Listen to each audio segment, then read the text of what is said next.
Hello there, everybody, and welcome to VCS English. And we are here. It is elimination match time. I am Brackish Brit. I am joined with Yule and Clockwork to bring you coverage of this match between Cerberus Esports and Team Wales. Both knocked down into the lower bracket. As I said, one team will be going home today. Their hopes of making it to MSI in London scuppered. Yeah, it's gonna be our first team eliminated from playoffs. We are a little bit behind schedule when you look at the other regions, but actually, I just checked. EU has more teams alive than VCS, so we are just a few hours ahead of EU with our elimination. And after today, it's only gonna be 3 teams left in contention. One of these 2 teams, and of course the winners from yesterday and from Friday, SPT and GUM facing off next week, so they can take a little bit of respite and see the losers fight today. Right, a loser fight that everyone on broadcast yesterday did not absolutely expect. We were all cheering for Wales, and we kind of were left a bit disappointed after the series. We'll talk about it later, but this is like a sort of unexpected match in today's series. Let's hope it delivers, though. Well, let's allude to that by going kind of from the big picture first. We obviously talk about the team's splits as a whole because the trajectory the teams took your way was basically the opposite. Yeah, very interesting. These 2 teams. Yesterday we talked a lot about the comparison between the 2 hype teams, SPDC and Wales. And Wales, of course, is playing again today. But on the other side, we have Cerberus, which is one of the most enigmatic teams in the VCS because they've won a title in the GUM era. And other than the title in 2021 winter, which especially Rebel likes to call the Mickey Mouse bit because it's a little bit out of the ordinary in terms of when it happened and so on. But apart from that weird title run, this team has been a major disappointment. They have so much potential. They tried to branch out. They tried to get some Korean players in last year. It failed miserably. They always fell short of their potential, we felt, and they always started with such good regular seasons. They usually went up to first or second place and then kind of petered out towards the end. I'm not entirely sure if we can say the same again. Yes, they had a worse second half than first half, but maybe not quite as severe. So this team is just a little bit of a wild card right now in this playoffs. Probably the worst team on paper, if you look at form, but you never know with these players. And meanwhile, Clockwork, Team Wales, as I alluded to, kind of the opposite way, and they started out, it looked pretty rough, but they have certainly matured and grown as the split's gone on. How are you feeling about their progress before we talk about what happened yesterday? Okay, so as the split started, I was very high on the Wales train or ship or means of transportation because B, as the new piece in the roster, was going to add so much experience, so much decisiveness in their shot calling. So I had great expectations, and I've been expecting Wales in the finals for like the last 4 weeks, and I've been tooting this horn for a long, long time. However, the split did not start with the best of looks. There were a lot of confused calls. There were struggles in deciding what their style was going to be. They couldn't figure out whether to go for early game plays, mid game plays, and it looked very disconnected. This got figured out, however, in the second half. That's when we could see improvement on all fronts, especially in individual play. That's where we saw Nagia resurge. He's been one of the monster top laners in this split. And we know that there's very good top laners like Emperor and Kaya and so on.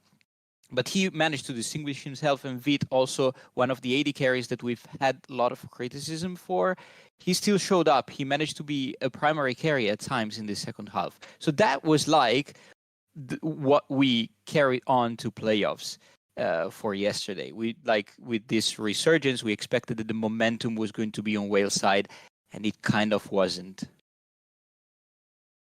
I'm going to throw a little bit of a curveball at you now, actually, because I'm a big proponent of positivity. So obviously, there's probably quite a lot of negatives that we could take from their respective Losers match. but I mean, yeah, it is indeed the lower bracket. Clockwork, I want to start with you and with Cerberus. We give it a short description of like 2 sentences or fewer. What was the key things that went wrong for Cerberus against Garmy Sports? Well, 2 sentences. Let's say mid game in general. That's where in game 3 and 4 especially, GAM completely outclassed them. Game 1 was great in their side, starting from a great early game and then snowballing. But then in the later games, GAM just adapted better. Oh, you spoke about game 1 being great for them. Like, was there any particular bright sparks that you could take from that game 1 performance that they could possibly convert today up against Team Wales? Totally. Actually, many bright spots. Like the beginning of that game was a masterclass. They basically won every lane. There was Pan on Olaf that looked very comfortable. The bot lane managed to get some juicy 2v2 kills, and Drakthar managed to set up Yados Veigar really for success. So that was like success all over the map. It got a bit murky in the mid to late game because GAM, of course, being GAM, managed to contest and make the game as close as they could. But it was way, way above the expectations that we had for Cerberus, that they would get into game 1 and take a game off GAM, that has been undefeated the whole split. So they played far above expectations, even if, of course, game 3 and game 4 were more aligned with what we expected from them. And we jump across to the other side with Team Wales. What went badly for them against SBTC? What brought them here? Multiple different Killer things, Queen? but the biggest problem, the biggest problem was on the top side. Killer Queen had an absolute disaster yesterday, but it was also their top laner Nagia, who Clockwork just talked about, who has been really, really good in the regular season, probably the best top laner in our league across the regular season, and he got manhandled. He got absolutely stomped by Anper, a game back to back to back, and that topside difference was just a little bit too much to overcome when you consider that the bot lane is already not supposed to be their strong point. Their Vid was fine, B was more than fine in the series, but Nagia and Killer Queen were completely gapped by their counterparts, and it got worse and worse with every game, especially when it came to team fights. The difference between Nagia Jax in team fights and Anper on things like Asante was just too much to overcome. The frontline difference, just nothing Wales could do to win those team fights in the later stages. Well, we can talk about the negatives. Obviously, they also took a win in game 1 of that series. I believe we've got some footage for you to kind of talk over while we, again, try and sell the audience on Team Wales not being completely washed up.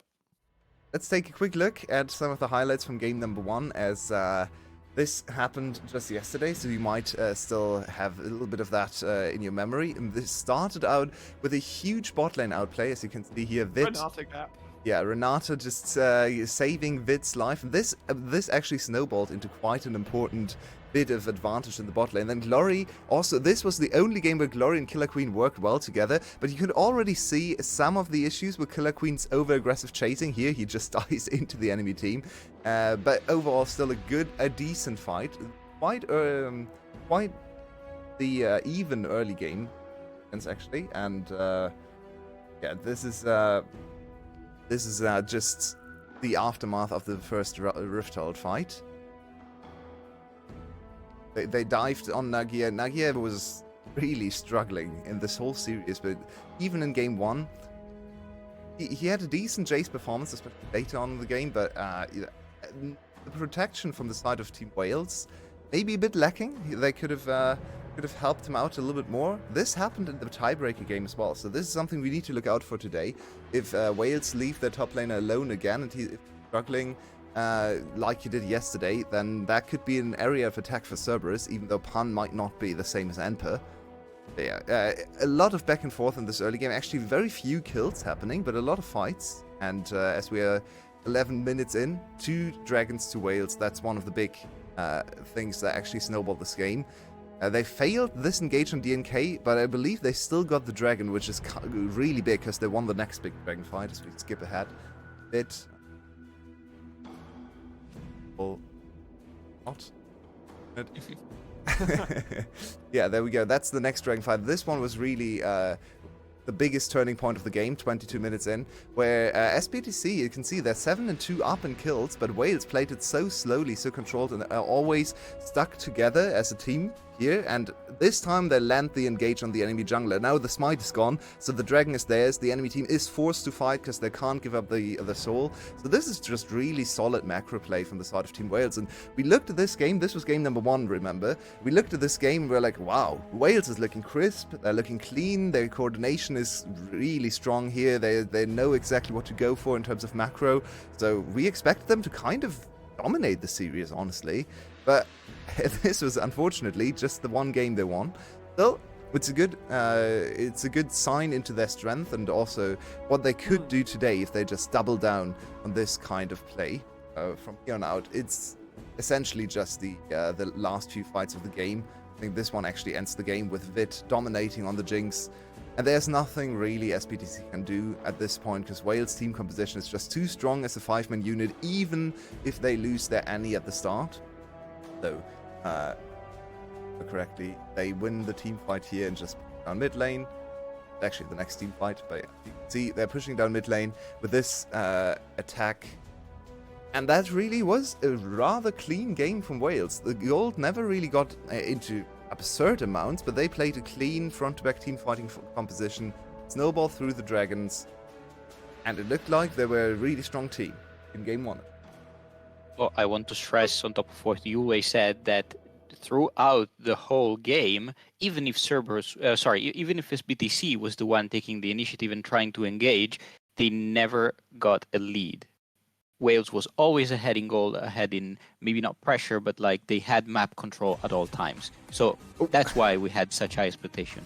Oh, the draft. Yeah. They were much quicker today. I'm very sorry. I didn't keep track of that. So we're actually already in draft. So very quickly have to run through that. My bad. Not keeping an eye on that one. Okay. Worth noting, I want to point out, we saw obviously Killer Queen played the Viego in the replay we just saw. It's actually Team Wales that ban it away in game 1. Right, yes. Killer Queen has played the Viego, not too much success, and I think it's a good takeaway from Drakthar, who also played the champion a lot together with Wukong, which has been quite ignored like up until the end. Like they banned it after picking Kindred. Killer Queen with Vi, point and click ultimate after yesterday, it's a good decision. The most interesting thing about this draft, as we of course missed the first part to me, is actually this 4-pick on red side, the Kindred. We haven't seen Kindred almost at all in. Yes, it's really not a VCS champion. No, none of our junglers likes to. First pick, of course, Drakthar here, and I'm really curious now as to how he's going to do on this Kindred pick because.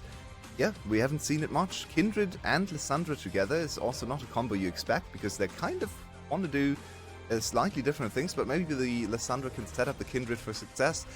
Carrying through Drakthar is not really something we see all that much from Cerberus, but it's a new approach and maybe they can punish Killer Queen's over-aggression. If you get kills on the Kindred, it kind of counts as 2 kills as 1. It's kind of like Draven. If the enemy team just gives you a lot of kills, then Kindred is one of the best champions to be the recipient of all those extra stacks, all that gold. So I'm looking at that champion. My focus is firmly Drakthar. All right, well, we are moments away from getting into game. In like a sentence tops.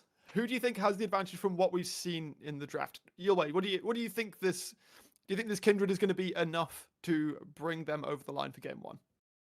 Yeah, I really like the pick. I want to see it succeed. I am not sure about the performance, but I will just say, yeah, I'll believe in Drakthar, Kindred. Let's go, Cerberus. Unfortunately, as a Wales fan, I agree with you, Wei. There's a lot of zone control with the Kindred ultimate, with the Lissandra ultimate. I think it's going to be very hard for Zeri, for Vit, to pick a target and manage to kill their carries. There's a lot of survivability, and Zeri cannot approach them. So Cerberus wins game 1. I will see if those statements prove prophetic, as we are going to pass it across to our casters for the day. Rebel Fox and Mabinogi, guys, take it away. Welcome in, everybody, to the first game of our elimination match in playoffs here in the VCS English Spring Split. Myself and Mobby on the microphone for these games. Mobby, I'm gonna kick things off. How many Kindred games do you think have been played since the beginning of 2022? Beginning of 2022. This one. I'm gonna say because very close. Yeah. I can't think of any others. So. Yeah, there was only one. It was Penguin at the beginning. It was in summer 2022, which is a little bit wild because this champion is like actively ignored by the majority of the VCS. A lot of our junglers just don't play it. This is a gambit by Cerberus. Like I think Yoei had pointed out, we don't usually get a bunch. We're getting some action on the bot side. It looks like they're just going to go back and forth, as it ended up being the Galio swap down into the bottom side. But yeah, I think I love it too. Again, it is a bit of a different look to have the jungler be one of the primary carries on the team, and maybe that's the shakeup that's needed by one of these squads to be able to kind of get the advantage over top the other. Yeah, and what's more, we kind of saw Drakthar come into the scene making his name on things like Graves and stuff, so this should fit much more into his wheelhouse, given that sort of setup jungler. They, of course, wanted the Galio, but that takeaway by B. A little bit interesting to see it moved into support. As far as I'm aware, B is one of the only people in the world that is still bothering to play Galio support, but he's brought that out. They really value this comfort of the mid lane Annie for glory, but he's going to be fine.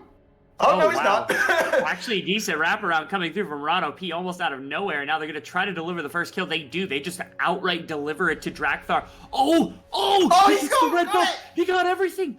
He doesn't actually continue chasing. I'm not sure why Killer Queen was so low. Now B is going to be in a decent space. That's going to be a knockup. Okay, we're just fighting right here, flipping the game basically on nothing. As B is going to go into the pocket of Kindred as well.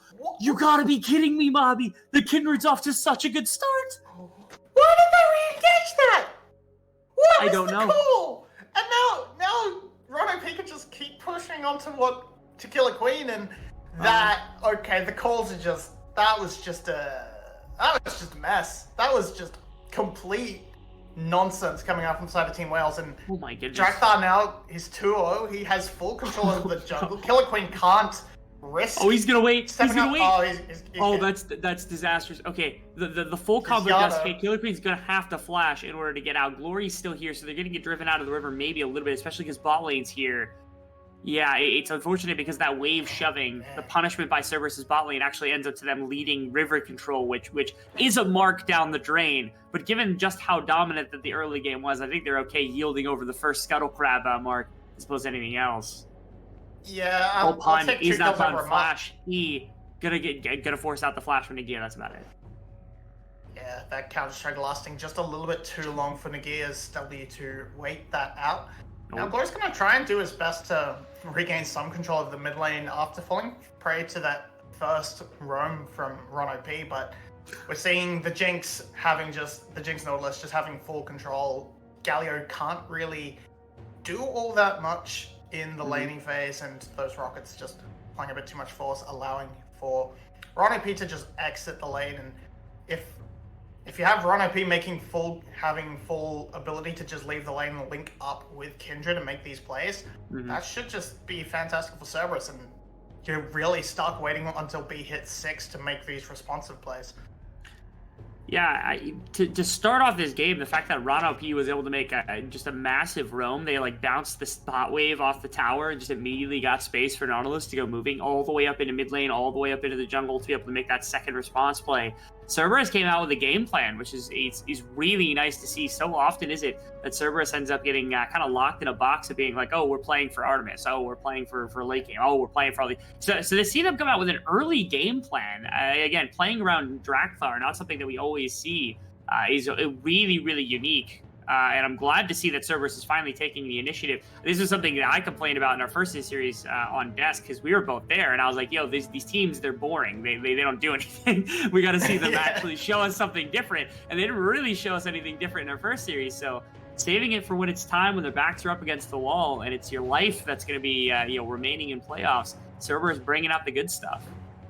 And I think also you just got to watch last night's game and see Killer Queen has been, at least in the playoffs for sure, this weakness that could be exploited, being able to, if you're able to just get in there, get in his head, and going through for this heavy jungle pressure, this invading. Oh, Glory! That's so tragic. That's so sad. Not great, as Drakthar does not have even a worry in the world on this critted, being able to bounce away, not having to flash, but not having to burn it in the slightest. And with the shove on bottom side, it's going to be a free dragon going to the side of Cerberus. This is the benefit of the Kindred, is when everybody is defaulting to Vi and Wukong, and even like in some circumstances Lee Sin, especially after like the very beginning of the early game, Kindred just dominates these champions in pure one-on-one type situations. So if you've got pushing lanes to support it, it is a hell of a champion to try to find a response to. And you've seen that from Killer Queen already, having a little bit of difficulty. They are going to invade with the Tibbers. They're going to try to yoink away the red buff as a response to everything else that's gone through, which would be a little bit of something, but yeah, they need to try and get anything back for Killer Queen. This will be his first red buff of the game, given that the first one was stolen by Drakthar with that dash over the wall. But now Killer Queen's going to be able to pick up a mark on this Scuttle Crab. This will be his first mark. Finally, he's got 2 kills, he's got a dragon, but now he has a mark. So he's a little bit slow on that uptake, going to be a little bit slow to pick up the extra range, but I don't think he's that concerned as long as he has the good setup from, I mean, this Lissandra just having a bit more shove against the Annie early on. The only lane that they're really struggling in terms of priority is top lane, but that's fine. Pun is going to scale just fine. Nagira's not going to impact the map that much, so you're just happy to play it out and work through this mid lane. Yeah, you absolutely are. Not to mention, Pun is a really proficient Jax player, so I wouldn't be surprised if at some point there was just a mechanical kind of outplay coming through from Pun in the one-on-one in this laning phase. And now, I mean, we get a chance to see a little bit of a different view from Cerberus and playing a bit more for some of the early and mid-game around this Kindred. I've liked what I've seen so far. They're now going for their second objective of the game, with the first Rift Herald having spawned, and again, there's nothing from Team Wales. Like there's just nothing. I know we're waiting for B to get to the point where they're level 6, and then the Vi and the Galio can start diving. But this seems like just an absolute. This is Cerberus just dominating at the beginning of the game. Yeah, I think this Galio support angle kind of flubbed it a little bit. The Galio in the mid lane might have been a little bit better in terms of putting out pressure, because he can absolutely shove the Annie is support as well to contest the lane a little bit with that extra poke, a bit of extra pressure. Might have stopped it from going all the way, falling apart so quickly, but yeah, it feels like Team Wales, they've had responses in mind. Here might be one, but no, that's just too hard to get onto Alessandra. Yeah, I mean, I don't think they were expecting to do anything like that. The immediate Ignite got dropped by Yato, too, because he just had the Summoner spell readily available. Wanted the TP back, so just, like, runs up and grabs on a Glory. Glory can't really make an aggressive move. There's no flash. Can't really just go running up into Lissandra. You're going to get ulted. You're probably going to get comboed. And then even if the Vi gets a response, you got to play into the Thrall. So, again, it's a difficult game for Killer Queen to kind of manage right now, despite some of the early buff loss. Again, only 2 camps of advantage here for Drakthar, which isn't the most insane victory in the world. But again, now Lissandra's starting to get to a place where she's going to have way better wave clear than the Annie. Your top lane is still in a perfectly comfortable place. Bottom lane is up 20 CS, which is an insane thing. Artemis and Rana P have been able to focus exclusively on their lane state and punishing as much as they can against the opposition, as there's been no jungle pressure. And because of that, Cerberus, again, just kind of run the map completely right now as Fun gets a little bit more damage. Nothing too crazy, though. So where's the attack angle for Wales, then? I know we said we're waiting for B to show up, but do they even start winning when that happens? I feel like they just don't have enough in the tank for now. No, I feel like all they can really try and hope for is try and get as much gold into the pockets of Glory and Vit. Try and get to that early Rod of Ages, try and get some gold. Okay, Wow. Nagia just died. Okay, I expected a kill to come through, but I thought there was going to be a lot more there. Maybe a flash to come out from Nagia or something like that that would have warranted like a flash Q under a tower, maybe like a dodging of a tower shot or something from Pun, even maybe a trade. No, he just kind of autos him with a third proc W, and that's enough to kill off Nagia on the Cassante. Look at the goal. The gold says everything right now. Drakthar is winning. Artemis is right behind him. Pun gets a solo kill on the top side. Lysandro's been a part of a couple of kills as well. Yeah, this is just... Yeah, that's a Pun V9 angle. Yeah, Nagia just that doesn't even matter. Don't need to cast it. Nope. It's Brown OP back in the jungle. Drakthar picks up the kill. The Killer Queen is gone. Yep, this is a home run pick right now. Like, yeah, they've fallen so far behind. The only thing they've got going for them is Drakthar has not been able to find a kill onto someone he's marked, but he's got 3 kills. That doesn't matter all that much. And now Artemis is just fully pressuring the spot lane. Even despite the fact Ron-OP has been out of lane so much, B has also been trying to roam, but finding negative impact as my stream freezes a little bit, but it's just the catch, it seems, so yeah. Just 3 men in the jungle, Killer Queen's just not expecting it, and this is just spiraled out of control. It has to come down to a good team fight where they just jump on and delete Drakthar before he can even press his ultimate. And even then, if you blow everything on the Drakthar, and then there's still a Jinx to deal with. So it's looking like a nightmare for the side of Team Wales. This might just have to be a stall it out as long as you can and pray for game 2. Yeah, I mean, this is the first... Yeah, this is the first actual kind of reception of something in the game that Team Wales has been able to do, where, again, they're losing in basically every position on the map. You saw that from the gold. This is the first thing. They get a dragon, which is, again, it's very small recompense for everything else that's gone on during the course of the game. But at least they do slow down the stacking. It's not the greatest of soul or points in the entire world. And now Mountain Soul's up and available on the map as Drakthar is not done hunting for Killer Queen. Blue buff is just his.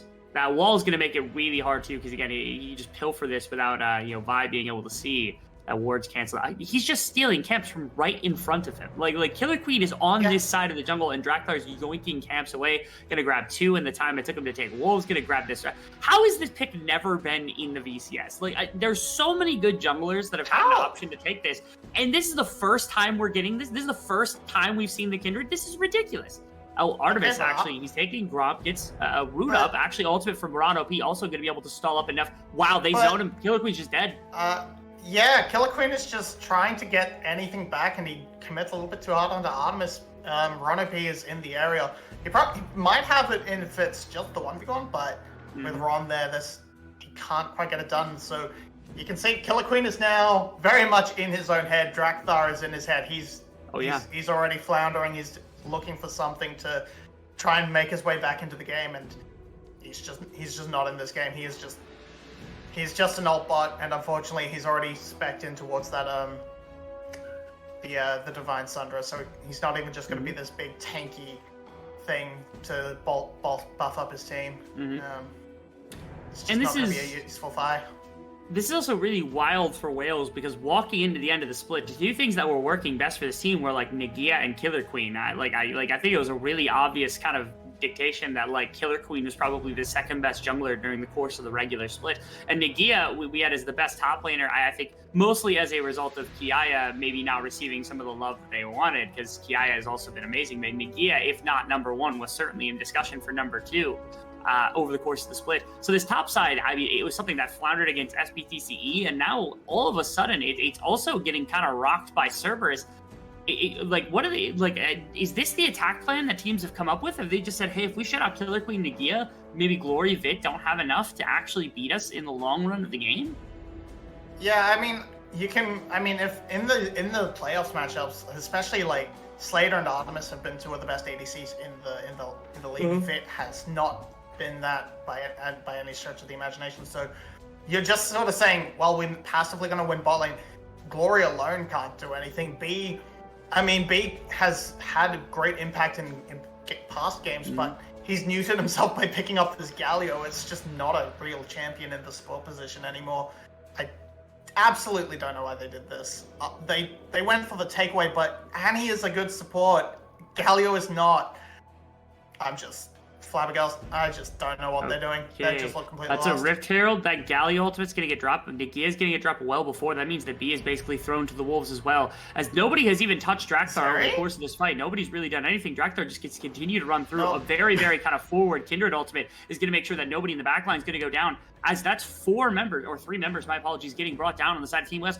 This is not even a game, Mobby. This is just Cerberus like cleaning whales at the moment. No, I mean, it's just not working. Like, Nagia walks in, he's not tanky enough to punch through these 280 carries that have, especially when Drakthar has gotten so far ahead. They both have Kraken Slayer, so they'll just melt through him. B just offers himself up on the platter with that hero's entrance because Nagia just dies too quickly. And then they just focus everything onto Glory. Like, Vit did a decent amount of damage from over the wall with that ultimate and the lightning bouncing through the team, but it just didn't actually matter in the end. He's not at a point where he can actually pop off and have that Seri moment. He still only has that first item. But look, Nagia just dies instantly. They don't really need to blow anything to do it. And now B is in the middle. They can just put everything into Glory before Tibbers even comes out. I think he just gets it out a little bit, and he survives. Maybe unfortunately long, thanks to the Kindred ultimate for the side of Cerberus, but it doesn't matter. Doesn't matter. The whole fight's just won before it even actually starts. Mm-hmm. They're gonna pick up his power now, but that's just a small lapse of. It's the first actual play that Team Wales has been able to generate on the offensive side here, which is just covering for Nagia, as the Jax pick is probably the weakest on the map, which is insane to think about because he's actually only behind by 3 CS. He's up 2 kills to 0. They're Rift Heralding on bottom side. They did give up first tower, which is one thing, but now Jax actually wants a little bit more smoke as Yada's here to help cover. There's 4 members here on top side. They just lost this fight. There's 4 members here. Mobby. Why did he go back in? Why did he do that? And not to mention, they're losing their entire bottom side. In fact, Rift Herald is still up. They're going to get a charge on bottom inhib tower. They might just lose bottom inhib tower, too. I mean, they're losing bottom inhib tower. They even dropped the rocket to clear the midwave, so Vit couldn't even get that back in response. No. But I guess they killed Pun.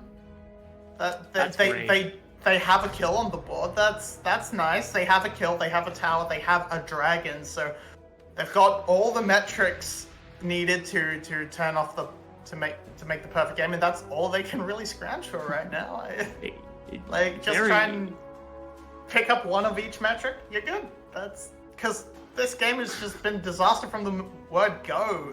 That play in the bot jungle, outside jungle, to that just farmed another free kill to Drakthar was just man. This has not been a great showing for Wales, at least in game number 1, which is insane because Wales was a really, really solid entity walking into our playoffs. I was expecting them to be quite competitive. They were super close with SPTCE. It would be a very strange kind of come up here as the series continues to watch Cerberus end up winning this one. As Red is being stolen by Killer Queen, but I think Artemis sniffed something out right there. He's not going to be able to catch him, so they're not too pressed. There's still a push on top side with Nagia, so you have an escape route right now. And it is 6,500 gold lead, which is a really sizable amount here for 19 minutes into the game. There's no real win condition. I also love that Artemis goes for Lord Doms because every single member on this team has a bunch of health. You've got like Iceborne, you've got Killer Queen. If he had gone Radiant Virtue, I think it would have been a little better, but even Rod of Ages, you got Galio on the bottom side. As it's a stun on the Pun. They're trying to bully the Jax as much as they can. This is the best option for them, but it's just, I don't know how much this is going to net them when the other side of the map is constantly losing the way that it has been for the side of Wales. Yes, the Jax is the most bullyable in the sense that they can push him back off the tower and then try to find some gold in a response with a tower. The bounties are in play, and that is all Team Wales can really hope for right now. But so if they just trade these top lane towers, that is a gold benefit for the side of Team Wales. But in the end, it's not gonna actually be all that because they've got the double AD carries just pushing onto this next tower, and you can't really approach it. No. Glory would have to find a good teleport flank in and then immediately get a Galio on top of his head, but good joke. Oh wow, they are They're actually just starting Baron too. Is the approach is coming in? They do have everybody on the approach now for the side of Wales. This is already dead. Like this is already gone. They can't get in. They're gonna try and maybe push mid lane as a response, try and get that tower, but they're a bit slow to it, and the response from Cerberus is just fast enough. They have enough wave clear. Okay, Team Wales are actually gonna get it. I'm a bit surprised they managed to pull that off, but Baron's still to the pocket of Team Cerberus. They should be able to break open. Well, I mean, the base is already broken open, right? So they can just walk. They can use that break open free inhibitor and use the pressure to break open the next few towers, push towards that next Mountain Drake, and keep squeezing Team Wales out of this game. Yeah, slowly but surely, this is probably going to lead to quite a bit even more map control. Worst case scenario, you get your third mountain, or you get your third dragon, you get your Mountain Drake, and you set up for Soul Point, which would be devastating because again, that means that Rylai's Annie probably isn't going to pop you anytime soon. Vi, who's way behind the power curve, isn't going to pop you anytime soon. Even the Zeri, I think, with the Runa Ends as a second item, isn't probably going to pop you until third item starts actually coming through. So a Mountain Soul would be a massive boon to the side of Cerberus here as the game continues. See a bit of a scuffle on the left side. Nagi and Yato just trading blows a little bit, but notably, take a look at Ichiban on the other side of the map. He's doing pun things with this Jax on the bottom side of the map, saying, hey, you've been bullying me all game. Why don't you just, why don't you mosey on down here, continue that trend a little bit, buy some space for us in the mid lane so that they could use their double marksman to siege up. And in fact, actually, there's two members that were shifting roughly towards bottom side. There's a bit of space that's been given, and it looks like mid tower is going to get cracked by Cerberus. They're going to continue this wave down mid lane as well. There's still two down here contesting pun. Also, Cassante isn't a tank anymore. You see the Black Cleaver and the Lord Dominic's as second item. Not that they found Pig, maybe. More or less, they got Yato at the front end of this. Going to save the ultimate, but that's going to be a kill onto the Vi. First things first. They're just fish in a barrel right now for Artemis, who is just throwing damage, and even Vit trying to find something. Has to flash out the back of the fight with the ultimate on. This is a 3-for-1. I mean, Yato went down, but they do not care. That's the Lysandra. The double marksman is basically untouched at the front of this fight. That's going to be mid inhibitor. That's going to be bot inhibitor potentially going down here for Cerberus. I mean, I don't know that it's game quite yet. It seems like the health bars are a little low, but I to say that it's not game is probably disingenuous. It's probably game, just not this second. Yeah, I mean, that was almost a good engage. Unfortunately, it was onto Yato, who is the worst member to try and engage onto because he has all the... He's fairly tanky on his own, right? He has the self-ult, he has the Zonyas, and in this case, he had Drakthar behind him to drop the ultimate. And look just how long Yato survives, being able to get that invulnerability from the Lamb's Spite, the Frozen Tomb, the Zonyas. It's just too much. You have to find Drakthar first and kill him before he can pop the Kindred ultimate. But he's just playing back because he knows that's the only win condition Team Wales has. Finding and kill. Wow. So how good is Haki in the jungle? Because I think Killer Queen is just burned. That's a great question. Listen. I'm not gonna take Killer Queen out quite yet because again, Killer Queen had an amazing split. I'm willing to be a Killer Queen apologist for now. This has been a disastrous game. Out of fairness, let's be direct about this as well. Cerberus, when they went out to find new junglers, because Ego wasn't exactly doing great. At one time, Fuquan was stepping in and wasn't really having the greatest of times. And they picked up Drakthar because, Drakthar had become available as a free agent very recently. One of the big things that I was harping on was like, this guy has some decent carry potential. The X factor of this team could be that Drakthar jumps in, right? Ego's this super early game maniac, and Drakthar has a little bit of that. But Drakthar also has the Graves, and he has some of this like hyper carry potential, which is more of at the time, it was more of a Levi thing than an Ego thing when you consider the grand scheme of things. And we've never seen that. We've never seen them be like, hey, Drakthar, why don't you play Graves? Hey, Drakthar, why don't you play Kindred? Hey, Drakthar, why don't you play, not Karthus necessarily as his champion. This is the first real time that we're seeing them invest in Drakthar for the first 2-3 splits that he's been a part of this team. And would you look at the dividends that have paid off as a result of it? Killer Queen might actually be mental boom for the rest of the series off this one game.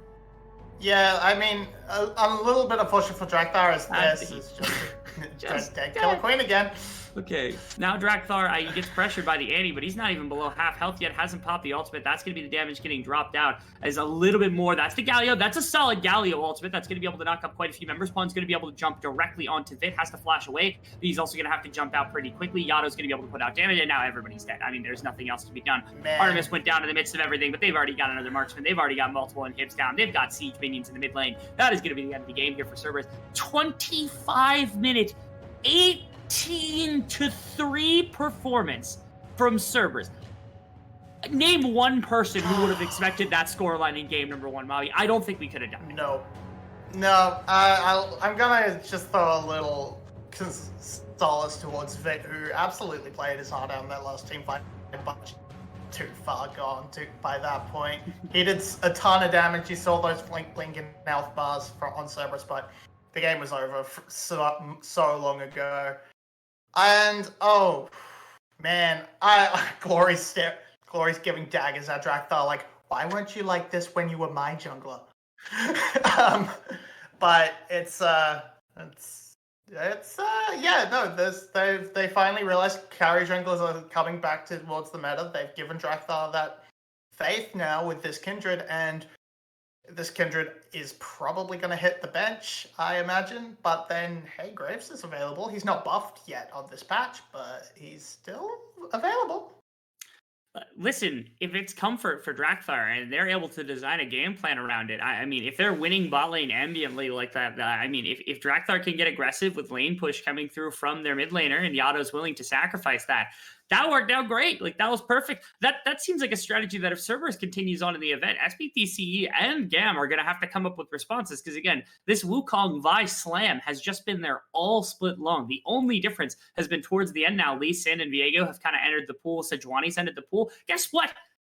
Kindred loves to play against a lot of those characters. Like, Lee Sin's probably the hardest, but even that is not an unplayable matchup here. As Cerberus actually busts out a strategy that has made us interested. We're gonna send it to a break really quick. We're gonna come back. Our desk is gonna tell us all about how well that Cerberus played in that first game before we step into game number 2. We'll be right back.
and welcome back, everybody, after a game one that really looked like Cerberus had something to prove. Clockwork, you okay there, buddy?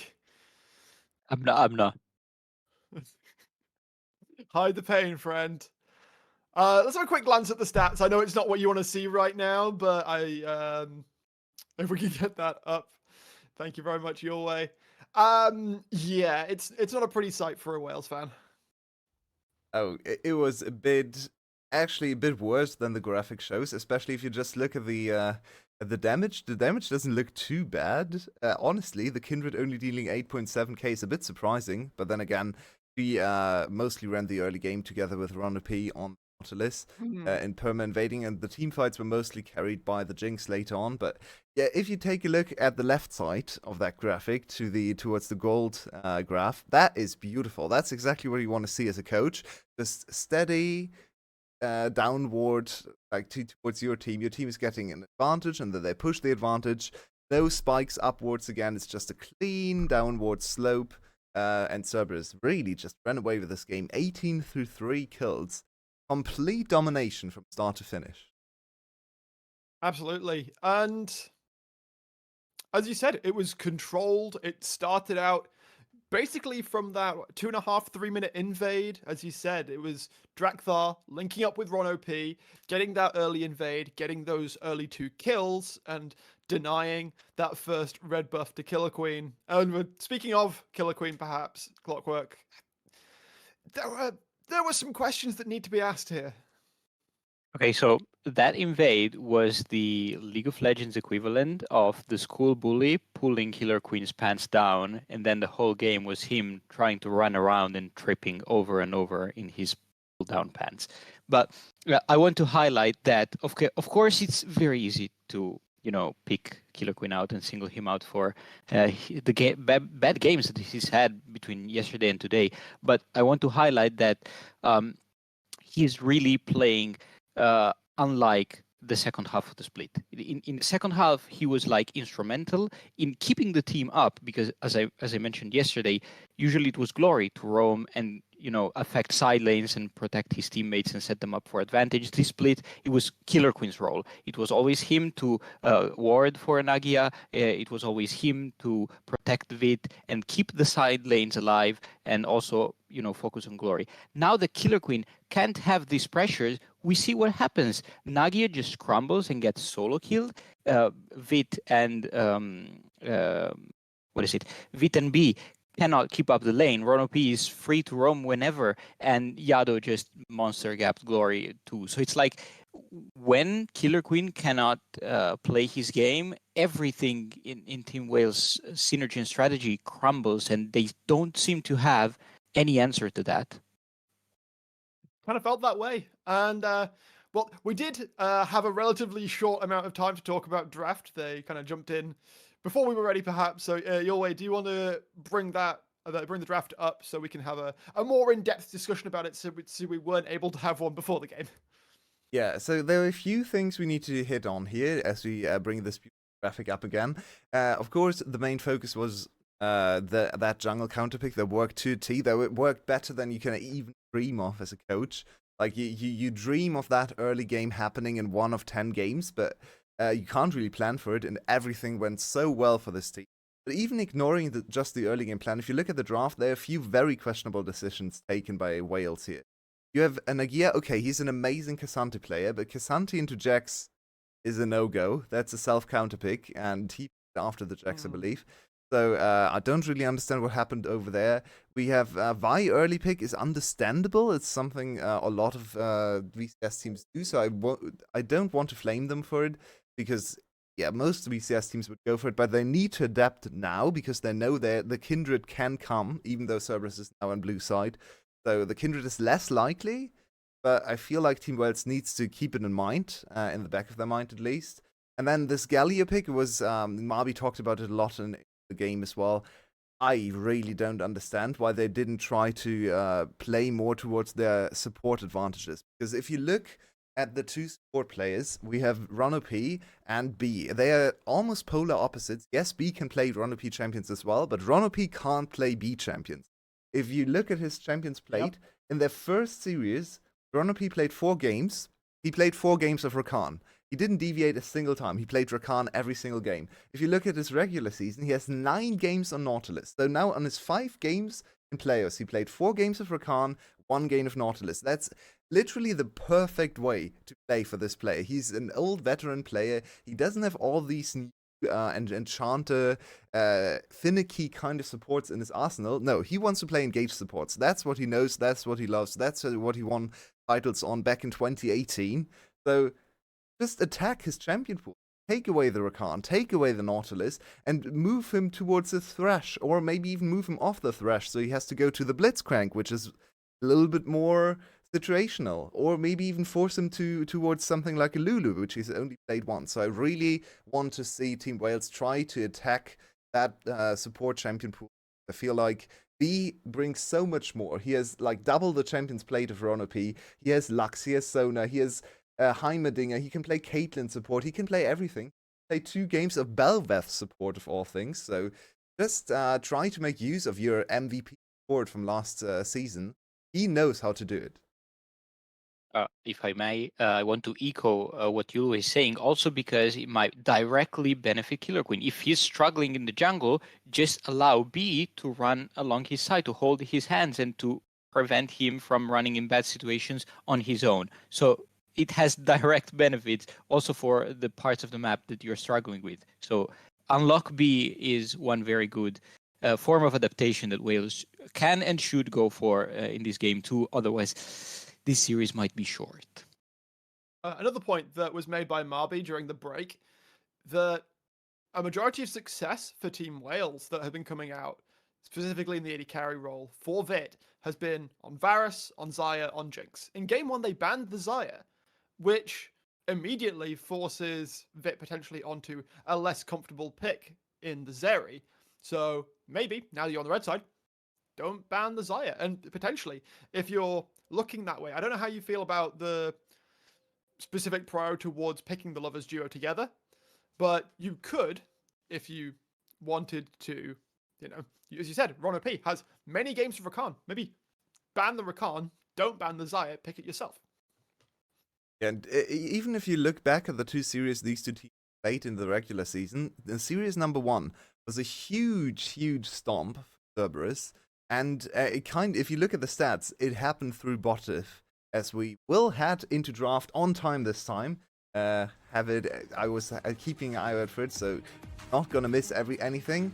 They just jumped into draft with all the bans already, so don't blame me. That's on VCS. That's not on me. It's fine. It's fine. You're away. And Right, you Cerberus should be on happy blue to side. see Xayah banned right off the bat. Well, you know what? I was just the messenger. Shoutouts to Marby for making that point. So we'll see how she feels about that once we get into the game itself.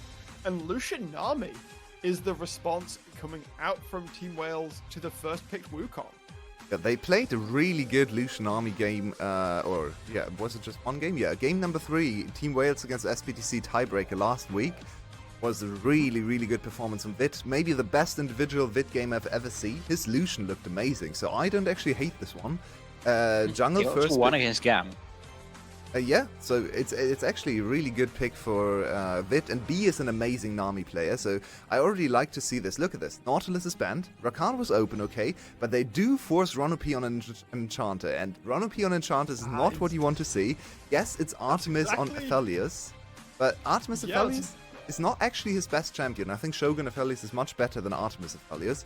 So now this is a little bit of off comfort from Cerberus. It's Aphelios Lulu, of course, a strong pick, especially into Lucian Army, but I don't think this is really a Cerberus. I also like to see that we've got the Lee Sin for Killer Queen. Slightly less all-in champion than the Vi. When you go in with a Vault Breaker or a Cease and Desist, you're not necessarily going in with the expectation of coming back out. Whereas Lee Sin can land a Sonic Wave, can just abort it with a Safeguard, or use good ward positioning to keep himself safe if a play does go south, rather than just being left out to dry. Right, that's also massive comfort. This is one of the iconic Killer Queen champions, so I appreciate that they want to put the struggling player on some, situations that he can deal with. This is comfort. They're also picking comfort for the bot lane, and now this Syndra in the mid lane for Glory. Not peak Glory choice, but still he can have a lot of pressure and hold his own in the early game. And they also want to limit the ability for Yado to roam, taking away the Talia, taking away the Lissandra. So try to keep the map as static as possible and allow Killer Queen to roam instead of the enemy mid laner. Look at this Cerberus draft, though. They went back to full-on front-to-back team fighting. Valius Lulu with a sign in top lane and some engage from the jungle. This is like the bread and butter of front-to-back team. So Cerberus back to comfort on blue side. I actually quite like their approach to draft today. Just go counter-pick heavy on red side and go super comfort on blue side. But this last pick... Actually not. I thought GP locked in. That it's gonna be Fiora for Nagia. Not something you really see all that often. He's more of a Jax Cassante player. Fiora more of the Emperor breed. So yeah, full-on counter-pick this time for the top lane.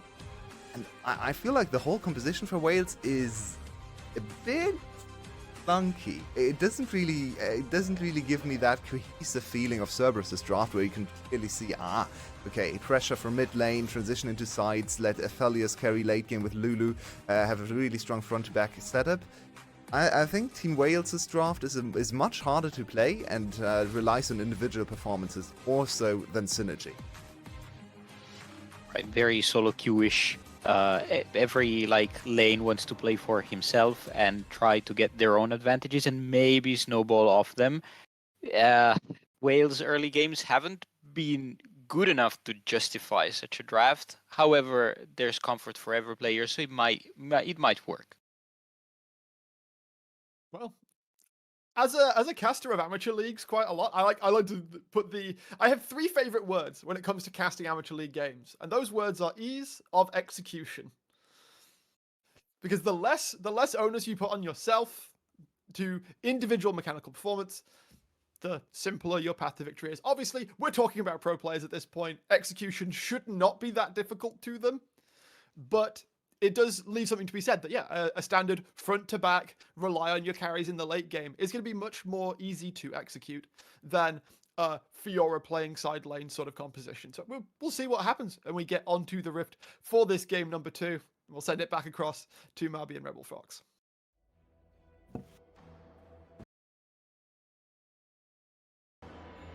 Between Wales and Cerberus. Not quite the early game domination we maybe expect here from Cerberus a second time as they went back to bread and butter more than anything else, Mobby. But nonetheless, they have a brick of a composition to walk into this game with. Yeah, if Pun is able to have a comfortable time against this Fiora and Nagia isn't able to really punish and push ahead with that lead, this could be a pretty impressive team composition for Cerberus to play in and around these objectives.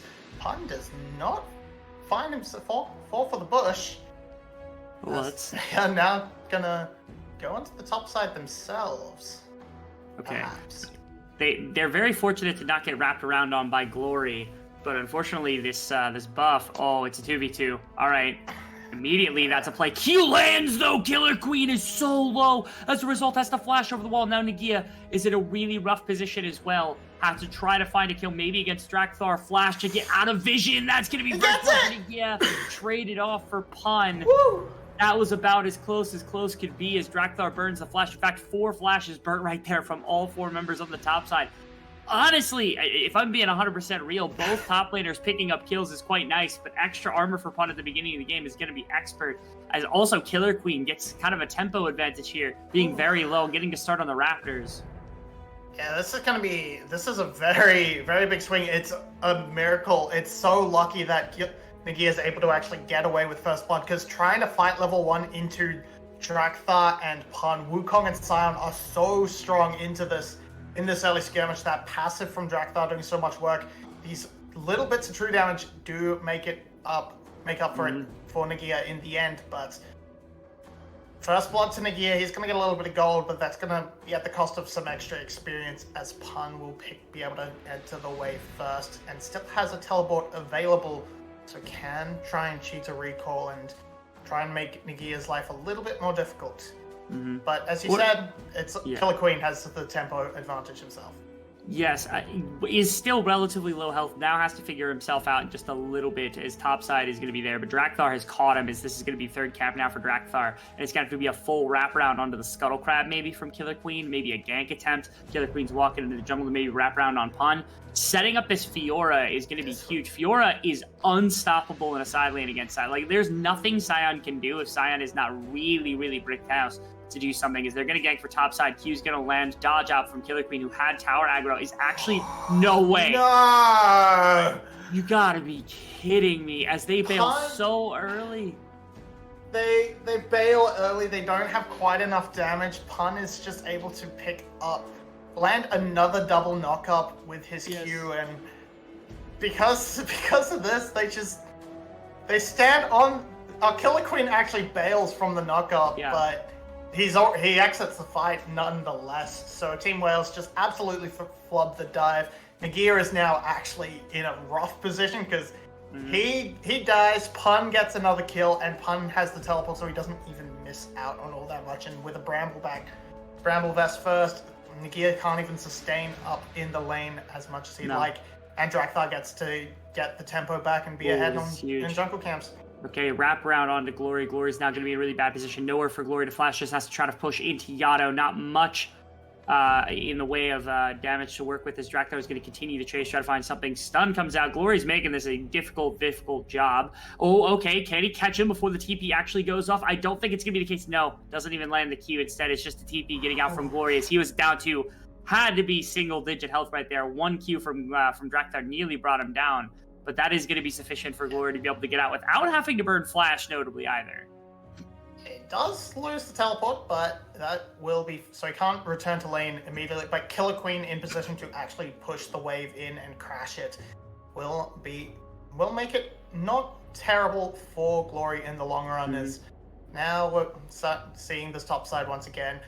Killer Queen, he might win this. I don't think Drakthar wins this early. Okay, that's going to be more play. Punish showed up. Ranapi showed up. Everybody showed up to this top side. Nobody wants to give up the Scuttle Crab, apparently. As it's not even a first back completed yet for Drakthar, he's going to have to start maybe even his second clear in a couple of seconds, as the Gromp is about ready to get started up. That's a rough play, as now that's going to open up a lot more for Killer Queen on his second clear, but being down half a health bar is not going to make life easy. Both junglers are not having the most fun and easy of games to kind of manage. If obvious, they just kind of lost their health bar every time they've had a chance to start a full clear. Yeah, at least this time it's even on the board. They're both suffering this time instead of just Killer Queen.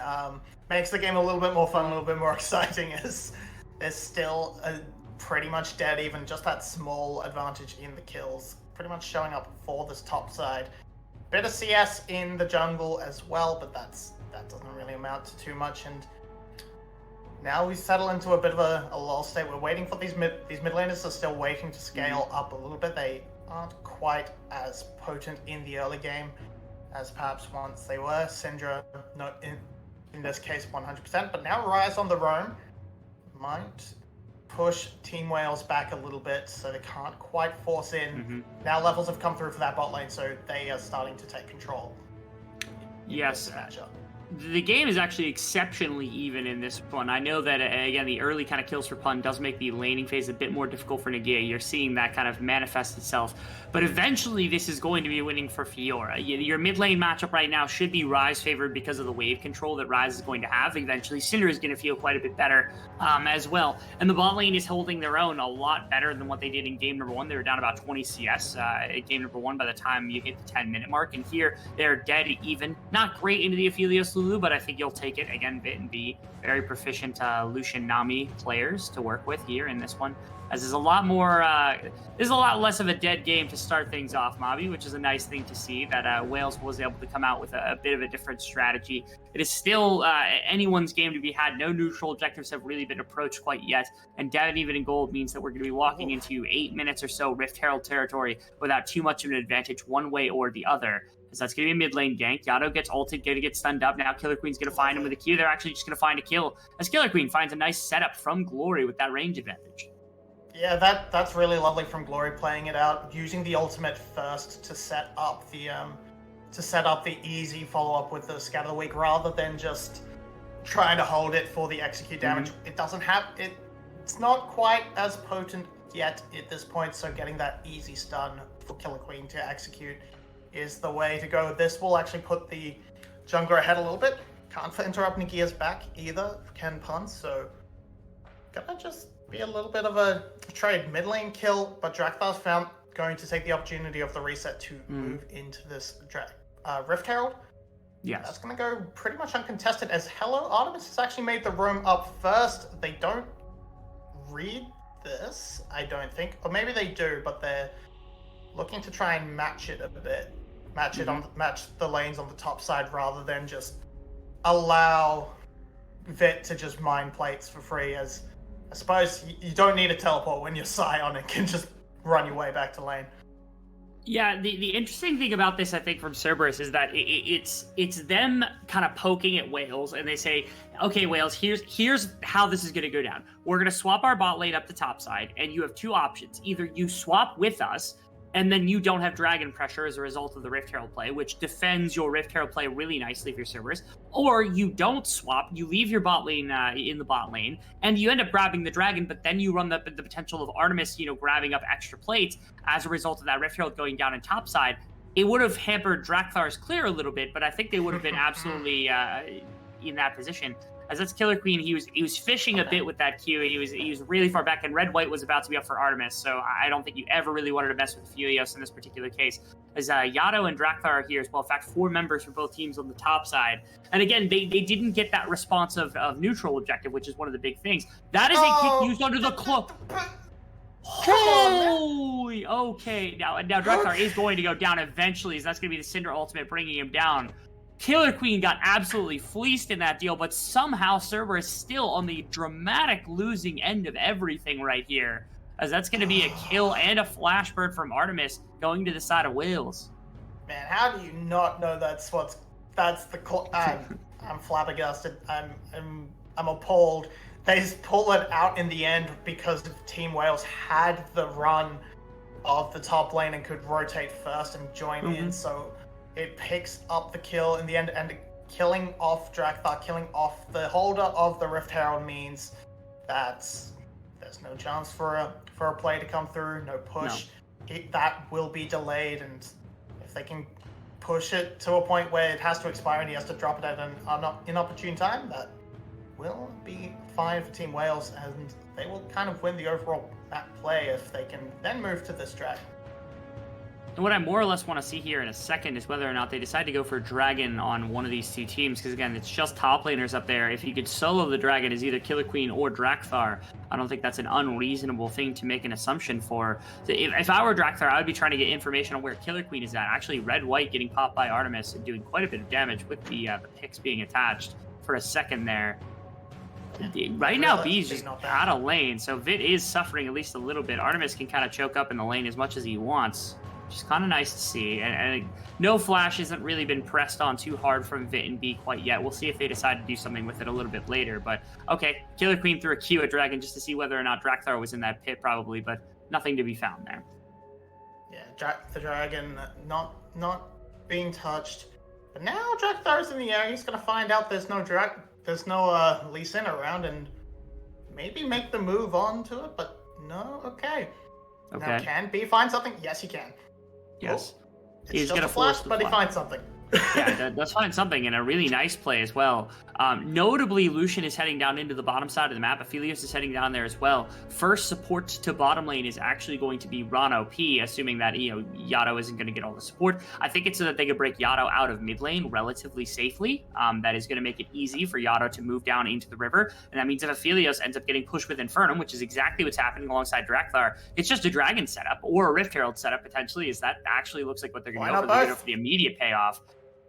If they wait for both, maybe the timer's not there, but at minimum, they're going to grab a bunch of plates up here for Artemis. Maybe actually end up getting 4. Now he's not going to stick for the autos. Yeah, because you can get the pressure. Artemis might try and stick around and pick up that extra plate, but overall, they have the ability to just sort of turn that straight into the Dragon. They've kind of left it a little long, and now Team Wales can potentially defend. They still have to deal with that wave crashing in, but now if Glory has first move from the mid lane, he can find a good bubble. That is a step up onto B. That's Infernum ultimate. That's a kill onto B, as Drakthar is going to be able to clean that one up. Now Drakthar is probably doomed to a life of death underneath the tower, as Vit's going to be able to pick that one up with a kill. So it is just a 1-for-1 around the bottom side. Yato actually getting run at by Glory right now, too. I wish we could pan up to this because it was a little bit dangerous for a second. No flash means would have been difficult. Should open up Dragon here for the side of Sir, or for Wales as well, as there's nobody really to contest it at this point. Yeah, B played it out pretty well. That Drakthar had to kind of overcommit into to picking up that final kill, delaying it long enough.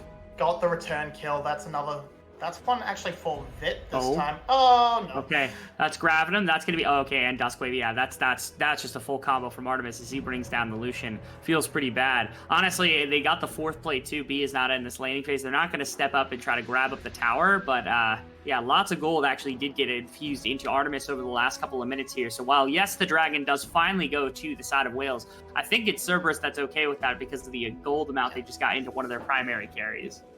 Yeah, plates now going to drop. Nagia was not actually able to pick up any on the top side, or even on the bot side. Nagia just keeping pretty much even with Pun for now. He's going to teleport back to this tower. And so this Fiora, yes, it's scaling as Mana Munich? Yeah, that's the I am never winning the laning phase build for Fiora. That's the I'm waiting for 4 items to spike Fiora build. And honestly, when you get there, you are an absolute beast. But you're going to die a lot in the meantime, as that's just going to be a very immediate kill. Pun and Drakthar combining for that one. Yeah. As well as that's going to be topside push. There could be a swap up into topside if they really want to push for more plates. Rift Herald is on the board as well. You just have to be careful about this potential play. Drakthar is going to get caught. Yeah, they're just caught out. Flash has to come through. Cyclone is going to disrupt Glory just a little bit. Ultimate again dunked into the close. Wales, man. Okay. That is not the first time. I can at least kind of defend that one because of how that interaction works, where if you press clone as the ult comes out, you're just stuck ulting the clone and you can't adjust. But that is unlucky. That is really unlucky for the side of Glory coming through there. They can't pick up the kill, but they do have pressure onto this Rift Herald. They do. Artemis, they have to be super careful. Steps. Yeah, he's way overstepped. Yato is going to be here. That's going to be in Severum ultimate, which is going to keep his health bar high enough. I think they were expecting the Yato ultimate to get in more aggressively, much faster on the rotation, and it just didn't happen. And so because of that, Wales does get Rift Herald. Yato's here for if they want to actually make any sort of play. Pun doesn't have the ultimate to make a run in either, so it is just going to be Team Wales walking away with the Rift Herald. Yeah, we see Nagia just trying to farm up on the side lane, not actually being able to push aggressively. And punish and try and threaten towers at all, but still scaling. But currently in this mid game, it's really been all for Wales. It's kind of been all about Glory and his impact, where he's shown up, where he's been able to put the pressure down, and he's been able to control Yato extremely well. This Rise has had exactly 0 impact on the map, but still just need these side lanes to actually start doing a little bit of lifting. Vit's done okay. He's had a couple of moments, but he's also overstepped once or twice himself. So we're just gonna have to see if they're gonna be able to get online enough, or if this Aphelios is just gonna be a bit too much, because it is scaling pretty comfortably into this mid game. That's the one knock of Team Wales as well. They have done a good job at setting up some plays for themselves. A really good job of making sure Killer Queen and Glory are still online. Nigia has been kind of cut off a little bit. That's one knock to them. And the other knock is that Cerberus' win condition of having a really powerful kind of front line to sit in front of Artemis, who's also scaling really nicely, is just completely not there. That's going to be the first attempt at it. Lulu Ultimate is going to dissuade Killer Queen from doing anything else. There were no summoner spells available for Artemis, so it's just the Lulu Ultimate and the Gale Force ready for defense, but there was no kick angle from Killer Queen anyway as a result. But yeah, they haven't shut down the win conditions of Cerberus yet, which is a pretty big knock against them right now that they have to be cautious about, because Team Wales, if they don't end up cutting off Artemis at the knee, if they don't end up cutting off this team fight at the knee with all these frontliners, it could be a really difficult position for Nigia to ever enter this game, or for really anybody to enter this game for Team Wales. So they just haven't been able to find much yet in the way of successes when it comes to shutting out win conditions. This is going to be another kind of play in the mid lane. 4 people going to split this tower, but it's still a good gold influx here from the side of Team Wales. Also, they're going to find a big play. That's counterplay coming through. Kicked out is Drakthar, as both teams trading big ultimates back and forth. That's going to be a flash in from Yato from the side to try to find something. Here comes Pan ultimate. He's not going to be able to tag. Yato's ultimate's going to deliver at least one into the backline, as Drakthar is going to find the pick onto Vit. Now Killer Queen looking to find some play into Drakthar. That was a bold move. Drakthar ticking down, but not going to die. Instead, nothing to be had here from either side. Lots of ultimates exchanged between the two. Ends up just being, I think, the 1-for-0 here, as Team Wales lost their ADC as an exchange. Nigia gets free time on the bottom tower. Yeah, Dragon coming up soonish. Not quite ideal timing, because that could have been an a complete win for Team Wales overall. But in the end, it's a two towers for a mid lane for a kill overall. That's not that bad. Fit now being able to pick up his rapid fire cannon, going to be able to put in a little bit more burst from a little bit further away. Just still getting up, just can't quite cut through Artemis with all the defense. And that Bloodthirster shield going to come in soon as well. Going to make it even harder to try and blow up this carry. Going to need to look for better angles from Killer Queen but of course it was a good disengage from Drakthar. I'm being a bit negative on Wales because that's kind of the mindset we've been put in after how rough game 1 was. And okay. Yeah. Pun looks for an ultimate, can't quite find it. They're looking for a topside play as a result of knowing that bottom side was getting run by Nigia and Killer Queen. They're trying to prevent anything else from going over. Trying to maybe buy some space for Artemis and Rano P to go after the top tower, but Glory is too much of a brick. Killer Queen being here, the bottom lane being in mid to defend. There's too much to try to worry about here, as they don't really know what's happening, and so they don't end up making any sort of aggressive play underneath of the top tower, where maybe that's what they were looking for. So instead, it's Nigia and Killer Queen who just get to pull additional resource out of this bottom quadrant of the map. Is only just now is Pun finally responding to this top side, or this bot side push. And this time around, it's now Team Wales with a bit more of objective control. They lost their first herald, but everything since has gone their way. Now Baron is on the map. It's definitely too early to start it off, Team Wales. I see you doing your 2 20-minute Baron throws in the last series. But now they're going to just keep looking in, trying to pressure out Drakthar, make him a little bit nervous. And we are definitely seeing, I have to say, a huge bounce back from Killer Queen this game. We are. Still got that aggression, but this time it's a lot more reasonable. It's a lot less, I am just randomly being caught out in the enemy's jungle too damn deep. But yeah, good to see. It's like, ever since we had the introduction to Killer Queen when he came in a couple of splits ago on a rookie squad, we have been able to tell that Killer Queen's got a ridiculous amount of talent, but just hasn't always been able to show it in grand spades. If you remember, like, there were splits where, like, he was playing Talon and he was an absolute monster when he was playing on the front foot and he was kind of running everything, and then he has these splits where he's just like, what is he doing? Like, he looks like a chump. Like, I don't know what to tell you. He's completely out of position and we don't understand. Like, this is not the same player. It's really weird that he has these incredibly polarizing splits. And even after like 2 years of watching him play, it seems like the book is still out as to whether he's going to be a superstar or whether he's just going to be a wash inside of the league. almost like the second coming of Drakthar, where it's like, okay, is he going to be good or is he going to be bad? We still can't figure it out because for some reason there are these weird random games of nonsense that just make him look like a scrub, followed by, again, things like the Kindred game, where it's like, okay, Killer Queen's got games like this one where the Lee Sin has just been absolutely dominating, as that is just an immediate play onto, I didn't even see who it was. B actually took quite a bit of health bar. That's Artemis catching with the Grav and a Moonlight Vigil. That's going to be B stuck up here for a second, is more damage. Nagia trying to put it into Pun right now. Rano P, the only deterrent to try to prevent them from going away, as Nagia's in the backline for the most part. Yato trying to find something, going to try to jump onto Glory as best he can. That's going to be an orb thrown, flash from Glory as well. E, going to drop. That's going to be the Flux. Not going to be able to get anything. No root. Still has ultimate. Yes, that's you have to be super cautious here if you're Cerberus. A lot of things burnt right there from both sides for what felt like very little, as Vit's going to pick up the top tower as a result, or close to picking up a top tower as a result of that. But nobody goes down in the exchange. Yes, even B somehow sneaks away on the back end as what looked like a start of a pick onto Drakthar ends up resulting in a top tower. So Team Wales coming out a little bit better thanks to wave states and location of the skirmish, but so much burnt, pretty much. But if you look at where the flashes lie, it might end up benefiting Cerberus in the long term, as both the lane has flash, Pun still has his flashes. There's really only Vit and Killer Queen who have that set up for the next dragon, for the next Baron, perhaps. Now, of course, flash for Killer Queen is super important. Can try and make that a big insect play, and if he can find that and deliver that into the hands of Glory, who didn't actually catch it as it did show him briefly, but he's got to be pretty far along in those shards right now. So he's probably getting close to that execute threshold if you're not there already.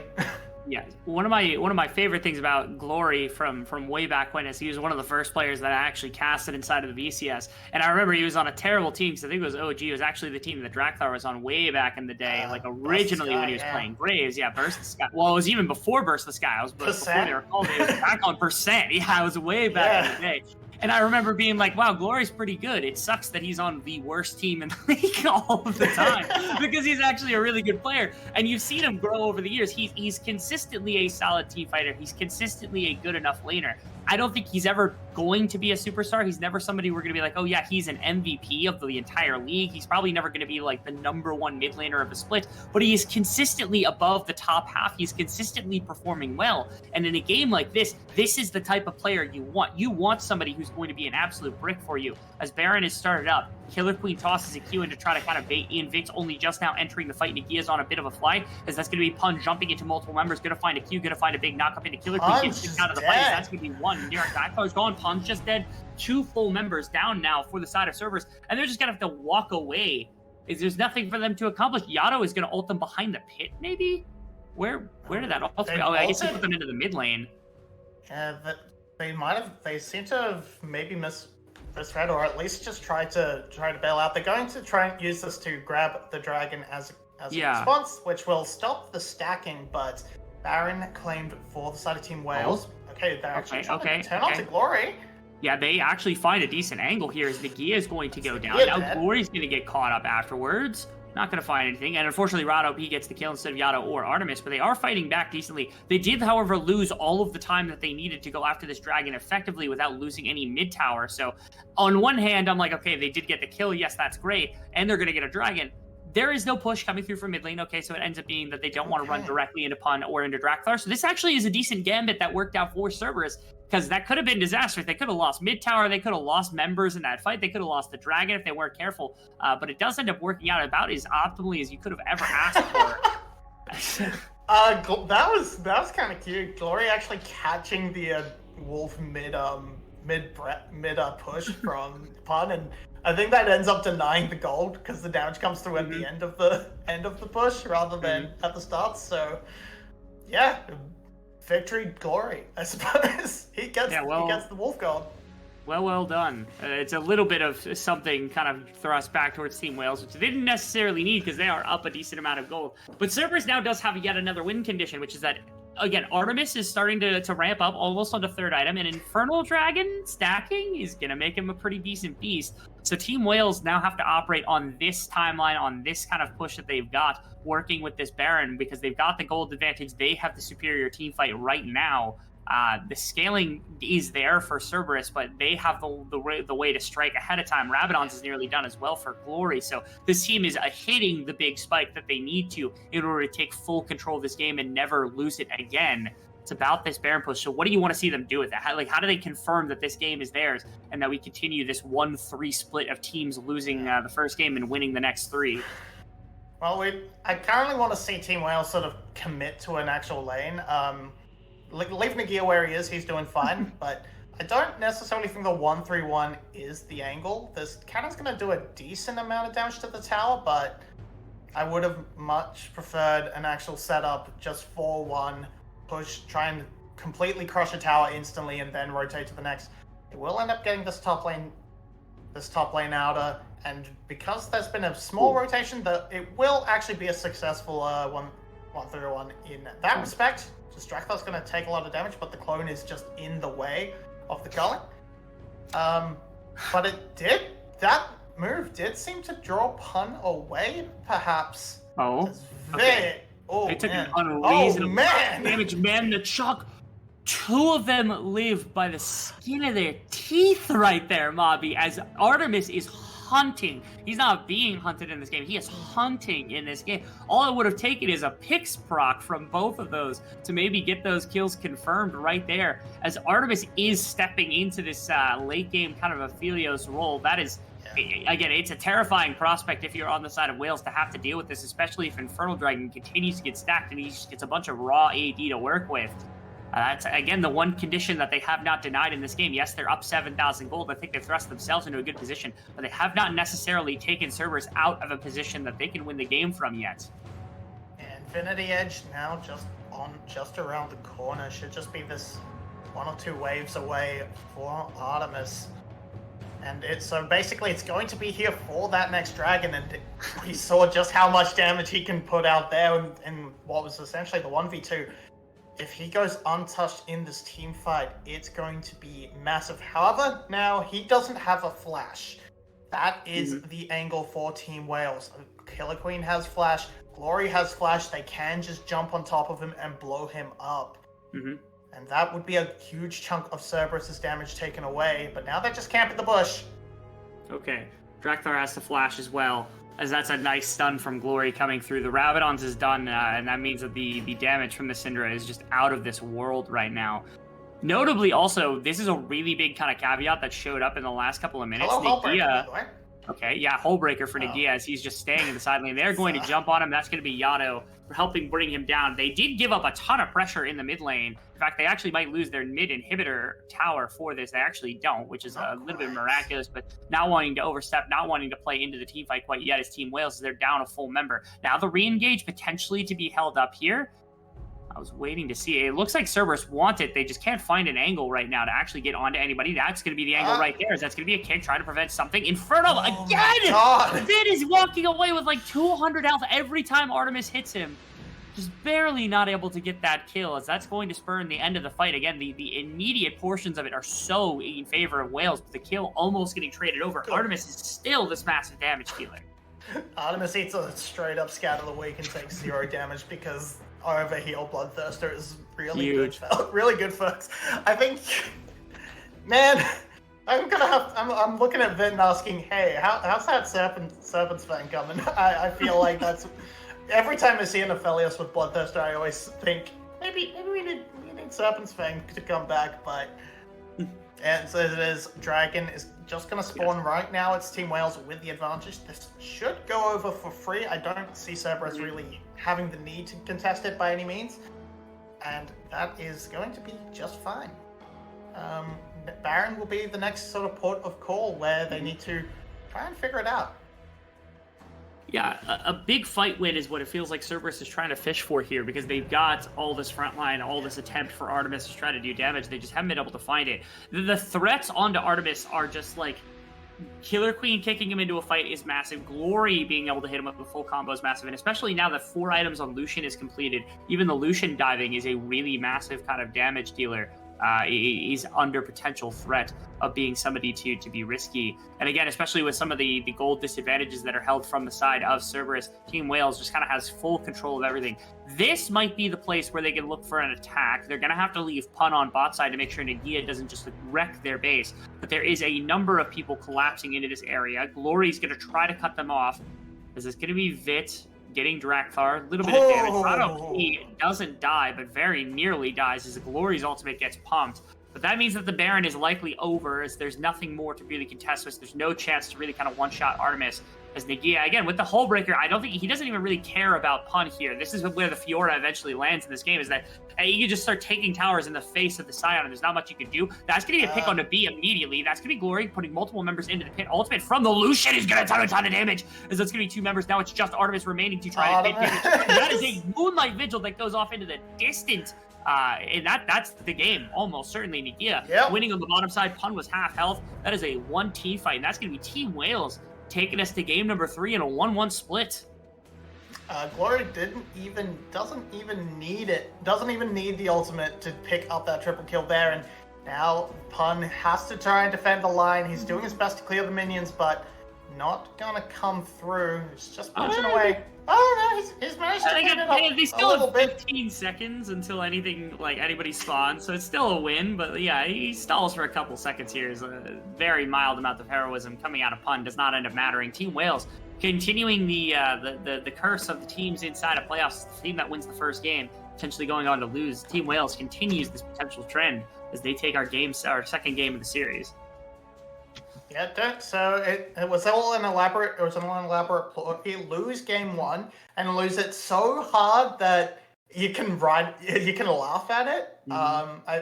And then, of course, since you've lost game 1, you win the next 3. That's the strategy coming. No, but this time a lot more comfort, a lot more control coming out from Wales. Not losing it immediately in the first few minutes of the game helps, but. Mm-hmm. I think it was a lot better. The bot lane was able to actually get lane pressure and have an influence on the map. Yes, Artemis was able to get a lot of gold and be a pretty reasonable threat, but this time the lanes were actually contributing. Glory was on a much harder carry than the Annie, and I think it all came together quite well.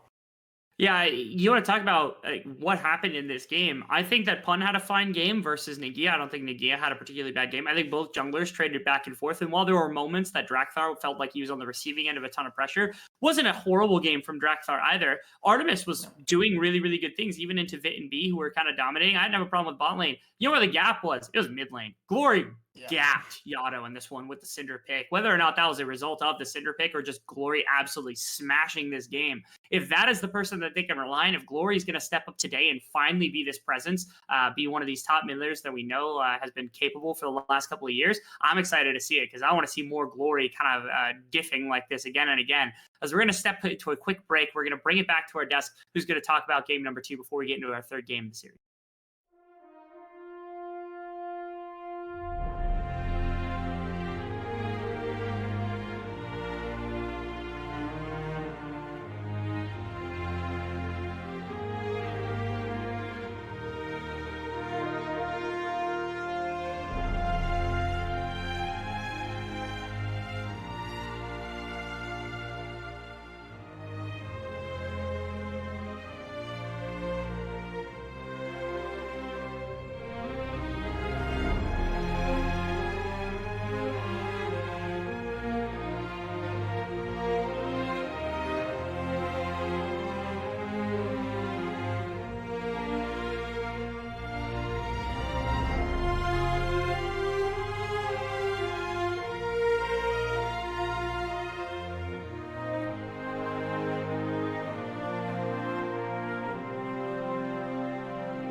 Welcome back, everybody. And after a fantastic win that the faithful shall be rewarded, Clockwork, Team Wales closing it back up, back to 1-1. And as the cast has brought up, with a bit of a trend happening in playoffs thus far. The team that wins game 1 loses the series, loses the subsequent 3 games. What are we feeling about that? Yeah, Cerberus might have doomed themselves to go out first with that dominant first game victory, because it's not only they win game 1, they actually win game 1 in dominant fashion in all the series. Like Cerberus against GAM, we looked at that game, it was like, wow, what is happening here? Cerberus just stomped GAM. Then Team Wales against SPDC, Team Wales looked super clean, as we talked about earlier in the day, and might just have yet another repeat of that. Maybe it's the week, maybe it's post-Easter, something going wrong. I have no idea. And, Yeah, it's like well, it's like a go toll, ahead, go basically. I think like in Poland here, they have this highway structure that you pay like some sum at the beginning, and then you can drive on the highway all you want. So Wales did exactly that. They just got all their int out in the first game, and now they can drive all they want. And Caster's already shouted out Glory. Fantastic performance on the Syndra. And Yoi, I mean, we can look at the stats. Tripling Yado's damage, I believe. Yeah, 30.6k.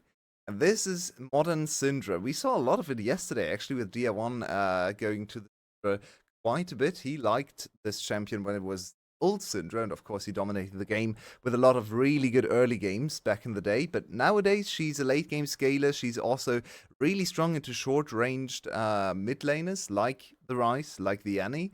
So perfect opportunity to pick her here.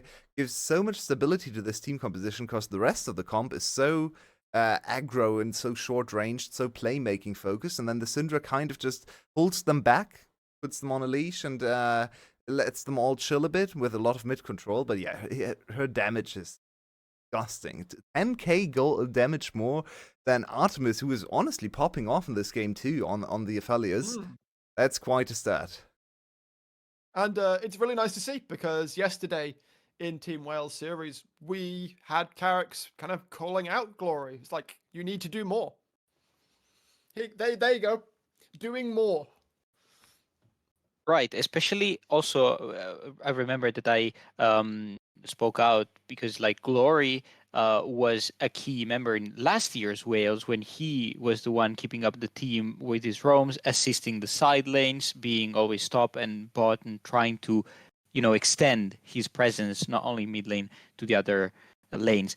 And he did exactly that also to assist Killer Queen, that we have seen him struggle. So now with his presence like along his side, along his invades, also be helped with that. But again, Glory on the move is much a better presence all over the map. It was really nice to see. As we said, Killer Queen had a game 1 that I'm sure he would rather forget. So put him onto something less all in, get onto the Lee Sin, a little bit of a safer pick than the Vi. And then as well, stand by your jungler, B and Glory, making sure that Killer Queen has that backup if he needs it. If he goes a little bit too far, just have someone there that he can safeguard out to if needed. It was really, really nice to see. Hopefully we'll continue to see that going forwards. And Clockwork, specifically, you wanted to hone in, because we were talking about the draft and how we preferred, generally speaking, the Cerberus comp going into this one. What happened in team fights and in these later situations that made it not work out for them? Right, this was very surprising actually, because Wales had a much cleaner game with a harder comp to execute. We expected it to be very much solo queue-ish, and that would be easily dismantled by a front-to-back classical composition like Cerberus had. What happened actually is that in many instances, Cerberus looked for these 5v5 fights, and they could never find them. Wales were just too slippery, and they could not nail down any single member and try to trigger these fights, the large-scale fights. We have actually a one that I want to show a moment around when Baron spawned. Here we have it.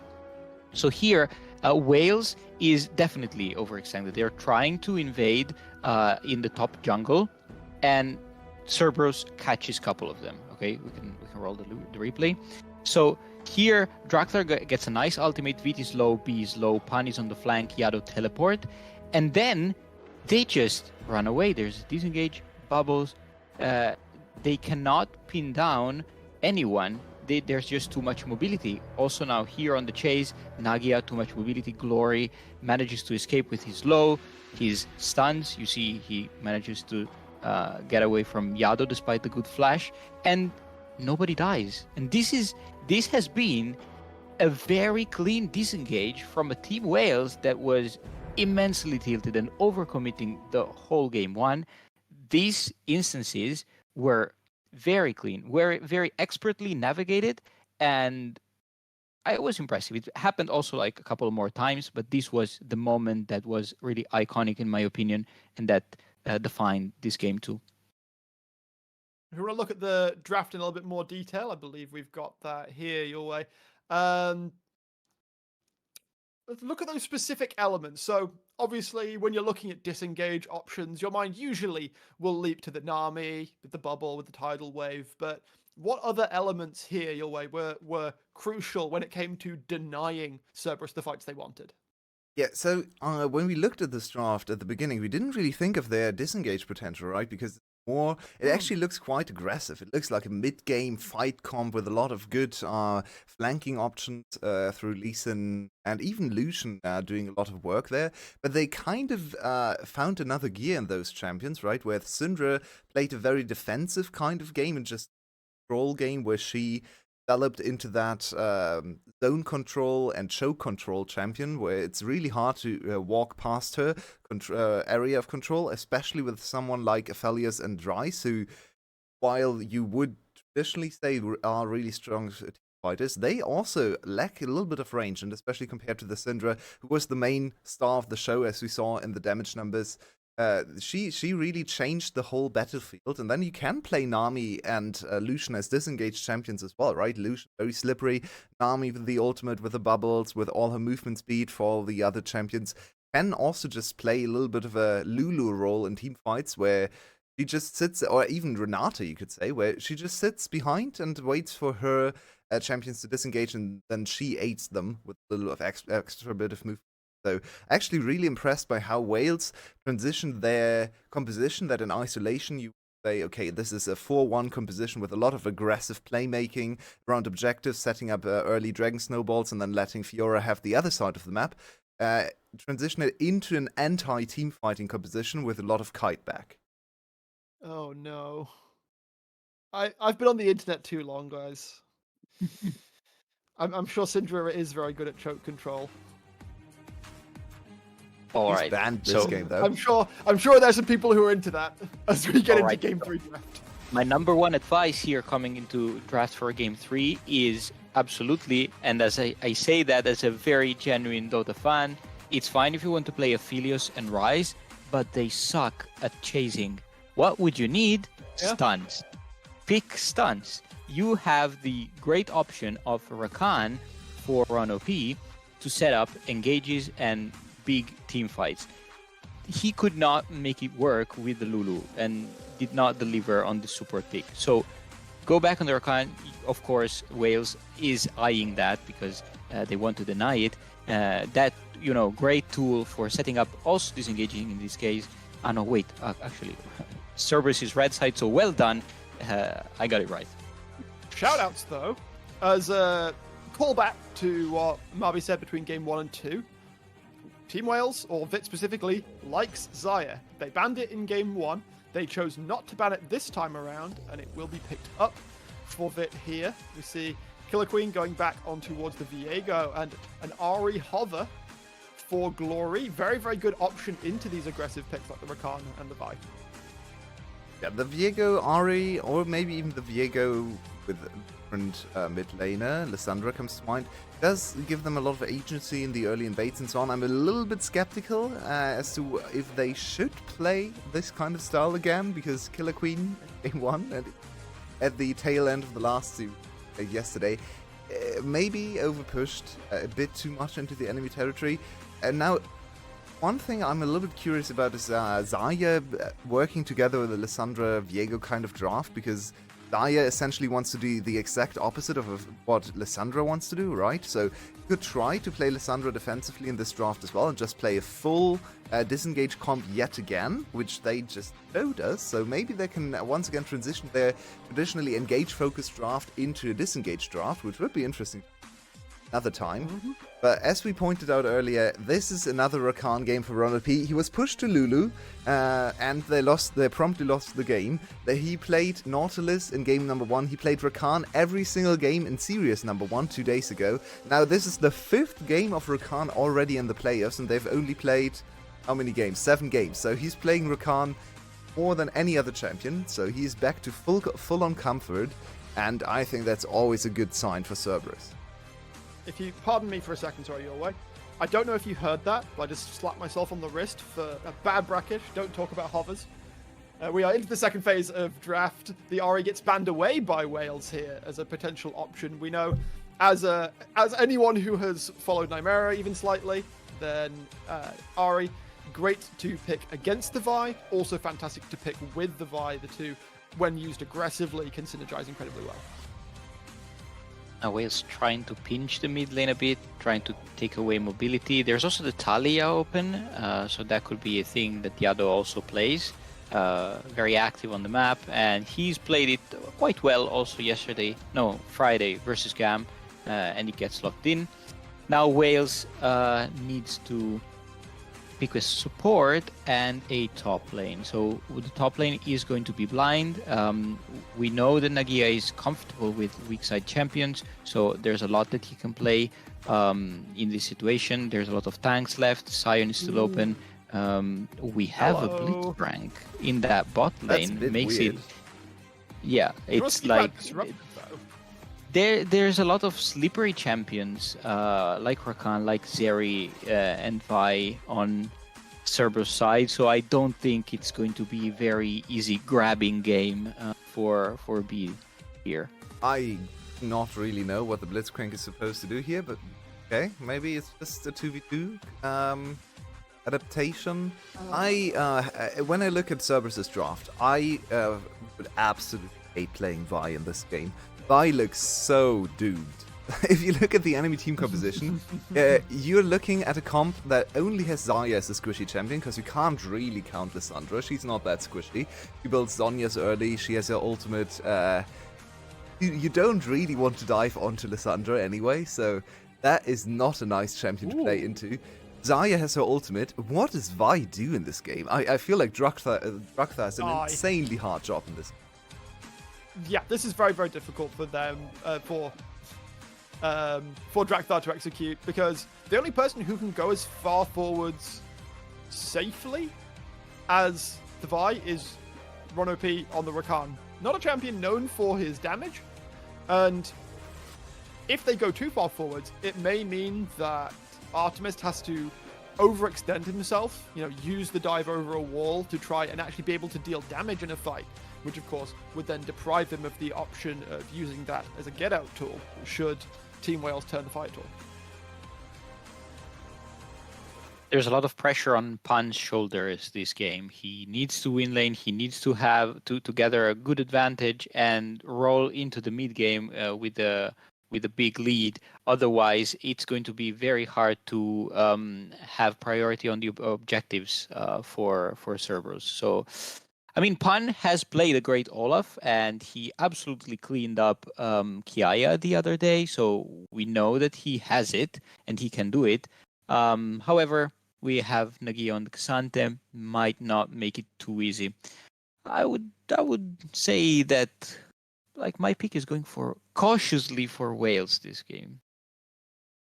The faith has been restored in Clockwork. Yule, what do you think? Totally. It's so hard to say, but I feel like I hate Blitzcrank and I hate Vi, so I'm not entirely sure which draft to favor. I feel like Killer Queen Viego is not it though, so I'm gonna go Cerberus. We'll find out which of you is correct as we get ourselves onto the Rift. We'll throw it back across to Rebel Fox and Marby for game number 3. Who will take it to match point? We're about to find out. Welcome back, everybody, to the start of game number 3 here in our elimination match. Have at least 2 more games to go remaining in the day. As, okay, we get some action to start things off. We're not going to have too much more damage onto Glory. I don't think he's going to have the flash, but I mean, they're just, Cerberus flexing a little bit of the early game domination, saying, hey, we're going to get things done. As let's talk about draft a little bit, Mobby, before we jump into anything else, because we have some interesting opinions on things that went down. Yeah, what does Blitzcrank do here? Blitzcrank, you gotta have a rough. You should have a bad time trying to hook Zeri, bad time trying to hook Rakan.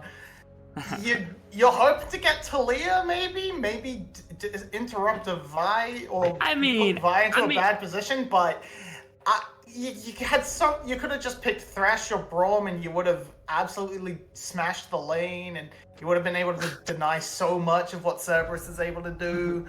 And Robot. Listen. Hey, now tell me something, okay? If this were Team Flash and this were Sora's Blitzcrank, would you be talking this much shit? No, you would not, okay? No, you would not, because he's the best Blitzcrank player. Sora's allowed to play Blitzcrank. He is probably the next best, all right? So, like, cut him an ounce of slack, all right? He's got the skill. He's learning from the master Sora himself, trying to figure out how to play the champion. Again, figuring out how it's going to get piloted, the one benefit is, of course, you can use this when you hit level 3 with Zaya, that if you tag either one of these two, you can actually just, like, full eradicate them with a feather pull. Makes it a lot easier to kind of work things out with the silence as well on the top end of things does help when you're able to kind of pull, because then Rano, he can't use anything to get out. You can't really use anything if you're Yato or Artemis in that circumstance. Maybe there's some benefit to it. My more egregious one is that we see Pun in the top lane go for the Olaf instead of going for the Mundo, because no one's going to kill Mundo in 100 years. As Killer Queen gets a gank into the mid lane, Yato's going to miss the seismic shove, and just like that, it's going to be not first blood yet, as Yato is going to be able to... No, okay, Killer Queen's going to be able to close the gap very, very easily, and he's going to walk away with first blood. Yeah, and didn't even actually need to blow the flash to follow up, so all coming up pretty well for the side of Team Wales. Now, the Olaf definitely could cause some troubles. Go get him. He's gonna have a walk in. Coward. Killer Queen has smite. He should be fine. Yeah. But Pun on Mundo takes that, by the way. Pun on Mundo takes that. But yeah, it's a little bit interesting. As we sort of pan across the map, we also get to see Artemis not actually taking cleanse into this Lissandra, into this Viego. So could just end up backfiring pretty heavily, as now Trackbot is in the area and will deny That's number works. 2, Yato getting bullied yet again as Killer Queen and Glory want the smoke on that one. Here comes Pun! He's got the ghost! There's no way to get out of your Killer Queen. That's going to be one going over to Pun. Now Glory's going to get stuck up as well. Has the flash readily available. Is going to use that W. Can you find anything else? That is not going to land. The axe is not going to be able to tag up. And that means that the play is going to die as it's a 1-for-1 as Pun walks away with a kill. If you are Nagia, you are going to be cursing the other 2 members of your team, but ultimately it doesn't matter all that much. Pun? Okay, Nagia, that was not the greatest of decisions. Yeah. You're going to pop the W, you're going to pop the E, you're going to pop all Qs. Nagia's got no way out of this one. Flashes that one, and now is going to keep going. He has to pop Ghost, but this Qs. Oh, he misses the important one, and Finn on the bottom side of the map ends up getting traded as a 1-for-1 on the bottom side. Leads to a kill for Artemis. We got action everywhere, Mobby. Yeah, that's not great. You don't want the kills going in that direction, but at least Vit was the one able to secure kill credit on Toronto P. But yeah, really, Nakira's really. Look at that. He lands the hook. They do a lot of damage, but Ron, it's just a classic Vit greeding for the kill, flashing really aggressively and putting himself into a bad position where Artemis is able to get the kill convert, and Artemis picks that up fine. But yeah, if we look towards the top side, Nagira is upset, not necessarily because of the kill. It's a 1-for-1, but Pun got a blue buff out of it, so he just gets to throw axes forever, and that makes you really upset, because that is usually quite mana hungry. But blue buff kind of fixes that for Mr. Olaf. But either way, the mid jungle is off to a fantastic start. Glory and Killer Queen able to put a few kills onto the board, thanks to Yato stepping up a little bit too much against this CC chain. And now Killer Queen can push in with complete control, complete confidence and set up. Make sure there's no one in this spot side jungle, and check and make sure Dragon Control is pretty much on the board for Team Wales. You know what's really wild to me, where we're going to see Team Wales kind of capture control of bottom side. The Zion, the Blitzcrank should feel perfectly fine. Being able to support Killer Queen's endeavor and taking this one as kind of everything progresses. You see Drakthars on the top side, not going to get too much up there. Tell me about this opinion that I've got, which is that our top lane pool is like probably one of the most interesting like pool of top laners in the whole world, because it feels like depending on the patch, we have like a completely different variety of like how good any given top laner is. There are times where we have like absolute solo kill, like Kiaya is always good. That's pretty much an inevitability. Now you've seen like Emperor, and you've seen Nagia, and Pun's usually not that bad. Hosmed's usually not terrible either. But like depending on the meta of top lane, really drastically changes who are like, oh yeah, this guy's popping off this season. Oh yeah, this is the best top laner this split. Drakthar is he's gonna dying. execute. He will, yeah. Yeah, he really wanted that frog. He didn't get the frog. Didn't even get it, no. But yeah, we definitely have so many sort of like specialists in this in this league. Like we think of Hosmed and how good he is on things like Aatrox, Akali. Those are no longer meta, and he is suffering for it quite heavily. Hero was sort of feeling the same effects. He was always fantastic at some sort of weird picks, like he was always known as a Vladimir player, but we haven't had Vladimir for a while, so he's struggled for it, but... We have, like, Hero, who jumps on, like, scaling picks, because I think he was also a Gangplank player for a decent amount of time, so, like, he's your scaler. You got, like, the crazy, like, one-on-one champions that Emperor loves, where it's, like, Fiora and Riven. You've got Pun, who plays, like, hard, like, one-to-one tanks, where it's, like, you've got, like, Olaf is big, but, like, Mundo and Tom Kench when it was popular. You've got, like, Nagia's pool is all over the place, but you consider him, like, Jax and stuff like that. That's, like, fighters that end up scaling a little bit harder, maybe not super dominant during the laning phase. Like, we have such a weird variety of top lane champions that we end up pulling from, that it's super fun to always watch, because anytime there's a massive shift in the top lane meta, there's going to just be a shuffle and a black box that pops out random names of who's going to be going crazy inside of the VCS before anything kind of gets picked up. Oh, that's good. Blitzcrank! There's another one! Everyone was talking shit on it, and yet here we are, another kill delivered to the waiting arms of glory. Oh, actually, Artemis is also just dead. With the cleanse. Yeah. No cleanse. Buffoon. No cleanse. Boo. That ADC. That cleanse would look real good right about now, but didn't take it. And of course, because Rakan fell first, Killer Queen had a perfect follow-up to Glory's setup and 2 quick kills onto the bot lane. And this was a 4v5 setup. You see Vit, he's hanging out. He's having a grand old time mining plates. He picks up 2, I think, maybe. A little bit hard to read the tiny numbers from my screen, but he's getting gold. And there's just the hook. Look, I mean, hey, Blitzcrank can work if you land the hook from across the wall, and it looks a little bit dicey as RonOP manages to find a good exit, but Ignite is there just in time.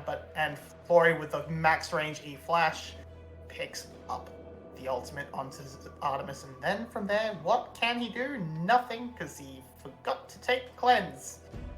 He pressed go. He was trying to outrun Glory is what was happening right there, and not going to happen. Now Nagia's going to get stuck up. No flash, no way out of the situation. Pun is just going to get it. It's finally a bit of action on the map here for Drakthars. They're going to be able to find a kill onto Pun. Maybe find some more damage on the tower as well. There's a bit of a hover here from Killer Queen. Honestly, I feel like this isn't a great use of the time. 14 seconds. They might lose a plate, but TP is available for Nagia. You don't have to clean up this wave, and it's just going to stick Killer Queen on the top side of the map ahead of time. Of course, that is assuming that B doesn't continue to absolutely flick RonOP with some of these hooks, as RonOP's number has been had by B all game. That's like the 3rd or 4th hook hit by B during the course of this one. Again, channeling his inner Sora as the best Blitzcrank right now remaining in playoffs, and making everybody look like fools for doubting the Blitzcrank pick.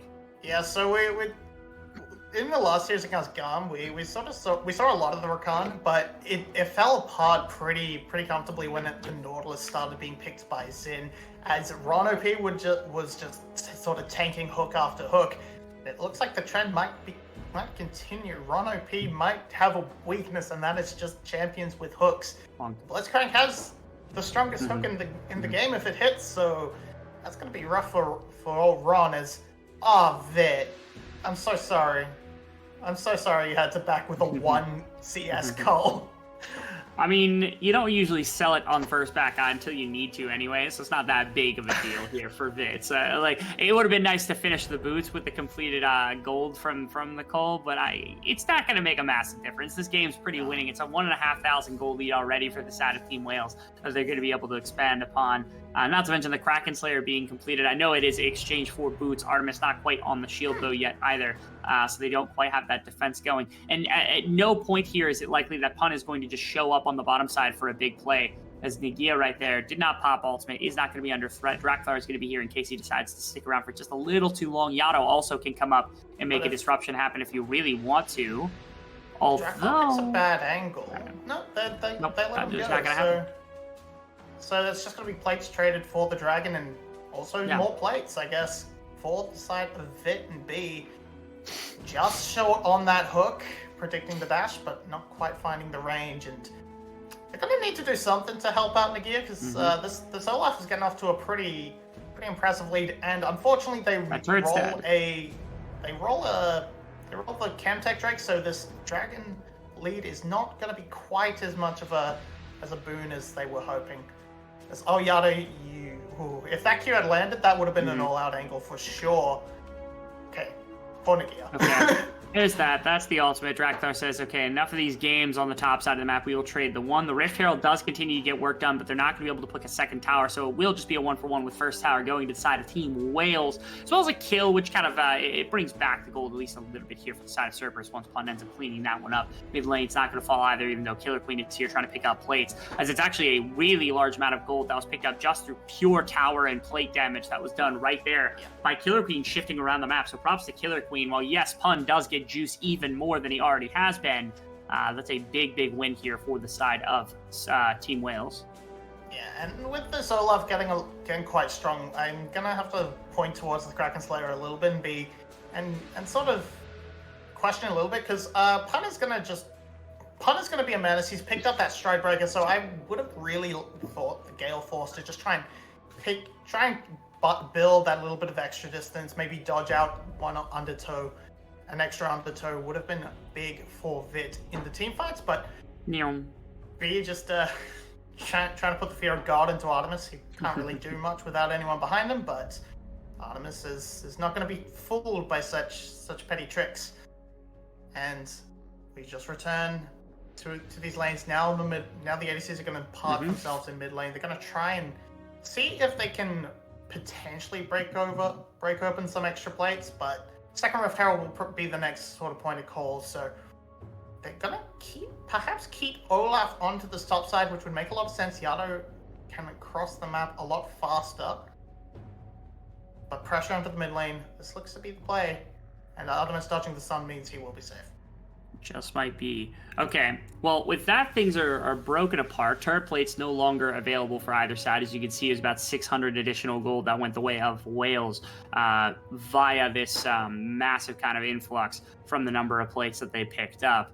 And dealing with the Olaf is going to be problematic. But again, one of the biggest downfalls of Olaf is if you've got a bunch of burst damage. And again, Featherpull and Lysandra both have very immediate forms of damage when you're wanting to burst somebody out and make the kill happen. Not the highest amount of damage, but it's a lot of instant damage that Olaf doesn't always like to have to deal with. Usually one of the best counters to Olaf is any champion that's got a solid execute or a solid amount of just really upfront fast damage. Because while yes, he does get attack speed from being low, he also has the risk of palping Ragnarok and just getting one shot by anybody who's got any amount of damage in the slightest, bringing him down. So in a game like this, you have to be a little worried again of the feathers that are going to be on the ground, certainly behind you when you go Ragnaroking in, as well as Lysandra popping off, which is why I said I thought that it would be better to play Mundo, because he does the same thing as Olaf, except that he builds 8,000 health, and it's harder to bring him down. as we get a bit of fight coming on here. That's going to be Yado trapping Nagia against the wall. There's no way to finish. Rift Herald's going to reset, so they're just going to take the back of the pit. Now Drakthar's kind of stuck in a weird place. Pun's also stuck in a weird place. We'll see if the Olaf can actually find an angle to find anything into Vit and Killer Queen as they're in the back of the pit. Drakthar's going to go away as Pun is still stuck here with the flash. Goes to give you a pop, and that's going to be a start off now as Killer Queen's going to get run out immediately by this Olaf, as Olaf's going to try to put some additional damage in. Vit's getting some good damage down into this Olaf as well. Nagia's going to find the first kill onto Drakthar. Into the back line. Here goes everybody as Artemis trying to put damage. That's the goal! As Artemis gets dragged out of position. A lot of members were looking really low there, but nobody is able to clean up. Now it's teleporting into mid lane, trying to find Artemis. Vit's going to run at him with Ghost. That's going to be an E coming through, as that's not going to be enough damage. Artemis is even going to hit the Q, as that's 3 members brought down by Wales. The Rift Herald going over as well, and a superior fight win coming out from this team over top of Cerberus. That looked so close to being a disaster for Team Wales, but they didn't quite have the damage, and once Drakthar popped, it was just scattered to the winds, but cleaning up 3, they get the Rift Herald, and they take the mid lane tower as well, so let's see how it starts off. It starts with Artemis having his flash blown and Pun trying to do his best and kill Killer Queen, but they go super deep. They end up dumping a lot of damage into Nagia, who gets away with the skin of his teeth, and a huge ultimate in the middle from Glory. Then the finish up hook by Artemis to put Artemis into a rough situation.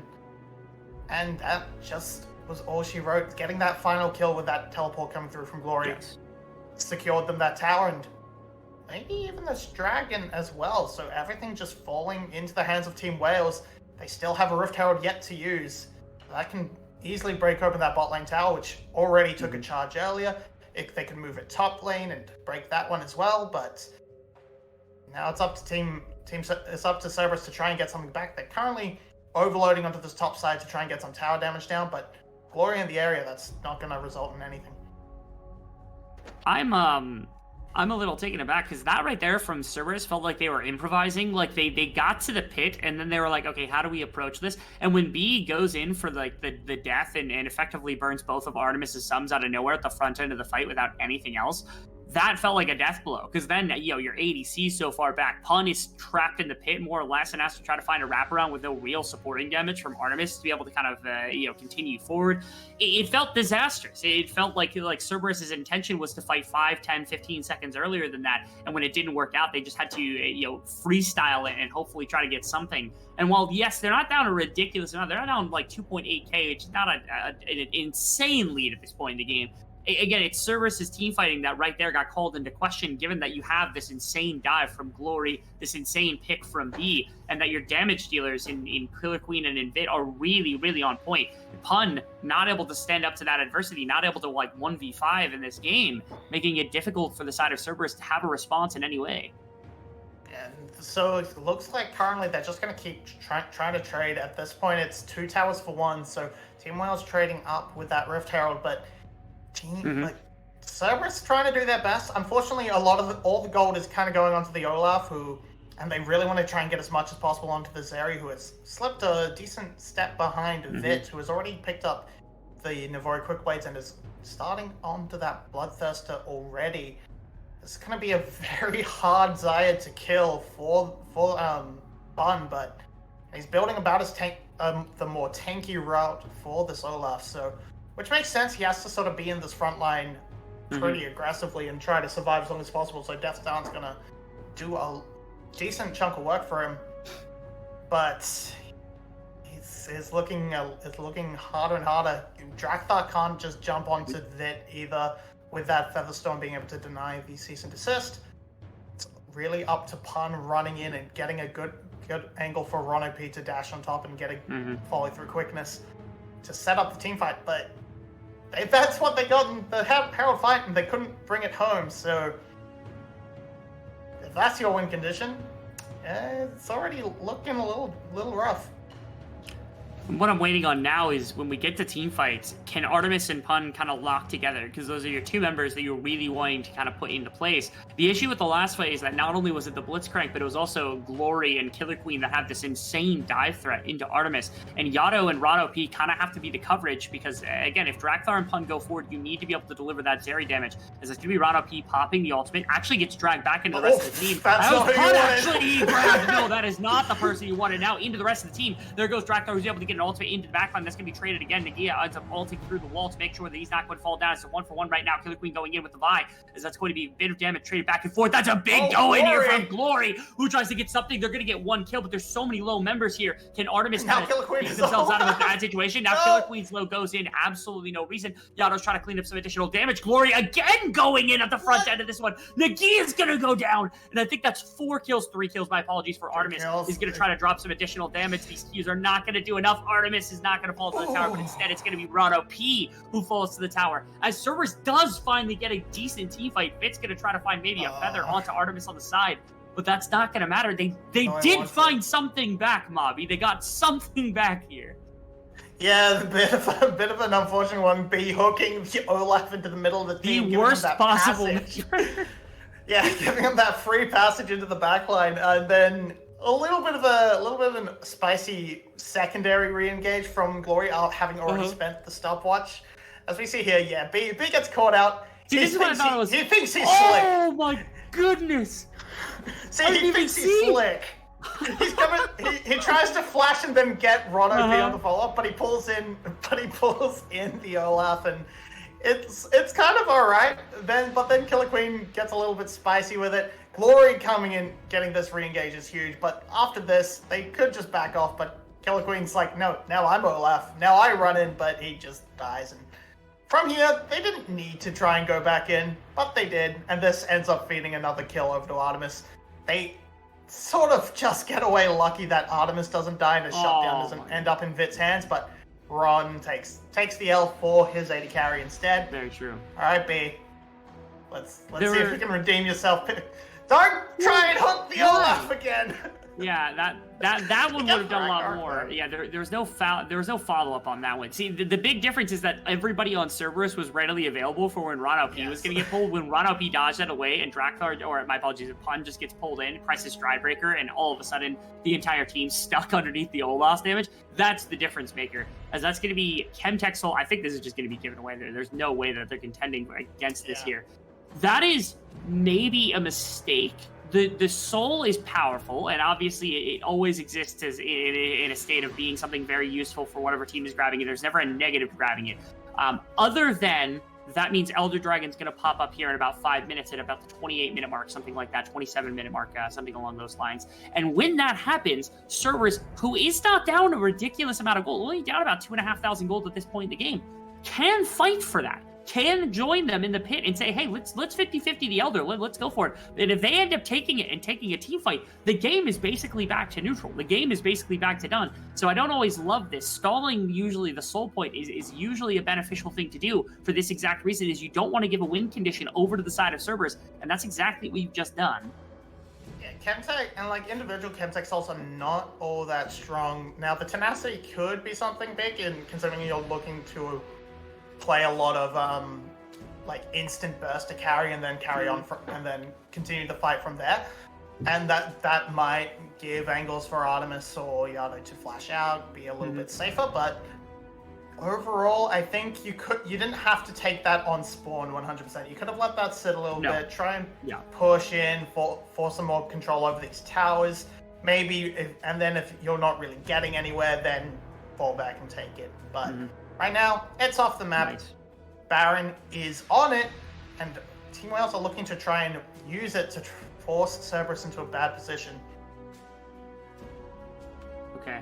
We're waiting to see. I was waiting to see if they're going to bait. Blitzcrank obviously is super valuable in these positions, and maybe that's why they feel like they can do this, because again, the team with all of the pressure on the map, with all of the push on the map, with the pick tool on the map, is Team Wales. So setting up around this Baron buff and kind of just bunkering in this area for the majority of the next few minutes until that Elder Dragon becomes a legitimate chance. Also doing a decent amount of damage to this. It's already down to half health. They're going to spot it right now. Drakthar is going to be available to try to go over the back of the pit. They already have vision back here. Yeah, everybody knows everybody. Okay, that's a decent pick now onto Glory. Glory's going to have to leave. Exhaust is going to go down. E's going to get him out of a bad situation. Pun was in a really weird place, kind of standing against 4 members. As now it's a 5v4. As Glory cannot re-enter quite yet. Going to have to TP back into this one. As it's Cerberus who's going to now usurp the Baron take, but they're going to leave as well, as that's again just that is a call that is made by Wales to try to get some kind of fight. The flank doesn't work out. Now Pun in a pretty bad situation, but not going to get caught up by anything. Had the Ragnarok too, just in case there was a Q from Nagia or a Q from Blitzcrank to potentially come out and make that pick happen. So instead, we're right back into where we were, minutes ago, right before the Baron had started. Yeah, Giardo jumping on top of Glory, actually working out well, had the cleanse in his pocket, and meant that Glory could have tried to teleport back in, but the ultimate had been spent. It's back up now. Can't leave quite yet. Okay.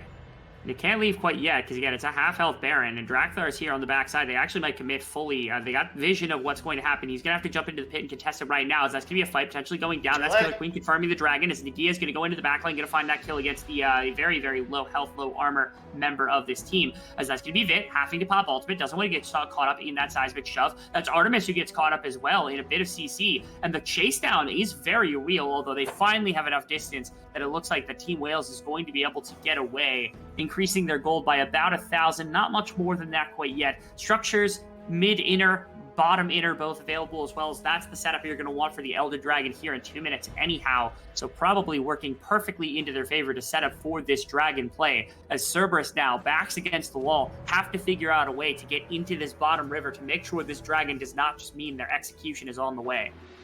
Yeah, and you only really lost Nagia, Vit finding a huge 3-man feather pool to guarantee the escape for the rest of the team. And as you said, these are the 2 towers that are the prime targets to take with this Baron, and they also set up the Dragon extremely well, so they can set up a nice 4-1 in these sides. Nagia should just be trimming the top wave, making sure it is pushing in the favor of Wales, and should be joining the rest of the team shortly.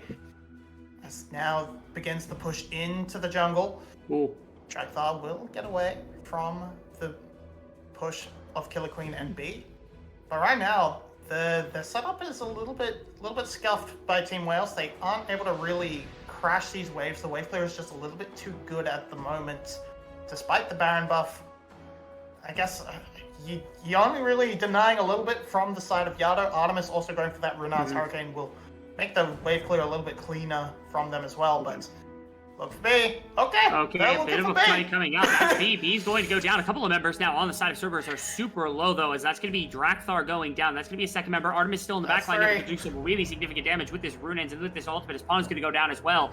And despite the fact that Artemis is untouched, not able to step back into the fight, not able to come back into the pocket, because of that 40 seconds now, death timers are... They're good enough that maybe it is possible for Cerberus to kind of stand up, but they are likely to lose mid tower here.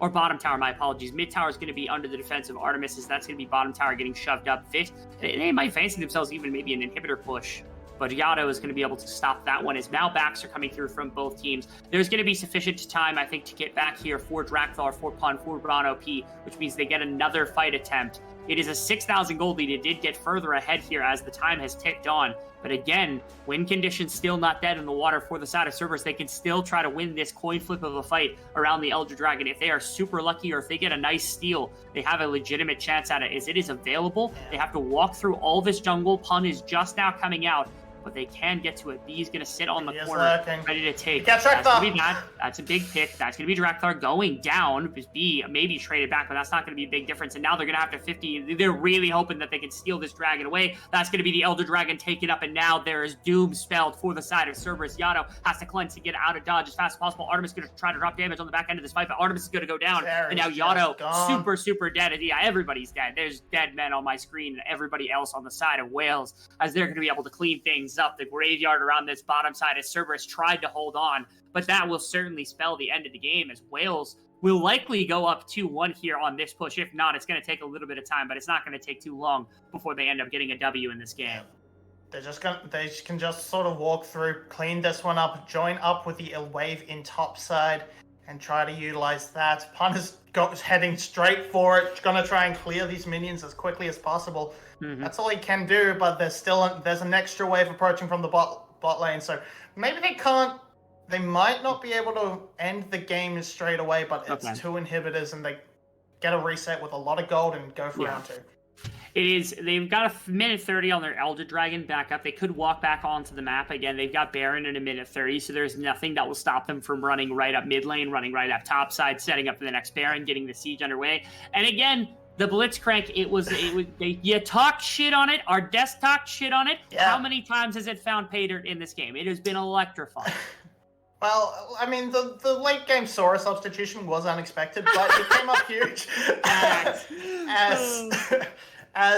B finds a huge pick onto Drakthar, and that means the dragon is pretty much guaranteed. And from there, the cleanup is easy pickings from Team Wales. As mentioned, Pun with good awareness to clear the waves meant that they couldn't go for an end, but as you said, still a minute on this dragon, just up 45 seconds now, but able to just straight walk up mid lane, and even if they don't end, that'll be 3 inhibitors and an easy track onto the Baron.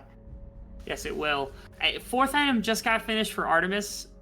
Again, it's not Infinity Edge, it's Bloodthirster. I was hoping it would be Infinity Edge. I don't even know if he's going to end up with one of those crit items. It feels like you need one in order to actually win this game. If you want that top-end damage to make things happen, as the base defense is going to be here 20 seconds until the Elder Dragon. Will they push for more? Yano actually is a really good wall off to make sure that there is nothing coming from the bottom side of this map, so they only have the one wave to deal with, as Artemis has to find a way to survive. Blitzcrank almost finds him again, which would have been the end of the game right then and right there, as they just get the top Nexus Tower.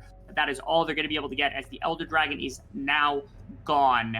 The rest of the game, I mean, they did more than sufficient damage to the rest of this base. All it takes is one even meager fight win, and that's all that's going to be necessary for the side of Team Wales to go walking in. Is Cerberus is not letting them walk out for free. They're still poking away at this team as they go through. Drakthar looking maybe for a Q over the wall, but instead he's going to get engaged on himself. Not going to find the kill, does Vit, nor does Killer Queen. As in goes Rono, PW goes down. Glory's going to take a bunch of damage on the front end, as Artemis is going to have to do a lot of damage on the back end of this fight. That's going to be a lot of damage delivered by Artemis, as he's doing quite a bit. Killer Queen actually taking quite a bit as well. Can Artemis actually get it done? No, he cannot. And everybody else on the team is basically gone. He and Yada are the only 2 remaining members. The damage was sufficient for sure, as they have to be very cautious about approaching Artemis at this point. The problem is the ultimate is gone, so the range advantage is now no longer there, and you can see, taken advantage of by Vit and Killer Queen, that's going to be Yada going down. And despite the very, very clear possibility of Cerberus coming back, at no point was Wales willing to give them a single fight as they go up 2-1 in the series.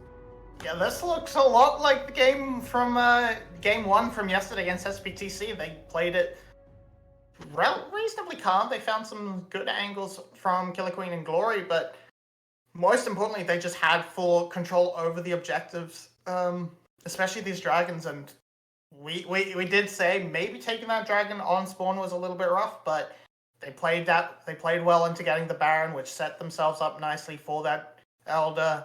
And then that Blitzcrank came up and guaranteed that the smite, and all in all, just a nice, clean game, and it's happening again.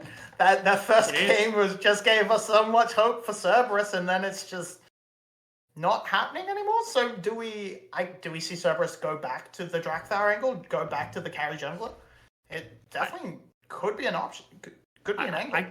I kind of want to see them just go back to jungle domination or early game domination in general, because it feels like since game 1, like Glory has had Yado's number since game number 1. Now Drakthar has been invisible for the last couple of games. Like Artemis is doing really well. Like Artemis is having a really solid season. I've been really critical of Artemis as the season has gone on. Artemis has played these games really well. Like that last game was stupendous from Artemis. They just didn't have anything else. Like they had nothing else to work with. So hopefully they can find some kind of response into our final, or maybe not final game of the day, but what could potentially be the final game of the series, as one game win is all that is necessary for Wales to walk out and continue their playoff lives. Cerberus not wanting to fall out of playoffs, not wanting to lose the remainder of the spring split that they might have available, have to take this win if they want to push us to a 5th game in our last elimination game of the week here. We'll be right back with the desk to talk a little bit more.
Welcome, buddy. Ahem, ahem. After Several Eastern folk religions practice in the worship of whales.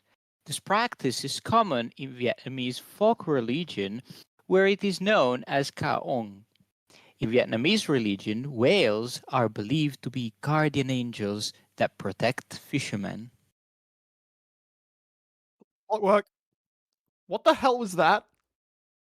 I mean, we've had some criticism for Beast Blitzcrank, but he was out fishing, and apparently he was assisted by some deity. Clearly.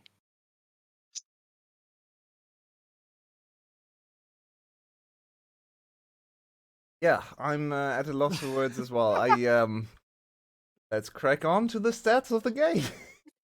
Why are you like this? Welcome Yeah, back, Clock, to another great VCS performance English. from Wales, right?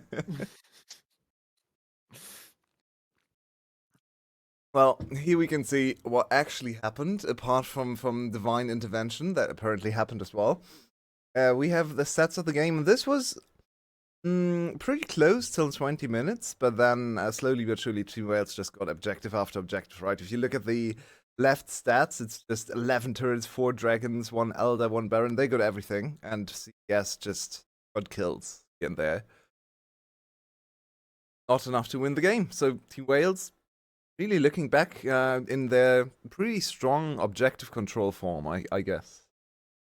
They got 2 towers, but it's certainly not Lord of the Rings up in this one. And I want to, well, I mean, we can look at a specific stat here. We called it out in draft, I'm pretty sure.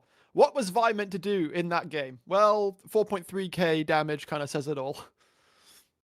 Yeah, the Vipig. I mean, honestly, the Vipig came in very early, and that's very meta right now, but it ended up being in a spot where I mean, it's first pick Zarya. After first pick Zarya, picking Vi already becomes very dangerous because, of course, Vi cannot do anything to Zarya. She's kind of at a loss of what to do. So she can't dive the AD carry. Then the enemy team builds a composition with Lissandra and Cassanti. So Vi has no targets. The only target she can really go for is Killer Queen, but even Killer Queen can then turn it around on her, and if she overextends, she gives Killer Queen the first reset. This is such a horrible, horrible game to play for Vi, and I'm not especially not flaming Druktha here. This is not, it's a horrible game from Druktha, it's a horrible game to play as a Vi, no matter what the name of the jungler is. Can't do anything here. You don't have any targets. You don't have enough prio to make something happen early game. They have so much counterplay into your specific champion, so it just ended up being kind of a trap they set for themselves, and their jungler didn't exist in this game. Looking at the rest of the champion picks, we also spot Artemis on the Zeri. Had a pretty decent game, actually, but it was brought up that Artemis Zeri win rate is 25%. It is a little bit on the low side. Definitely not his fault this game, though. Right. So for sure, Artemis Zeri was not the reason why Cerberus lost. However, I am very much confused as to why Cerberus didn't go for the Jinx. It was, it's a champion that Artemis is way more comfortable with, and also has a lot more agency against Zarya, both in lane and in team fight. Like on the other hand, on the same topic, this was, I think, the first game in these playoffs where Wales didn't ban the Zarya and picked her themselves, and it worked very well. Vit was in a commanding position both in lane, and they never could get a hold of her. So I mean, keep doing that. That was a good performance. Stop banning the Zarya if your AD carry can just first pick it on blue side. And do we want to talk about a key moment? Because there's a certain Herald fight that I think is pretty indicative of the Vi not being able to play the game syndrome. Oh, right. Yeah, we have some of it. If you can put this replay. This is, I think, the iconic moment where the game was turned around. It's a Herald fight. Wales are first. They just lost their first tower top lane, and Pan can roam. So Cerberus can contest this one, even if Wales are first on the Herald. Okay, we can roll the play. Everyone on Wales is under vision, and Pan decides to engage. There's the wall. Nagia is almost caught out, like isolated here, and the Herald reset. Now here, Cerberus can disengage. Instead, they get trapped in this awkward spot. You see Draktar decides to leave. Now Pan is isolated and B tries to make a pick. Killer Queen is risking it, but here the team fights. This is where Zaya shines, and then Nagia clears, and Cerberus are well split. Pan has no health, Yado has no health. Amazing fishing performance by B. Of course, Artemis doesn't die immediately, but there's the teleport to clean up, and this was basically a great summary of the whole game. Cerberus did not manage to find the right angles, the right position to set up these team fights, and the Zaya just abused their mistakes. It seems like something needs to change coming towards Game 4, a fact that the Cerberus staff agree with, because it was announced during the break that Hyuba will actually be subbing into the support position over Ron OP. Yule, what do you feel about that change? What's Hyuba going to bring to the roster? It's hard to say, because I personally am kind of a fan of him. I like to see him play, but hasn't really found that much success in recent series. They haven't really been relying on him as much as in some of the other splits. We know he's a better Enchanter player than Ron, but then the team look more cohesive Ron in. So I am very hesitant to say that this will work out in their favor. Let's hope it can change something, because I also have the draft from last game here ready to go again, so we can have yet another look at the nice moment the champions were picked, and they should swap the sides again, of course. So Cerberus back to blue side if they choose to go for it. So we might see a Zaya, but with Hyuba in, I don't think you want to first pick Zaya, because that wouldn't really make much sense. With the Hyuba in, it's probably best to go for a hypercarry setup, to go for a Jinx, Lulu, to go for something akin to that sort of style. So let's head into Aphelios also. Yeah, maybe Lulu Aphelios comes to mind. Even Lucian Nami. Let's see what Cerberus wants to do. But it's actually Cerberus back on red side again. So they chose red side in game number 4. Alrighty, let's see what we're working with this time around. Team Wales, Great. again, getting the Zaya nice and early for bit. Had a fantastic showing on it, though. Cerberus stealing away the Lissandra. Right, so this is already a good start. They understood what worked in game 3. They're trying to replicate it. Of course, now Cerberus will try to take away some of the comfort tools, taking away the Lissandra and the Viego, so they cannot replicate the same composition. You very much punish them. Now there's a lot still available. There's the Ahri still for Glory. Many mid lanes are already taken away, so Ahri, Talia, I would pick them right away if I was Wales, so prevent further bans, and indeed they do so. Killer Queen is denied his Viego though, so he has to go to a different jungler this time around. Oh no, not the Vi. The Vi again into Lissandra. You see Lissandra face up. At least it's not a Zaya this time, so they can actually dive onto the ADC. Personally, not a big fan of the Vi, but Vi, Ahri can challenge Lissandra Viego in the 2v2 at least. So if you picking Rakan when you just put in Hyuba, wow, that is such a weird move. So this is not so much about champion pool, because you wouldn't expect Ron OP to be subbed out when you want to pick Rakan, because he literally has 5 Rakan games already in these playoffs. So instead, it's yet another Rakan, but now in Hyuba's hand. Maybe they just need a mental reset or a change in communication or something like that. The ban on the Blitzcrank, so BE stroke some fear into their opponents, which is really fun to see. But this composition for Cerberus is so aggressive. It's not really like a Cerberus composition usually. They could still try to go Jinx plus tank here and build a little bit of front to back. But honestly, I'm not sure. Maybe they should full commit on the dive. Though the enemy team has Zaya, so full committing to a dive might not be the most intelligent idea. There goes the Varus, there goes the Jinx.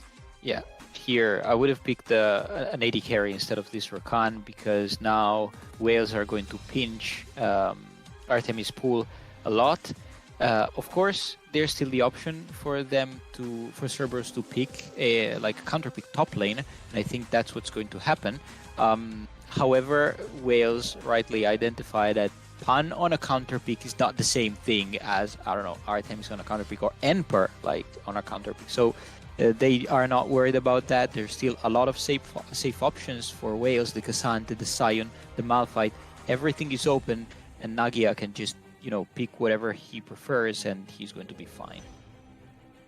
Yet another Artemis Zeri, which we just talked about as not being the most successful champion for him and his team. He had a decent performance last game. There was one big issue. He didn't go cleanse into Lissandra. Now, there are two things he needs to be careful about with the cleanse, where the cleanse gets a lot of value. Leona stun and also Xayah Featherpull, honestly. Now, with that point-and-click CC in the hands of Nagia, I think Artemis really needs to go cleanse in this game, but top lane counter pick available.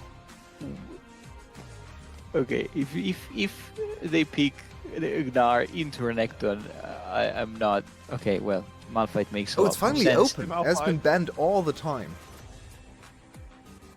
Yeah. Here on Wales' side, I would have preferred something a bit more self-standing, like, I don't know, the Jax or the Jace. But still, Renekton, good pick. I slapped myself on the wrist for it earlier, but since we did see the Ahri actually locked in this time, I can just bring back to your memories, everybody, the fact that the combination of Ahri and Vi is very, very good. They both play to each other's strengths very well. If Vi sets up for a play with a cease and desist, Ahri can easily Spirit Rush after, land a follow-up charm.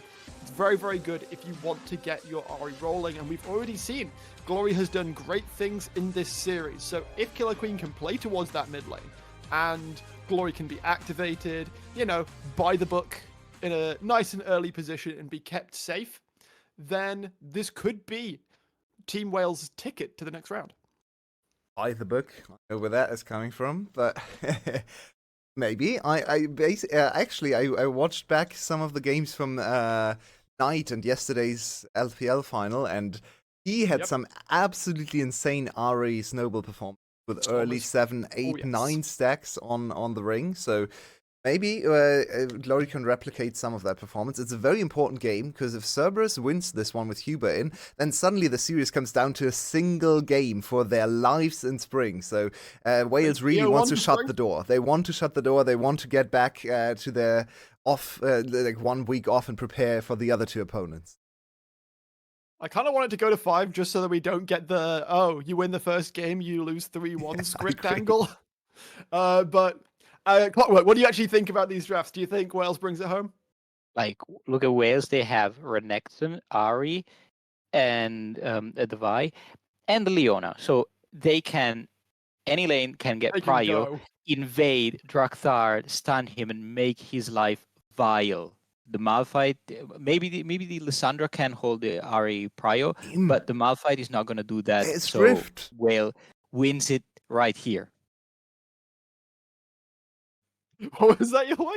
We need to go onto the Rift. Okay. Analyst time is over. Back to the cast once again. Clockwork, gonna have to shut down that TUW fandom. Actually, no, we're not, because we're gonna be handing it across to Mavi anyway, who is a Wales lover. How are you feeling about it, Mavi? Yeah, pretty good. It's in a good spot for Wales right now. It's looking all right. Really? We got a croc. We briefly flirted with a cow. We were really repping the VCS right now.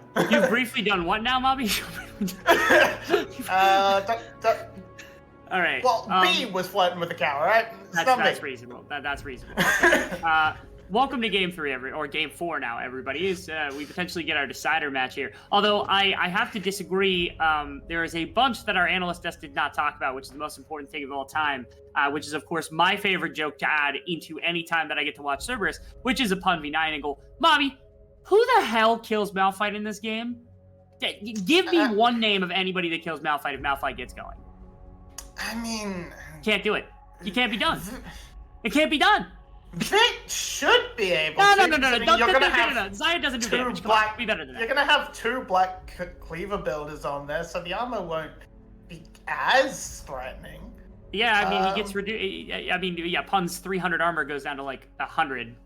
But still, it's just not enough, man. This is Whoa! stunning. That's an engagement from B, This is basically a B directly angle. into the face of Artemis and into, yeah, this is a B angle for sure.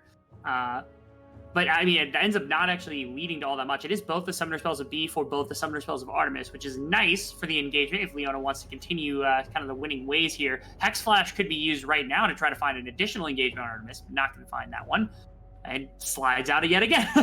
This bot lane showing some mechanical prowess right here and making sure not to fall victim to Leona's early game.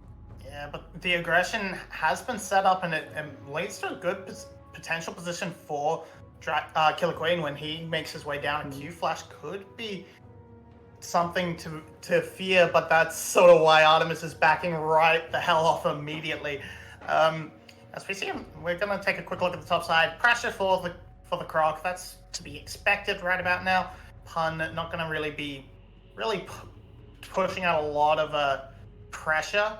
As I say that, he puts a pretty nice trade into Nagia, but not going to be putting too much pressure until level 6, until like the Barmy Cinder comes in and he can actually aggress a little bit more and get a bit more control over the wave. But right now it's Team Wales with pretty much full control over the map, letting Killer Queen have full control, and this is going to be the best stuff for a Vi we've ever seen. We've seen this series because currently it's been Vi playing alongside losing lanes. So now going to set up, get a quick double scuttle, and off to a good start.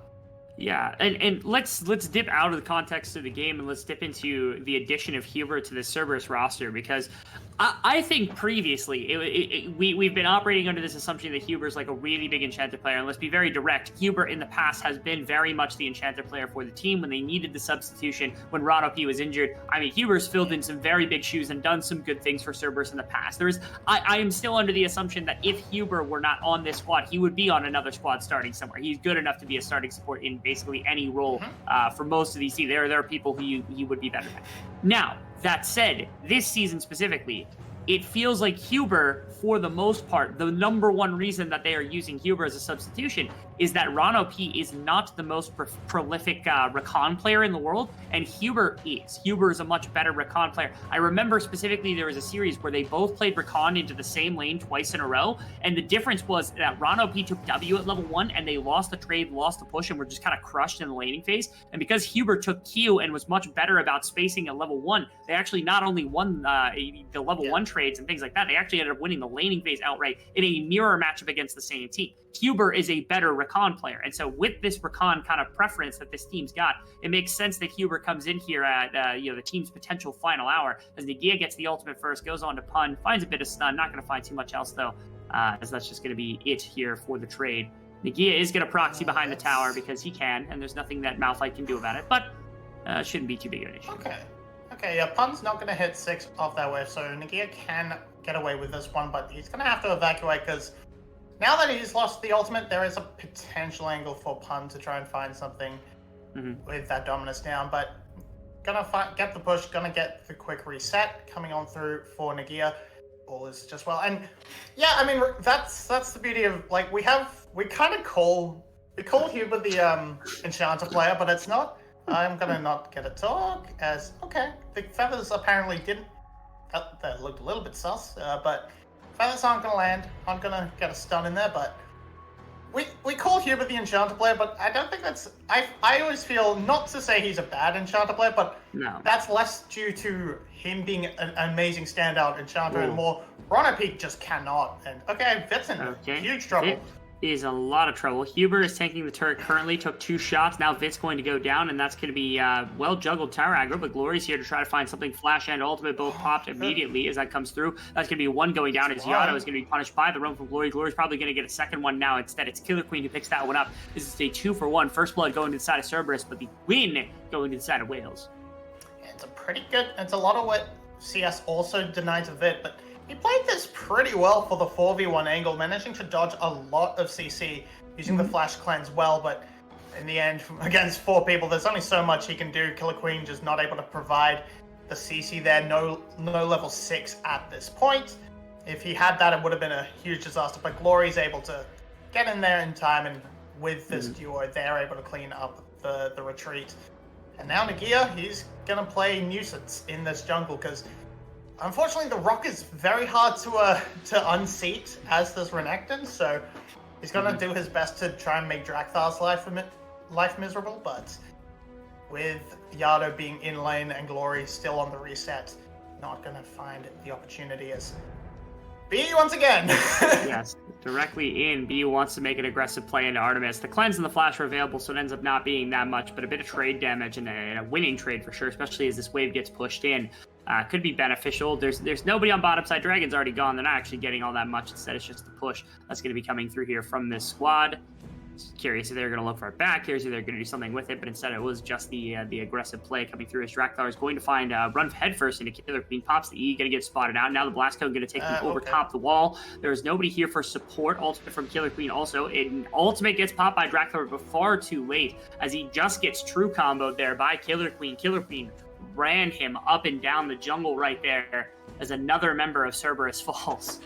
Yeah, Drakthar grading a little bit, just trying to take that blast cone and hold on to the ultimate as long as possible. But man, this is so much aggression from B. It's a look we don't often see. We don't really see the Leonas and that come out from him that much.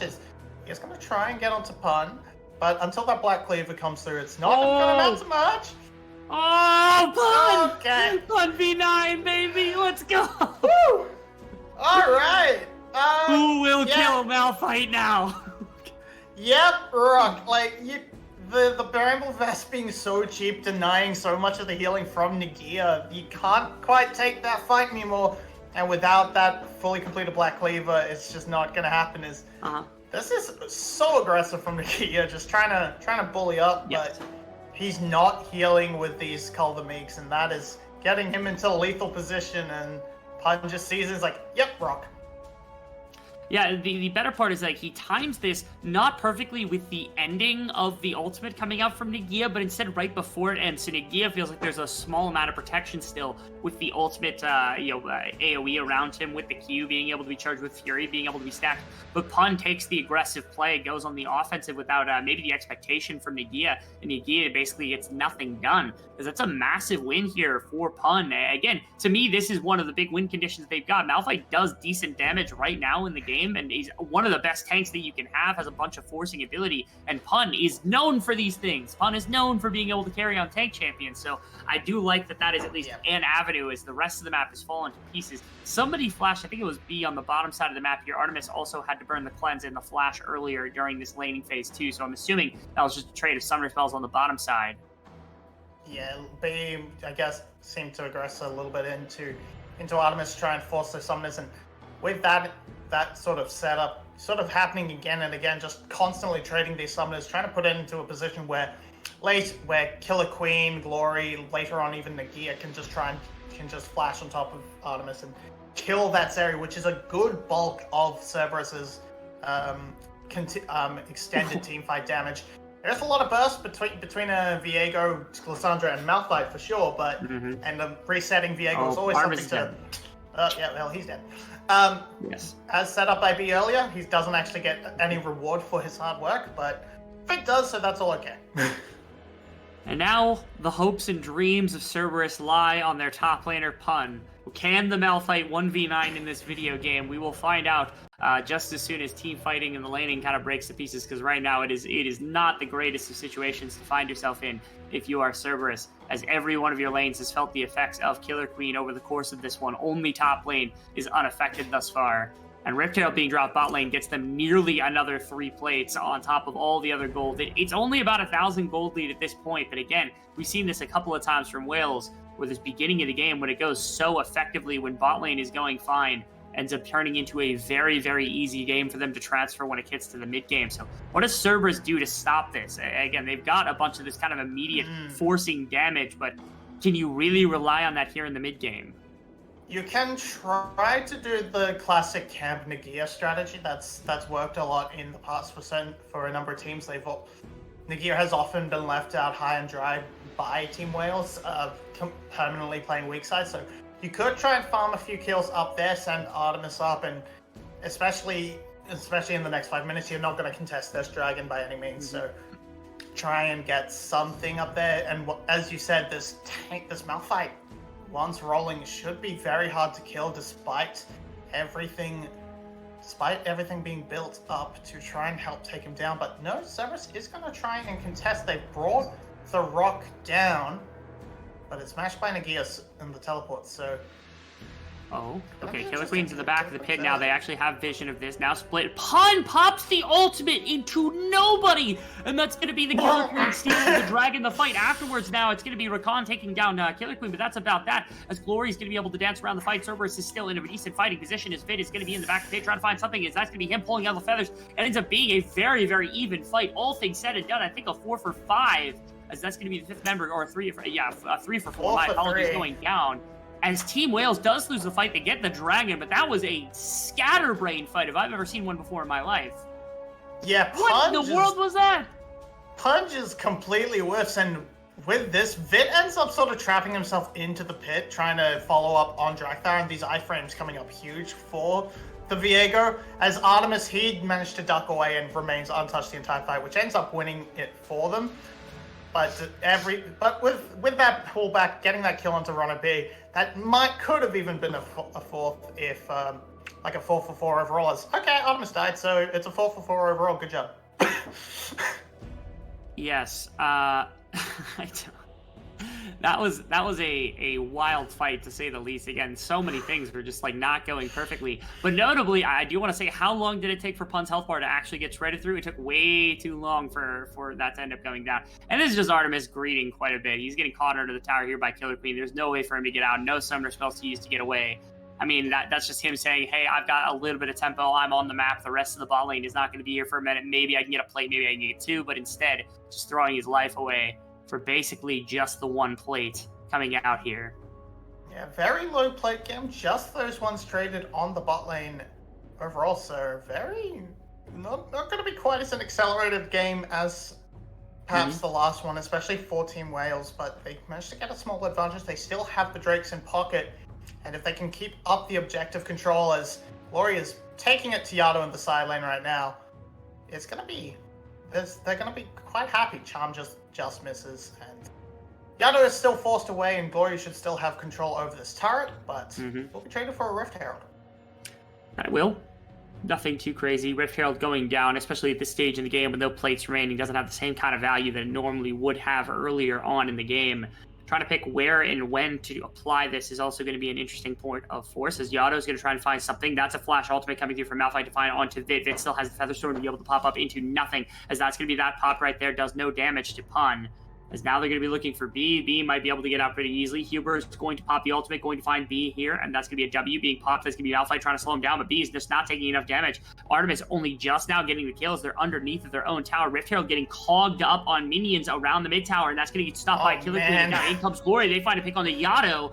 No ultimate for Pun available. No ultimate for Artemis available. A lot of their stuff got burnt in that chase against B and against Fitz, and now it's a 4v3, but a lot of the tools that are useful are going to be done. Glory gets Pun on the front end of this fight with that charm. Jump in from Huber is going to find a bit of damage. Now, again, Artemis just not able to put up the damage without the ultimate coming through here, and because of that, it's not a 1-3v4 here necessarily for the side of Team Wales, but certainly with the amount that was burnt from Cerberus right there, they got the losing end of the stick.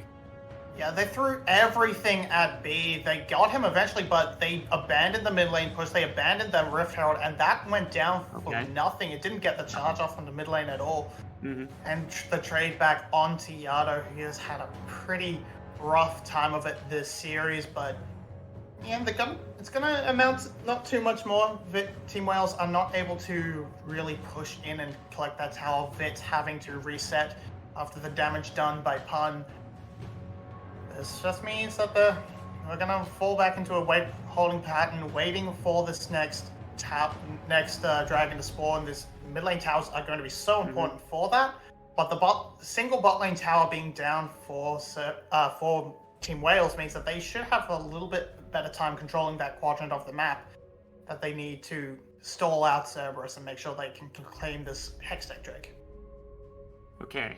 It would be really big win, I think, for Team Wales to be able to grab the Hextech Drake, because that means they can start leveraging and saying, hey, we want to fight, hey, we want to force, before the Malphite really gets completely unkillable, before the Zeri gets onto the big damage items, big ticket damage items that are going to be necessary. Before any of that starts to come through, I think forcing around some of these neutral objectives could be very beneficial for Wales, as they're going to find a play on to be Ultimate's going to get dropped down, make sure that Yato gets stuck in place just a little bit longer. In fact, got TC for probably about 5 seconds there, as Nagia just now enters pun TPs to the bottom lane. This is control of mid lane that's going to be taken over by Team Wales, but not necessarily the river. Not a ton of wave clear to work with here, but the mid lane should still be even between the two, as Huber's now caught off on a weird angle. That's fine. Nothing crazy. No mid lane push in either direction, as the next wave is not going to be here for another 10 seconds or so, as it's going to be Cerberus who claims interior pressure on the Dragon. We've seen this before. Wasn't anything winning previously. Only just now, here comes B on the Leona, really deep into the pit. See if they actually want to make an engagement happen. Yeah, that's a lot of Hextech souls, and that's going to be Pun finding 2 on the front line. Nagia's dead. Basically, instantly, Vit's going to be locked up on the bottom backside, has to ultimate and flash out the backside. Is still going to be taking a whole bunch of damage. Artemis is getting run down now by the opposite side of the fight. Killer Queen's going to find something, going to get a bunch of damage down onto the damage dealer, as Drakthar now, in the body of Saya, is going to end up doing a bunch more damage, as slowly Cerberus has been able to clean up this fight. That is a massive play for Drakthar, and a huge win for Cerberus as they wrestle back complete control of the map with that one. Should be able to grab up the Dragon, stop the stacking, maybe grab mid-tower. They got everything available for themselves. They absolutely crushed that team fight. They just hit the weak part of the split. And we see here, they see the Hextech Gates activate and just go straight onto Nagia.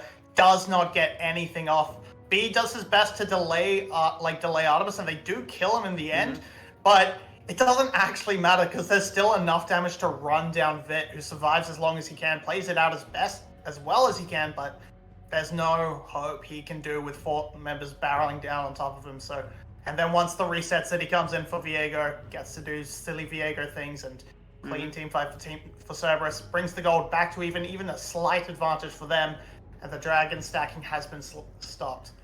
And just like that, again, for Team Wales, the fact that they went for that split when they have the superior team fight in a lot of ways it feels like there are 2 options, at least from our omnipotent point of view. Where either A, take the fight basically directly through the river. I know Malphite's going to be an absolute menace, but like maybe you can live that, maybe you can continue. As long as Vit is alive, you should be perfectly fine. Glory should have enough mobility to not get hit. Your damage dealers will be okay. And the alternative is you just back off and you give that one up and you say, okay, they can have a Dragon, that's fine. Like, we can pick our fight around the next really big objective. Baron's going to be up, and now you've given the gold back that like Cerberus is going to be competitive inside of the fights. Your one biggest advantage in this game has just been thrown away as a result of trying to overforce, trying to overplay your hand right there with those Hextech portals. It makes me wonder if there were a different map, like if we were on like Ocean map or something like that, if that would have actually made a difference, because they wouldn't have gone teleporting into the backline to find something. This Killer Queen's getting bullied by Pun just a little bit. It shouldn't amount to much though. Yeah, they also had inner track on the mid lane, so they could have just traded mid lane tower for the Dragon. Very which true. would have been worthwhile, and we're just seeing this Renekton. It's not very tanky. Has picked up the Gore Drinker, but with as much CC that was thrown at it, couldn't pop that. Barely got the Dominus off, and that did nothing. And now with the pressure coming on through, they're just going to pick up more. And find Nagia very easily, and now also Vit is just knocked up and he's gonna get chain CC'd to death. As that Cerberus with another massive win, they're gonna find Glory. Glory gets a ton of ridiculous value, a massive Everfrost, and Glory's getting work done right now. Dropped a bunch of the health bars. Killer Queen and B, there's no really big damage source as Glory is on this Ahri, isn't able to full clean up the remainder of the team, especially with no additional ult charges remaining, but Glory with some heroics basically clamped off any attempt at a Baron that were ever even conceived by Cerberus right there. And we're just saying it's Cerberus having Cerberus still the ones having full priority. They've got the Lissandra, they've got the Malphite. They are calling the angles. B is not able to really get in there. Nagia is just kind of useless on this Crocodile. But Glory, yeah, he does a little bit of heroics there. He's gonna maybe pick up this tower as well. Yeah, should be able to get away with that. So Glory, once again, keeping Wales afloat in this game. He's being able to pick up a little bit of scraps, but this rock is just too much of a menace, and Nagia is going full tank. No Black Cleaver coming out from him. He's not going to contribute to the kill Pun fund. We're gonna be stuck waiting for Vit to complete that third item, Lord Dominic's Regard, to even have a chance. And does he maybe want to stop off at a Bloodthirster first just for extra survivability? Okay. Well, I'm just dead. Okay, well, Maybe? that's Zonia's. There's a lot of reinforce potentially coming in. B was willing to kind of make this play happen as that's Pun going into the backline, ulting, not hitting Vit because of the ultimate that comes through and making sure that go down. And now that's a lot of damage being traded back into the remaining members of this team. Pun does end up finding Vit, though, as the Feather Pool, I don't think, got enough. Now, Nagia, not the person you want flanking right now, so he's going to get Nope, CC'd that's up not to good. death. Gets a flash into the backline, not going to be able to even find the damage necessary onto Artemis. And now the re-engagement on the opposite side, they're going to be able to find Glory. And that's a fight won for Cerberus. It looked like a solid angle here from the side of Wales, and yet they get absolutely nothing from that. That's just a lost fight, maybe a lost Baron. That's lost fight, lost Baron, maybe even lost game. Vit just can't get anything done. Can't get anything done there. The two solo lanes of Cerberus just barreled down on him. He has to expend everything, just evacuating. He can't get the damage out. He can't get a kill. And Glory has gone for the playmaker build. He's gone for the pick. He doesn't actually do enough damage to be a backup threat if Vit dies. And I mean, Nagia sure as hell isn't going to contribute going for that second item, Randuin. So it just means that there's only one thing Pun and Yado need to do, and that's kill Vit. Glory just cannot contribute enough to cut through. Look at how little this damage is coming through. If he gone the Nightmare Classic of Ludens into book, maybe he can continue on to a fight, but as it is, just not going to happen. And just re-engage from Cuba, who wasn't actually needed in the first round, just make sure that any attempts to recover it fall apart. Cerberus from here should just be in a commanding position. It's going to take a pretty impressive flub from Cerberus / Miracle from Team Wales to bring it back. Gonna have to play through the side lanes. It looks like that's their angle they're going for, but I don't think that's enough. I don't think it's anywhere near enough because Pun can respond exactly in kind. No one's killing Pun anytime soon. There's no one with anywhere near enough damage to actually get it done, which means that he's actually actively matching what Nagia is able to do on the other side of the map. And if that's the case, if they can match turret for turret and this tank continues to get absolutely juiced up, then Pun is already unkillable, will be completely unkillable by anybody on this team. Oh, and that's Vit, who's just almost dead. Featherstorm has to be popped just to make sure they can get out. Drakthar was trapped under the tower for a second, but Artemis going over top of the wall, making that aggressive play happen. And now they're going to try to wrap around on him, but I don't even know that they're fast enough to catch Artemis, to be quite honest. That's going to be Glory hitting the Everfrost. Almost goes down to the damage of Artemis. He's going to continue fighting backwards. That's going to be a stun coming out, and that's going to be a kill now onto Artemis. Because that's going to be Huber, who is bound behind him. Ultimate is available on Rakan. Going to get 2, but that's going to be 2 kills back onto the Renekton as mid tower is being pushed for the rest of the team. But that's going to be assist and desist, so they might try and get Pun. Yeah, you got ultimate though. You didn't care. Okay, say goodbye. Later, chumps. I'm out of here as he just pops away as a rock. Problem is, it does give up Dragon, which is a win condition that's still here for the side of Wales. Hextech Soul is one of my favorites, one of everybody's favorites, one of the most powerful that you can actually have. Helps out quite a bit when you're setting up some additional damage against a lot of these members. And it will definitely assist in stalling for time here for Wales so that they can get onto this late game itemization so that maybe they can start cracking through the rock that is Pun. Yeah, maybe they can start cracking through the front. Maybe they can get enough defensive tools for Vit to work through. Get that locket. Get that locket done for B. Get the Bloodthirster in. Get a Guardian Angel as well to top it off. Who knows? Anything to keep this AD carry alive. Rabadon's coming up through from Glory now, so gonna actually start dishing out some damage once that comes through, and that might be what they needed. This bit of a pivot to try and continue on, because the snowball hasn't come through quite as effectively as they wanted, and they need that secondary damage source to deal with. Make sure Cerberus has to split their attention, or can't just throw everything into one character and then just roll it from there. Yeah, really incredible, because at this moment, I'm questioning whether the damage is there. I was really interested that Artemis went for Guardian Angel, but I kind of understand that this whole game has been Bully Artemis Day for the side of Team Wales, and that's really all they've had is Nagia going to get wrapped around on. I don't think they're even going to use the Pun ultimate. Nagia gets quite a bit of healing back on that Gore Drinker and that Q combination, but they're still going to get brought down as Artemis is here to help put some damage into the remainder of that Crocodile. And now bottom lane pushes a very real threat that's going to be pushed here by the side of Cerberus. If they decide to stick around, Pun and Artemis, I mean, if anybody decides to come defend this Vit, don't show on Visit Vit. Okay, there we go. Okay, the blue ward gets popped. Didn't hit Pun, notably. So they know that Artemis is here. They actually don't know that Pun is here. The TP is going to ward them off a little bit further as they may be looking for a bit of a dive onto the bottom tower, but instead just going to grab up this bottom inner tower. And that is it for structures on the outside of the base. 14 whales, only structures in the base remaining. Yeah, this Dragon win condition is kind of all Team Wales is clinging to right now. They weren't able to find a response to this play onto Nagia, and Nagia continues to build more tank. He knows that his only job is to try and live as long as possible, but then you're just stuck playing a Renekton that's not a threat to anyone. You're just gonna get caught, so that's a little something bad. Will he? He will not. He gets out. Absolutely Rakan. Nothing. Yeah, Rakan barely living at the front end of that one, but is able to sneak away. Didn't even have to be able to burn Flash. Did have to burn Heal, but did not have to burn Flash, which is a big deal, because that means the Rakan's going to have that for later. Shirelli is as well an insane item to be able to throw onto Huber to help out as well. So basically the entire engagement, once the ultimate's back up, is still intact here, despite that engage coming through from Killer Queen, trying to find that pick off onto the support. It's not going to be much. Even with that kill, it's not going to matter all that much. I mean, they would have taken away some of the vision control that would have happened around the Baron buff, but there's no way you're threatening Baron right now if your Team Wales with the Rakan exclusively down. I mean, I don't know. They might have felt the call. They might have felt things slipping away and gone for a desperation. But we have to. You're just gonna settle back into the play state. 30 seconds to this Baron. You need to try and find a good setup. Glorious doing his best to try and trim the sideways, make it so that there's something always an advantage for Team Wales, but it's not going to matter. Pun is just going to pick that up in the side. He has teleport available. He's going to just go clean that up and be happy, because all they're doing is just trying to play through sidelines, get as much gold into Glory as possible. They're sort of looking for maybe that stopwatch to come through so Glory can be a lot more aggressive. We'll find Pun, so now they're aware of where he is, but Cerberus just straight onto that Baron, and not really a good angle to respond from Team Wales. It might just be the Killer Queen steal angle.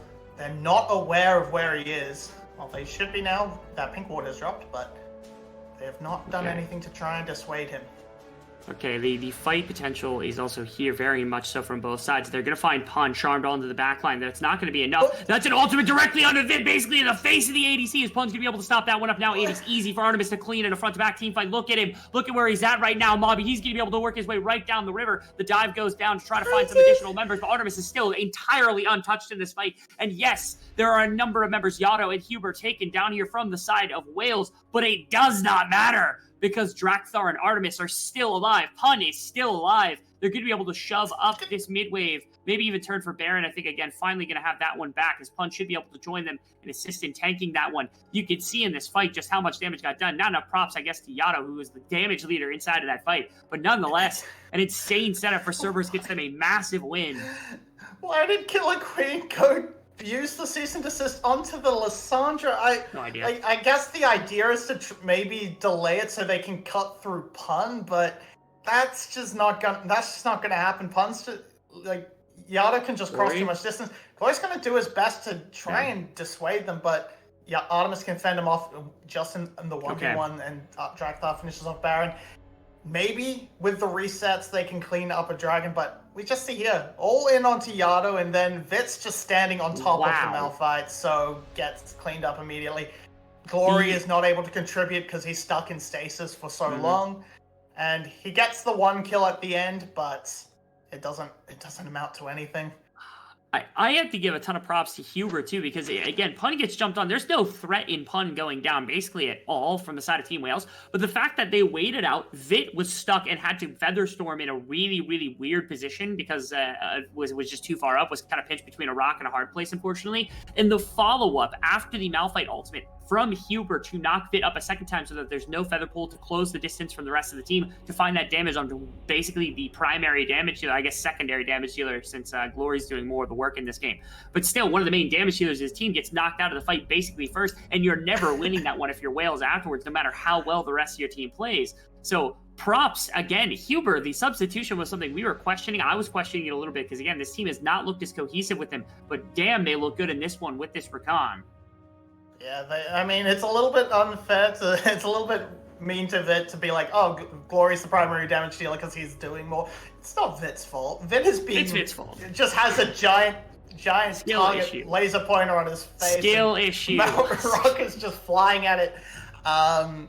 It's a rough one for this AD carry to play out, and this is gonna, if this brings us to that game 5, which is looking extremely likely, Team Wales is gonna have to think it through, think of how to play things out a little bit safer, try and stop Pun and Yada from having this engage potential, but Cerberus might have cracked the code. They might have figured out how to beat Wales with these and draft a victory. Nothing crazy right there. Nagia is just stuck in the middle of everything. That's a big ultimate from Pun. They're going to find multiple members. That's Glory and Nagia going down. Into the back lane goes Hubert to try to find Vit. Vit's going to be able to auto one. Vit Pun gets is to going to be live. directly on top of Vin. Yeah, but I mean, he's in the face of Pun. Pun is trading with them basically evenly, as Artemis also did not even have the Guardian Angel popped, as that's going to be a dive from Yada. That's going to be the game, and we're going to 5, Bobby. The curse is broken. Woo! No more 4-game series. It is a chance, and Cerberus lives to fight one more time to see whether they can continue on into playoffs. Team Wales had no responses in this game. The fights were all day Cerberus every single time they fought in a big cluster,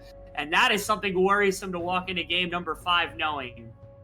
Yeah, so I mean, I think we can all agree that the Crocodile, there is a very good reason nobody across the entire planet is picking this goddamn Renekton anymore. It's just not, it did nothing. It was kind of useless. They were just tunnel focused on, CC onto Vit. Like, you could have picked the Malphite, onto Artemis rather, but you could have picked the Malphite. Like, sure, it can be countered, but none of the counters are super, super hard counters, so...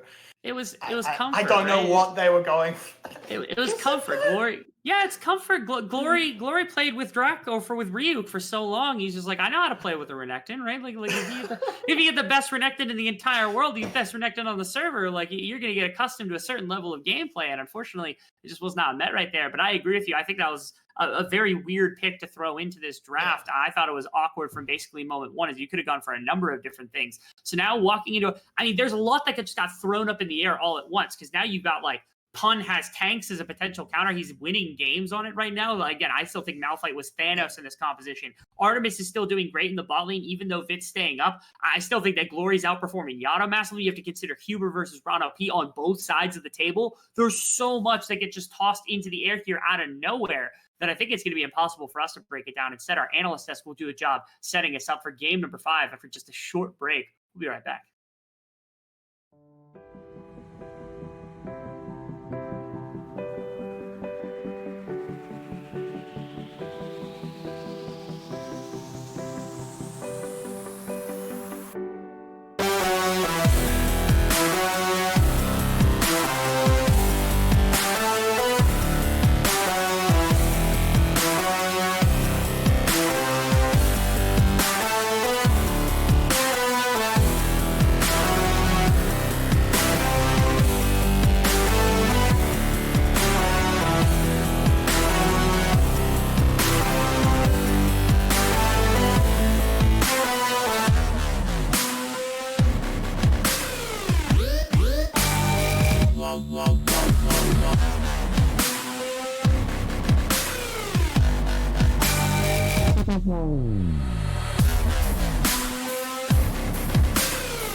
And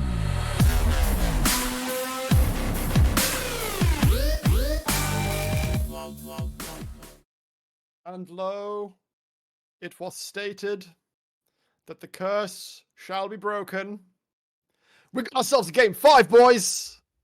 As Team Cerberus Esports, they find the way in. I saw that little sign there, Clockwork. Rock over Croc. They certainly aren't coming back into fashion anytime soon. And yeah, suddenly they find the angle back in. I don't want to try and just sound like Nymera Light, because at this point, but Glory does not seem to know his type matchups. Like, Rock is good into ice. Everfrost was not it this game. I mean, if he's attacking ice into rock is fine. Just when the rock gets on top of the ice, then that's not good. Yeah, I mean, we saw that. Glory was the one probably least affected by pun, but when you've not got the rest of your team, what's an Ari to do? Oh, let's take a look at this post update. The game number 3. So here comes game number 4. Go. Cerberus win with a lot of kills. This was a very scrappy performance. Look at the kill score, 28-50. So many more kills than the game before, and Cerberus just win through team fighting yet again.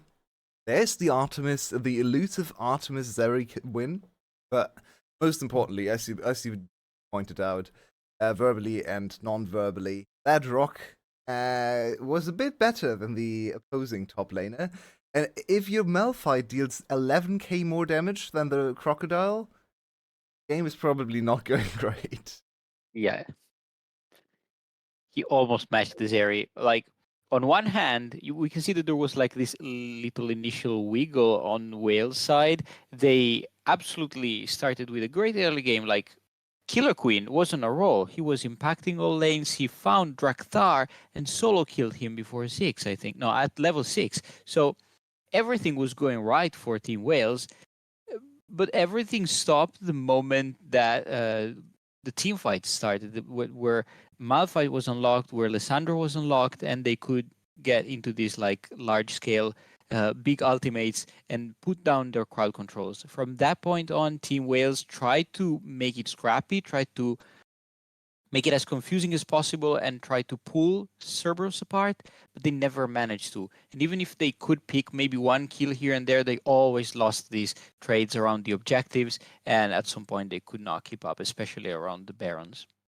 And honestly, just the Malphite being available was so confusing, because there was such a high priority on this champion early in the series, and then it almost feels like they forgot about the Malphite because it was always banned. It was like, okay, let's focus on the champions that actually played on the Rift, and then suddenly the Malphite is back open, and you're like, oh shit, oh no, we forgot about this broken champion.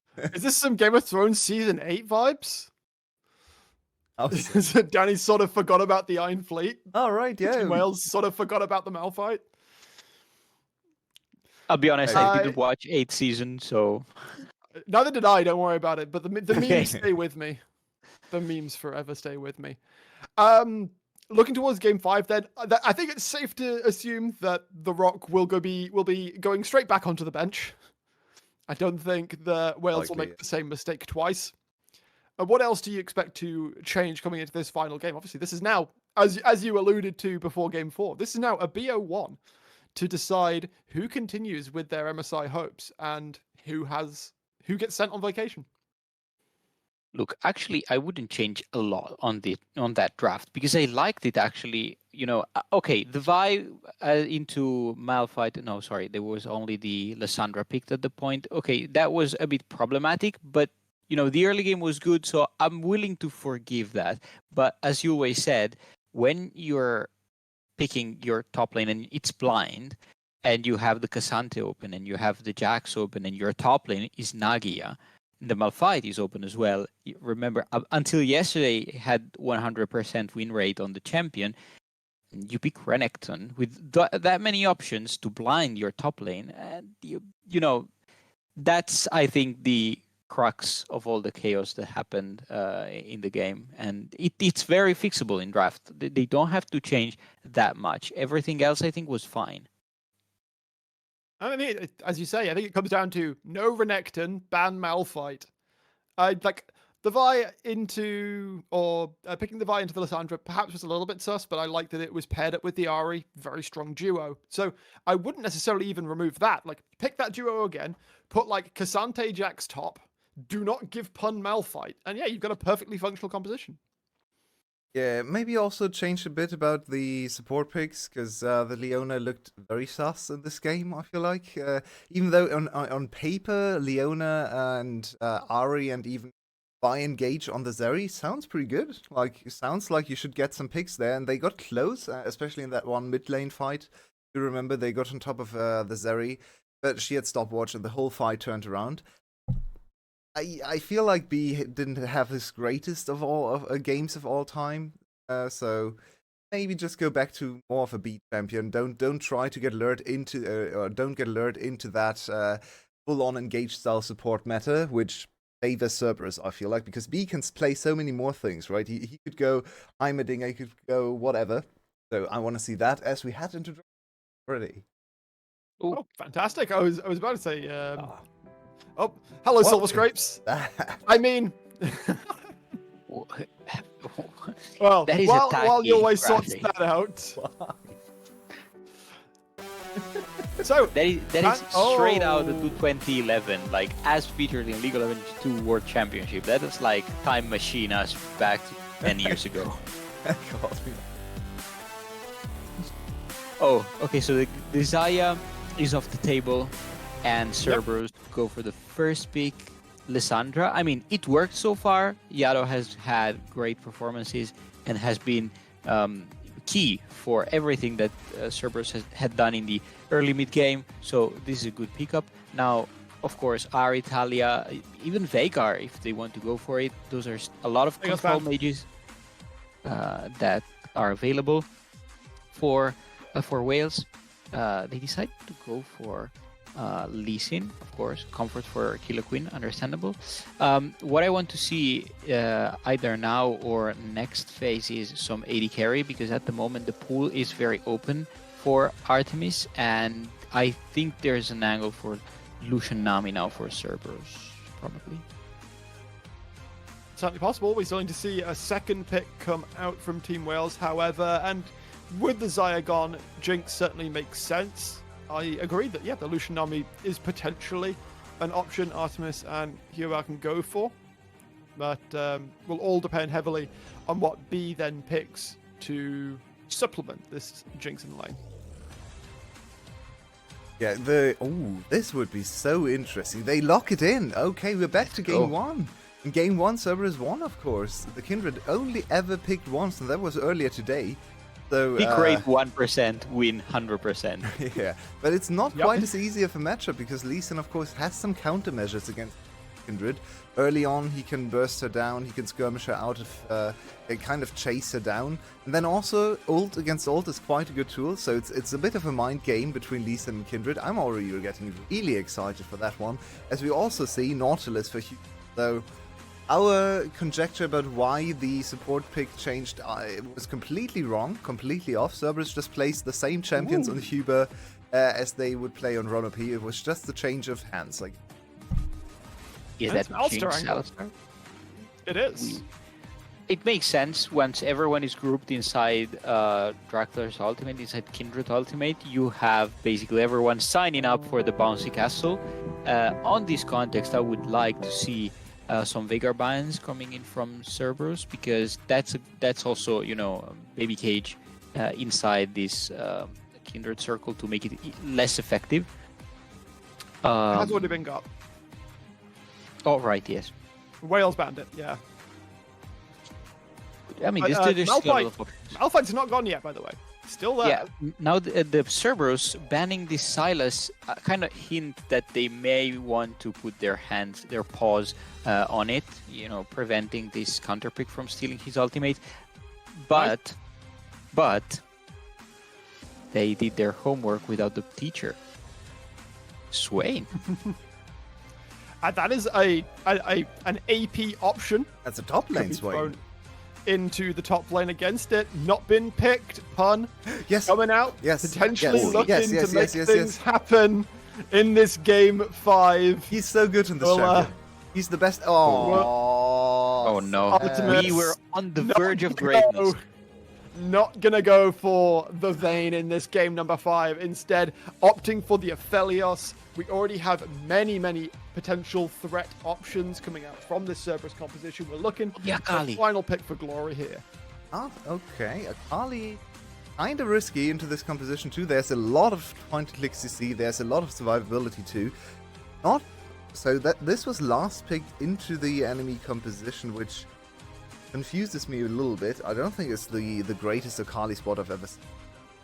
He does. I don't think she's going to do well in team fights against Kindred ult and against Lissandra ult, but let's see. Maybe Glory very actually wants to awkward. go for a side lane, because I don't think anyone can really go 1-on-1 on her on the side lane, so this could be more of a pick to go 1-3-1 than team fight. I think that's the only angle, at least that I can see, where Glory actually has a fun time with it. Because, as you say, Frozen Tomb, Lamb's Respite, where are you getting your executions from? Yeah, they have to go 1-1. They have to open the map, absolutely. They absolutely cannot fight into Kindred, Lissandra, Swain. There's so much area of damage. There's so much zone control. The only option is for Wales is to go like they did in Game 2. Split them up, pull Cess apart, and try to impact the side lanes and disengage at all times. If they do it, if they manage to repeat what they did in Game 2, they might face SBTC again next week. Your way, do you agree? I like the Kindred. I'm too big of a fan for Kindred. It worked absolutely incredibly in game number 1. Raktha pulls it out again in game number 5. I think this is going to be Cerberus. They are going to play 2 Kindred games and go 2-0 to make Carrick's happy next week as well, and they are going to win today. We'll find out if that proves true. One more game to go. Rebel Fox, Mavi, take it away. Bring us home. And we enter game number 5 between Cerberus and Team Wales. Playoff Lives, Spring Split, MSI on the table, as both of these teams competing for the last possible moment, the last possible grasps at everything. Mobby, you said it best when you said that you hated this draft. Now, why do you hate this draft? I have to ask. Why are you playing Akali into Lissandra, into Nautilus, into Kindred? This is the worst last pick I have seen in a long goddamn time. Now, you know what would have been good? It's something Glory's played a lot. Orianna. Gragas. He hasn't played Orianna that much. Gragas would have been fantastic. You can drag people out of the Kindred ultimate. You can you can eject the Swain from the fight. You can do so much more. But this Akali, sure, technically Glory could smurf on everybody and just wreak havoc regardless of the dreadful matchup, but why would you? If he pulls out a B blitzcrank situation, I'm gonna be impressed. But also, you're stuck with a cow, so you're not actually gonna have lane pressure in the bot lane, which has been one of Team Wales' main points of success, trying to have that good early game. Look, Glory's already half health because this matchup is unplayable. Actually, less than half health, and maybe he can be a side lane threat, but you don't win the game through side lanes anymore. You haven't for years, so there's no point in this. It's just bad. It's just bad. And congratulations, it's not Killer Queen or Nagia that's dropped the ball now. It's Yuna. Lissandra versus Akali is what Lissandra versus LeBlanc was a few seasons ago, where it's just like a hard counter, and that's the same place for Glory, where Glory's melee has to like really sacrifice health just to farm in the beginning of the game. Still difficult to make kills. It's a lot of problems. So first off, the fact that they get Lissandra into a solid winning matchup is pretty cool. Now, I want to talk about the even cooler matchup, which is Swain versus Malphite. Mabi, quick pop quiz. How many champions are good into Malphite? The answer, 0. How many of them can live? 1. That answer is Swain. Swain is the only champion in the game that when you build Jack Show, if you pop your ultimate, it doesn't matter who is there, doesn't matter what damage is being dealt, doesn't matter what Malphite has done so far, you will drain tank him to death, and there is nothing that he can do about it.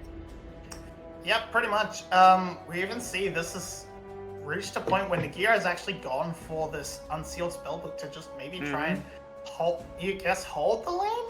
Like maybe try and make something happen with a potential ignite angle if Killer Queen can get up there. But it's just definitely it's an oddball counter pick that definitely was not going to be expected from Nagia as Drakthar loses the coin flip this time around on the Scuttle Crabs, but yeah, it's just gonna be kind of unplayable, and if that with the Sunblade missing Pun should be just fine. Really, really good stuff. Pun, not even have to burn Flash right there to get away from the gank from Killer Queen, who, by the way, is down a little bit of speed in terms of clearing to Drakthar. And let me talk about this for just one additional second, which is that it's awesome that finally two of the members of this team are really, really kind of forcing their way into the conversation. So much of this team's conversation over the last probably 3 years since they've been established has been Artemis and Yado over and over and over again, and everyone else has been an afterthought. As into the mid lane, here we go. Huber was here for a bit of support. They're trying to just buy Glory a bit of space to shove this wave out. Killer Queen and B both sacrifice some time just to be here to make sure that Glory can maybe get a shove out, finally get a back off after the early game disparaging plays that had happened, some of the health loss that had happened at the beginning of the game. But yeah, to come back to this, the fact that Cerberus for such a long time has just been the Artemis and sometimes Yado show, for them to say, hey, Pun, why don't you pick what you want? And then also say, you know what, Drakthar, why don't you also pick what you want this game? We'll stick the other two on some generic bland champion, and funny enough, it's actually two of the better champions for Yado and Artemis in kind. But the fact that they're willing to leverage their unique picks for these two players that oftentimes don't get this attention is really amazing to me, especially in a do or die situation. It shows a lot more growth than I thought Cerberus had all season. This has also 100% been a pretty strong split from Pun overall. He managed to match Emperor in the solo kill stat, like 28 solo kills. Definitely nothing to be snuffed at from a guy who has mostly been, a lot of his career was mostly written off as the tank guy. He's been the one who actually pulled out the, who pulled out the Olaf first, and really showed up on that, and now he's reaching deep, pulling out the Swain. It's been a very good split for the side of Pun. Really trying to live up to that hype that he developed a little bit of in that winter split. But now, Killer Queen lurking around this dragon. So far, it's very even across the board. Just some small CS advantages, mostly in that top side. Actually, the bot lane one opening up a little bit too. So once again, just sort of lane match up at the top side, and this just casual Artemis doing Artemis things in the bot lane. Working out well for the side of Cerberus right now. This should just belong to Cerberus. You can't fight this duo. The really cool thing about this season, or this game specifically, is that there's a ton of control held basically entirely by Cerberus, because they have the mid lane pushed permanently with Lissandra. Their top lane is constantly winning. Their bot lane, especially after some of the early plays with the Alistar, is usually winning in a lot of circumstances given the range disparity, in that Vit went for the cull instead of going for some more aggressive type itemization to begin the game. And because of that, it means it's also been difficult to leverage any pressure from Killer Queen thus far. That's not to say that there's not some on the way, especially once the kick comes through. But for the second, at least, it has been difficult for Killer Queen to try to find anything. Yeah, it's really just an impossible place to play as a jungler almost, unless Cerberus completely forgets you exist, because you have no winning lanes. You've got an Alistar in the bot lane, which means you don't have any real pressure to come out from your support position, especially compared to a Nautilus. You have a negative pressure in the mid lane, you have negative pressure in the top lane. You're just kind of trying to move around and catch. Hold that. Wow. There's a fight coming up. Yeah, there was, So- and the thing was, it went well for B to start with, and Vit I think also was like, okay, maybe we can take this. But Artemis, if you noticed, in the midst of that, dropped a Dusk Wave over top of a bunch of minions, stacked up a bunch of Crescendum, and it means if they full engaged into Huber, B was dead. Like there was nothing to be done about B dying in that case. Maybe even Vit dies there, just based on the number of chakram that were held by the Aphelios. The attack speed would have been massive to deal with. And so because of that, they have to back off. They have to leave that situation. Not great. It's already a 600, 700 gold lead here for the side of Server, which is insane to think about, as they haven't been able to grab the dragon, but they will be looking at the Rift Herald right now as a potential snag up. As Huber's back in mid lane, they're here with Yado. They've got the push. Yeah, now they understand that the Rift Herald is more than free to be able to grab up. And Killer Queen will simply trade for the red buff on the bottom side. Probably not end up getting the dragon unless he decides to solo it. But ultimately, I think a winning situation is, again, this gold lead could be exacerbated quite heavily by this Rift Herald take here by Drakthar.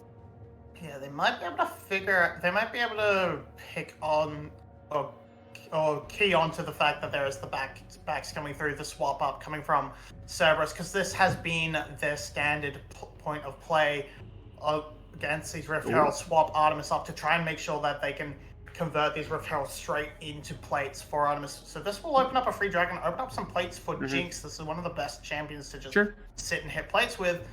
So Team Wales just going to concede that they're going to lose more plates overall due to that Rift Herald, but they're going to be okay getting as much gold onto Jinx as possible. Yes.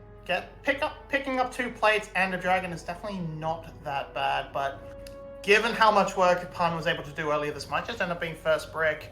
Okay. Okay, Nagia's aggressively trying to clear this wave, but with a Rift Herald, it still should just be first tower, right? Okay, well, I'm not sure. I mean, they're going to be able to grab, it looks like 4 plates, which ends up doubling what they got on bot side. So I think ultimately a worthwhile endeavor, especially because it was split between Artemis and Drakthar, so your 2 primary carries are certainly in a really, really good position in this game. Now Nagia also has the potential threat of this Death Brush coming through here. And also, there's no aggression to be had on the other side of the map. Like, Swain is not breachable by a Jinx this early in the game, especially even with, like, the attention of Killer Queen. Like, there's no way it's going to happen. Is Nagia paying full respect to this trio, man. Like, get baited. Yep, that's it. That's the ult still, sir. Has to flash too, but Artemis is just going to flash after him with the onslaught, and Artemis not even going to die because of the Drakthar ult. Well played by this trio, as that's first blood going to Artemis. Yeah, waited so long to make that happen, but it worked out. Okay, rocket coming across the map. It's not spotted. Blocked. It's blocked. Well played. Yeah. Yeah.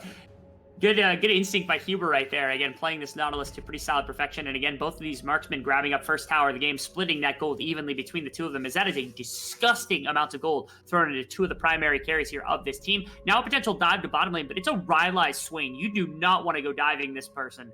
That's not the move, Chief. Yeah, I think they get that sense as well, as just now the deployment. They got maybe 15 seconds maximum to try to force this dive to happen, but it looks like they're not going to. Instead, they're just going to leave Pun to his own devices. As again, Killer Queen not able to find something in response to what happened on the map. As never mind, they're going for it. They're going to pop the ultimate. That's going to be the Rylai slowing everybody down. B's going to be stuck underneath the turret. Got the level 6 and is enough to be able to make sure that that's not going to come to anything crazy. As that's going to be 4 plates now, split between Vit and Killer Queen on the bottom side of the map. It did end up working. I didn't think it was going to work, but they got the level 6 for Alistar and they found the dive.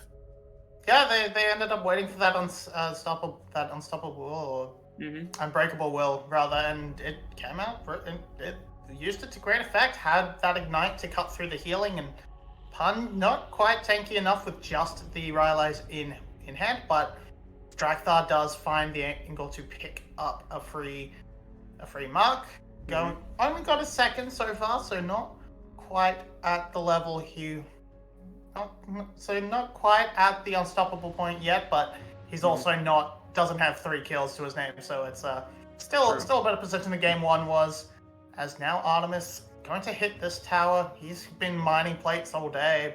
He's got that 1 kill as well, so he's happily racing off to the races in his build path. It's gonna be very interesting come the team fights to see who has the most impact. Vit will have a range advantage for sure, but I feel like Pun and Yado can try and enact a very similar style to what they did in in game 4 Yes. and just try and bully onto Vit and say, oh, Glory's not going to be able to do anything because we can just put a Drakthar ult down on top of Artemis. Now, I'm not in love with what I'm seeing from the Malphite build so far, as Nagia's gone for Abyssal Mask, and I do think that Abyssal Mask is criminally underutilized as an item, but who is that Magic Resist Shred for? Is it for Glory? Because we talked about Glory not really having much of an option. I know the Malphite also does primarily magic damage, but I'm not in love with the idea that you're indexing this much this early into magic damage, especially the shred of magic damage, when you've got double marksman on the other side. You could be going into armor. I mean, maybe if you've got an idea, feel free to tell me, but I don't think I love that choice. I think strictly it's to build a bunch of mana up so he can actually try and contest the wave a little bit more and let him survive in the side lanes against either Yado or Pun. So it's sort of pulling double duty when it comes to side lanes. It lets him push a little bit more aggressive. In the team fights, yeah, it's going to help Glory out a little bit. It's certainly the best item you can go for if you want magic resist as a first step because of the catalyst, but other than that, he'd probably, if he didn't go for this early, he'd probably be waiting until like 3rd or 4th item to pick up a Force of Nature, and that's just a little bit too late against this solo lane duo. Oh, wow. And Glory's just, oh man, that's just dead. Okay, engagement, What Killer up? Queen, Yes. not quite gonna fall. Actually, Pun will make sure that he goes down as it's a flash over the wall with the E. A couple of flashes expended right there. As the E is gonna be here on the coverage. See, Pun has Rylai's. Remember, they could keep chasing if they absolutely wanted to, but Nagia's got ultimate, so they're not going to do that one. The only fear that I have in building this early is, yes, your laning phase is going to be better. Yes, you're going to be able to have better impact against Pun and against Yado. Yes, you set up Glory a little bit more. Yes, you have better mana sustain. That's all benefit. But the problem is if you ult into 2 marksmen and either one of them doesn't get hit, then you die because they shred through you because you are Malphite, and you probably won't have your shield at that point. You probably will be down all of your armor, and it means that you're going to get ripped through. Now, once next item's done, once it's like, okay, once you have your mythic completed, once your Frozen Heart or your Bramble or whatever it is completed, then I'm like, okay, this makes a lot of sense. Like, this ends up being okay. And maybe that's the intention, is Nagia knows this is not a 1-item game spike. This is I need to spike on 3 items so that we can get into team fighting better. And so that's where Nagia is coming from here. But to me, that takes a lot of the power out of the Malphite to begin this game, and a lot of the contest away from the neutral objectives if they ever were to try to fight around one of these. I suppose looking at what's also in inventory, it allows him to go from maybe more of a AP it build. allows him to pick up the steel caps instead of having to rely on the merc treads, which will do a decent amount against the double marksman. Utilize Give me the Zonias. Pick up the eye. They're gonna do it. There's the hook coming in. Kick back. Yado's gonna go in. Not gonna be able to ult at all. Actually, in fact, Huber. That was really, really weird ultimate. His Pun is teleported into the middle of everybody. Actually has a fantastic angle. Is only about half health despite everybody else getting drained down a bunch. It's really unfortunate 2 members of Cerberus went down before the fight had even started right there, because Pun's ultimate was picture perfect for setting up all of the damage that they could have ever wanted. But unfortunately, I don't know what came over Cerberus, Yado, and Huber more or less kind of running it down right there. Yeah, Vit also wasn't actually in that fight, so if it was, Okay. it could have been worse for Pun, but... A team more, trying to crack the tower. Rift Herald underneath, and it's Killer Queen from the side trying to find something. Let's see if anything comes through. Drakthar Doesn't going to have have to pop kick. the ultimate. Doesn't have the kick, like you said, yes. And now there's going to be a re-engagement on this front end. Let's see if Pun can help them catch anybody more, as there's potential. That's grabbing him. That's going to lock down Nagia. Klein's going to have to get popped, as that's the spell book utilized to make sure that they do not fall victim to anything else. As mid tower going down does more or less neutralize any gold advantage that was held by Cerberus. They are stuck in a weird position where now the reinforcements come through from Huber and Yado, so they're going to walk up mid lane, and they might just have to cede this tower over, stand at the defense of the inner tower, which will basically give them back the gold lead that they just lost here on the side of Cerberus, back up to about 1k, which isn't insane, but the Rift Herald going down is the big prize for Team Wales here, as well as a couple of kills. Again, bringing this down from 2,000 gold lead probably to about even. Yeah, picking up a tower, picking up some kills, and some extra Rift Herald gold on top of that. It's worked out pretty well. I think this might actually end up being one of those. But from that, I sort of look at this and think maybe this is actually a game where I look and don't hate the hate a rapid fire cannon angle, because Vit needs to be able to clear the waves because he's the only one who can do it, and he needs to do that safely. So trying to get that in, and he seems to agree with me. Seems fair, makes a lot of sense. Wants to keep a decent amount of distance away from Yado as well. Yes. So this is going to come out.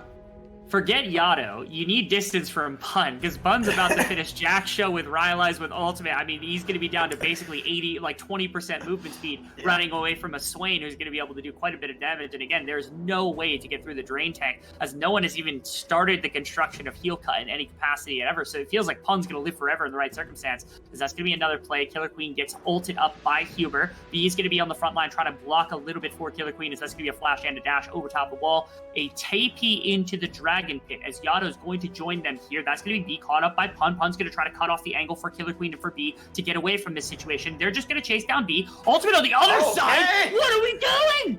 Why are we fighting right there with only 2 members into 3, and now everybody's scattered to the wind? Yado's in a really bad situation, has to E over top the wall. Now Pun is just going to have to drain tank, and honestly, he might be able to do it. He's full health right now. He's just going to be able to stand in the middle of everybody. Any more damage, Drakthar is going to be able to help out as well in terms of the damage department. That's a shorted ultimate by Nagia, who's not going to be able to get him through. Drakthar not quite enough damage, as Pun's still going in the midst of everything, Bobby. There's going to be another goes down, and everyone's falling down to Pun. He's 1v9ing. He's living up to the namesake, Bobby. Only Killer Queen remains. God, it just got him. They couldn't get through him. They need heal cut ASAP. Someone needs to do it. They didn't have an ignite available because B had been chased away, and Pun comes up huge in that team fight. This is the strongest point for the Swain, and he just got to channel that demonic ascension forever. That was almost a good turnaround by Team Wales, but Pun, look, it's a great setup. B chases 3 away, and they collapse immediately onto Artemis. But here's the thing, Vit is just not involved until way too late, and once the fight begins, Vit tries to do his best, but he gets caught by the Never Move and gets caught in the trap by Pun. They can't do damage to him. Vit is just trying to fire past him and kill the others on the map, but doesn't have the damage yet in the game. And my god, it's just Yada cleans this one up in the end. But god, oh my god, Drain. The 3,000 damage. That was a 3v5 essentially. And look at this, 0 damage from Artemis because he got picked off by Nagia ulting over top of the wall because they did some goon stuff. Huber, the same thing, no damage in that fight.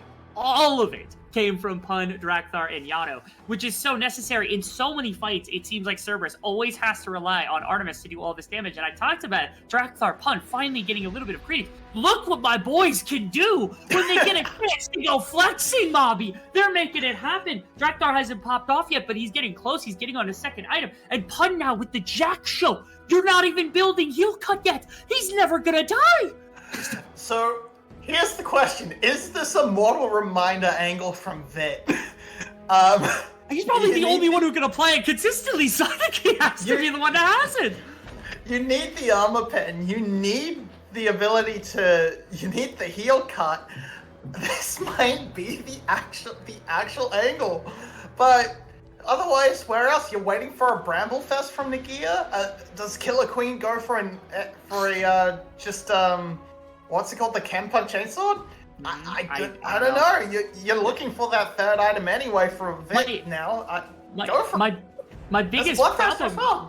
Yeah, see, this is a problem because it's a catch-22. If you throw it onto Vit, you have the only person who will not get pulled into the all-encompassing gravity sinkhole that is Pun's ultimate, that prevents him from taking damage, that heals him, that does a bunch of damage, that slows everybody down, right? Everybody else is melee. You can't actually get out. Like, the only person who might is Glory, Killer Queen, and some down. Like, they're gonna get sucked in. Like, there's no way to get out of it. But the other option is if you build it on Vit, then he's gonna be down that much damage. Like, you're not getting any sort of health scaling with, like, the Lord Doms. You're not getting Infinity Edge any sooner. You're not getting anything like that to help out with the actual damage output of the character. And so they're stuck in a really horrible position against this champion. I love that Cerberus is able to bust out something like this out of nowhere and make it work in a playoff series. We see. I mean, the Lord Domics from God in terms of just straight up damage into Pun would be just fine. As Killer Queen is now in a situation, he should be able to dash to B in just a second. No, he doesn't have the cooldowns yet. Over the wall. Okay, that's a big deal. Okay, and Killer Queen just never has the cooldown. He just never gets over the pit, so now they're down their jungler. Pun is going to be here to make sure that nobody can turn the corner either. That's a great Safeguard's like a 5-second cooldown maximum. He certainly should have had it up at some point, but maybe just a little bit too there. Again, Pun is just a living wall. As Okay. it's going to be a Kindred ultimate pop to make sure that Glory and Nagia can't find anything on the backside of this fight. They end up getting a pretty big ultimate. Yes, Well he played by can. Glory right there. But yeah, he ends up waiting it out. Now Pawn actually is out of ultimate and is going to go down as Glory out of nowhere starts doing a bunch of damage. Now Drakthar has to carry the back end of this fight, going to get CC'd to death That's as not Yada, gonna the only one happen. remaining with only mana. Vit is excited, going to have to try to find him with this last little rocket, and there it is. That's Team Wales striking back.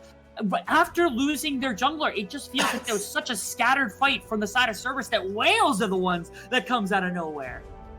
Team Wales is the team of picking weird champions and making us eat our words. They're gonna Weird try and clean this up. Vit has to try and pick this up. Okay, but now Killer Queen is here. They are going to get away with this Baron take. It looked a little bit dicey, but Glory. just Okay. Glory and Vit doing Okay, so we're much okay. damage. Oh man, that was such a clutch team fight coming out from the side of Team Wales. They needed it. And it comes down to Nagia and Glory being able to chunk so much damage. It's mostly these two in this backline. Drakthar gets the ultimate off, and this rocket is huge, but it gets them all really low. But Glory holds on to that second charge of the perfect execution. The moment they're vulnerable again, picks up 2 instantly, gets a 3rd, and then Vit with the rundown with that Get Excited passive. And the turn onto Baron. This has put Team Wales into a commanding position now in this game. Draktar's still slowly scaling up. He hits That's his 4 fourth mark. marks. Okay. Now he's Helps a threat. quite a bit.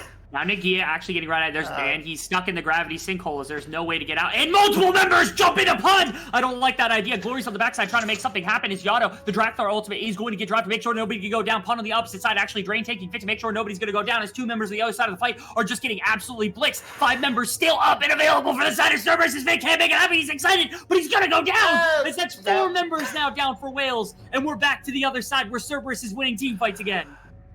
There goes the Baron. It was nice, it was short-lived, but I mean, it's technically still around on to B, so maybe if they can recover. And look at that! Look at that damage! It's the fakest shit you'll ever see, because it's all into Pun!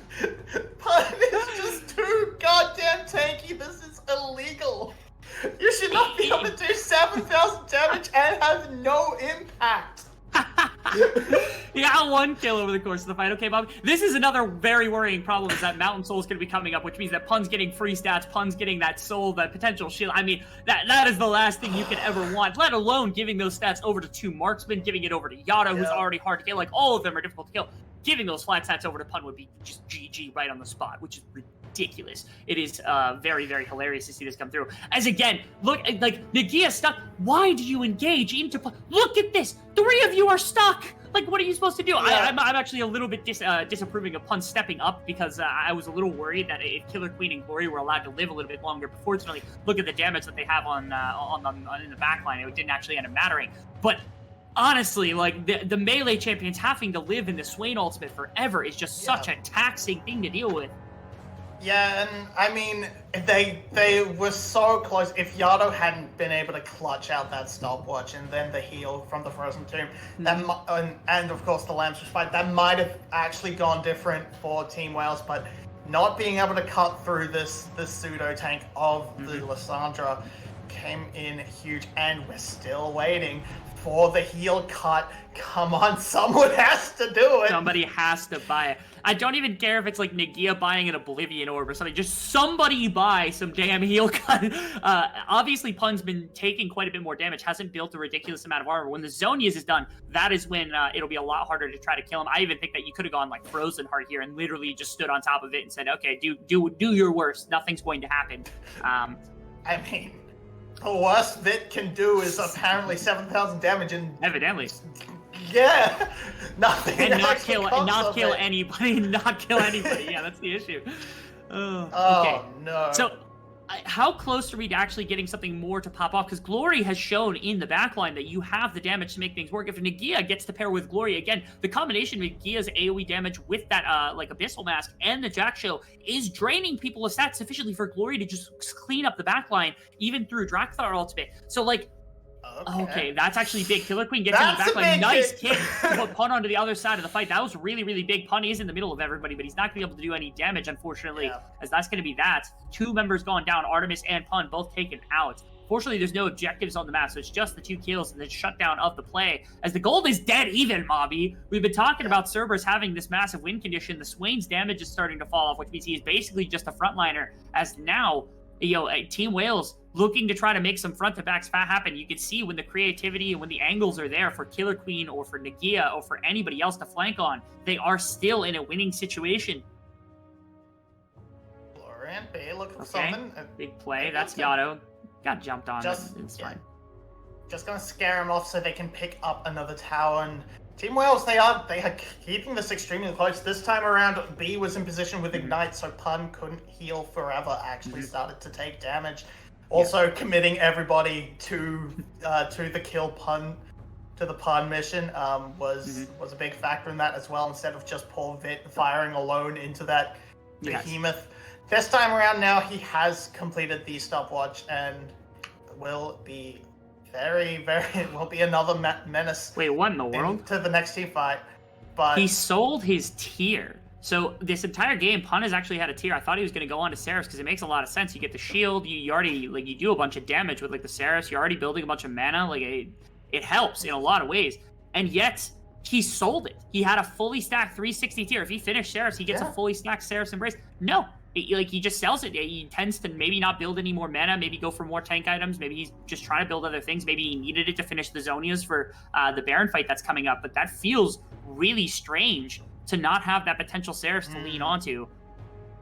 Yeah, it might just be the just make sure that Zonias was complete. It might just be he feels it was just something to get them through the lane, but Killer Queen, he's dead. Okay, we've seen this one before, Mobby. We've seen this one before. Killer Queen getting picked right before Baron buff, and now they're engaging into it. They know what's going to happen. Potentially out of position. Or he's on a flank. You can consider one of the as they're going to turn directly into Nagia. They're going to try to find something. That's going to be quite a bit of damage. Nagia is probably just going to have to dump the ultimate into the backline. That's going to help out a lot because that's going to be Glory delivered. Drakthar pops the ultimate. That's going to be one going down as Huber's going down at the beginning of the fight. In the back is Vit still throwing in damage. Pun in the midst of Zonias. My God, only Glory. one damage dealer remaining. It's only Artemis to be able to put out damage. He's going to be able to bring down B. He's going to be able to do anything else. He's going to be able to put out the damage. He's on to Glory. He flashes back in. God. Are you kidding me? You cannot do that type of thing. And now the Zonia's the ultimate. Vit's going to be able to pop him. And that's going to be at least a mid inhibitor going down, as again Cerberus, they take a coin flip, they end up losing. Vit is everything to this Team Wales squad. Yeah, Killer Queen, the biggest bait of all, apparently. Just every time he dies, Team Wales pops off on the back end. They're gonna pick up the inhibitor, they're gonna turn onto the drag. Okay, Huber's up at 3 seconds. 10 seconds until Drakthar. Yeah, I don't know that they're going to be able to get both towers before everybody respawns, but at minimum, they're going to be able to go for it and try to find something, as there's going to be one tower brought down. I don't know that they should full engage into this. They're not going to be able to finish it. I do not think before additional members are going to be back up. They're going to try for it. They're going to be able to do it. It's going to get brought down. The kid is going to get brought down, but it doesn't matter. Glory's on the backside of the pit. Are they going to be able to kill him? They save the Nexus with a blinking tiny health bar here, Mobby. Unbelievable.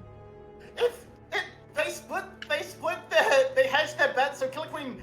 Okay, this is the problem. Killer Queen, all he has to do is get onto the Nexus. They have to spot him out. Artemis is standing in the base. Yara's going to be able to find Killer Queen. Okay, that's going to be at least a little bit of something. Now they're going to try to catch him down. E was able to get him within range. Yara's going to be able to help Pride CCM as he's going to get shoved out. They want to go for the Dragon. That's their big win condition right now, is setting up for the Mountain Soul. It's going to help them so much inside of fights to be able to deny even more damage. Yeah, Killer Queen's trying to get it. He's not going to be able to. They're going to have to give up the Mountain Soul, and that's perfectly fine. The damage is done to the base of Cerberus, but traded back is some counterplay. This is a wild game, Mobby. Everything is on a teeter-totter right now, going back and forth between these two teams. Oh, my goodness. They tried to split the difference. They tried to say Killer Queen take the dragon, but then they saw how close it gets, so Killer Queen peeled off the dragon to try and sneak in, but he couldn't find it, and they get neither. This was such a nail biter, but now it's Mountain Soul for the side of Cerberus. They should be in such a great position to win fights from this point on, but now Glory getting closer and closer to that Rabadon's Death Cap. If he grabs that before the Baron fight, maybe they have enough to punch through the shields of Cerberus now. Maybe they're just going to turn onto the Baron themselves. Or is it just a bait?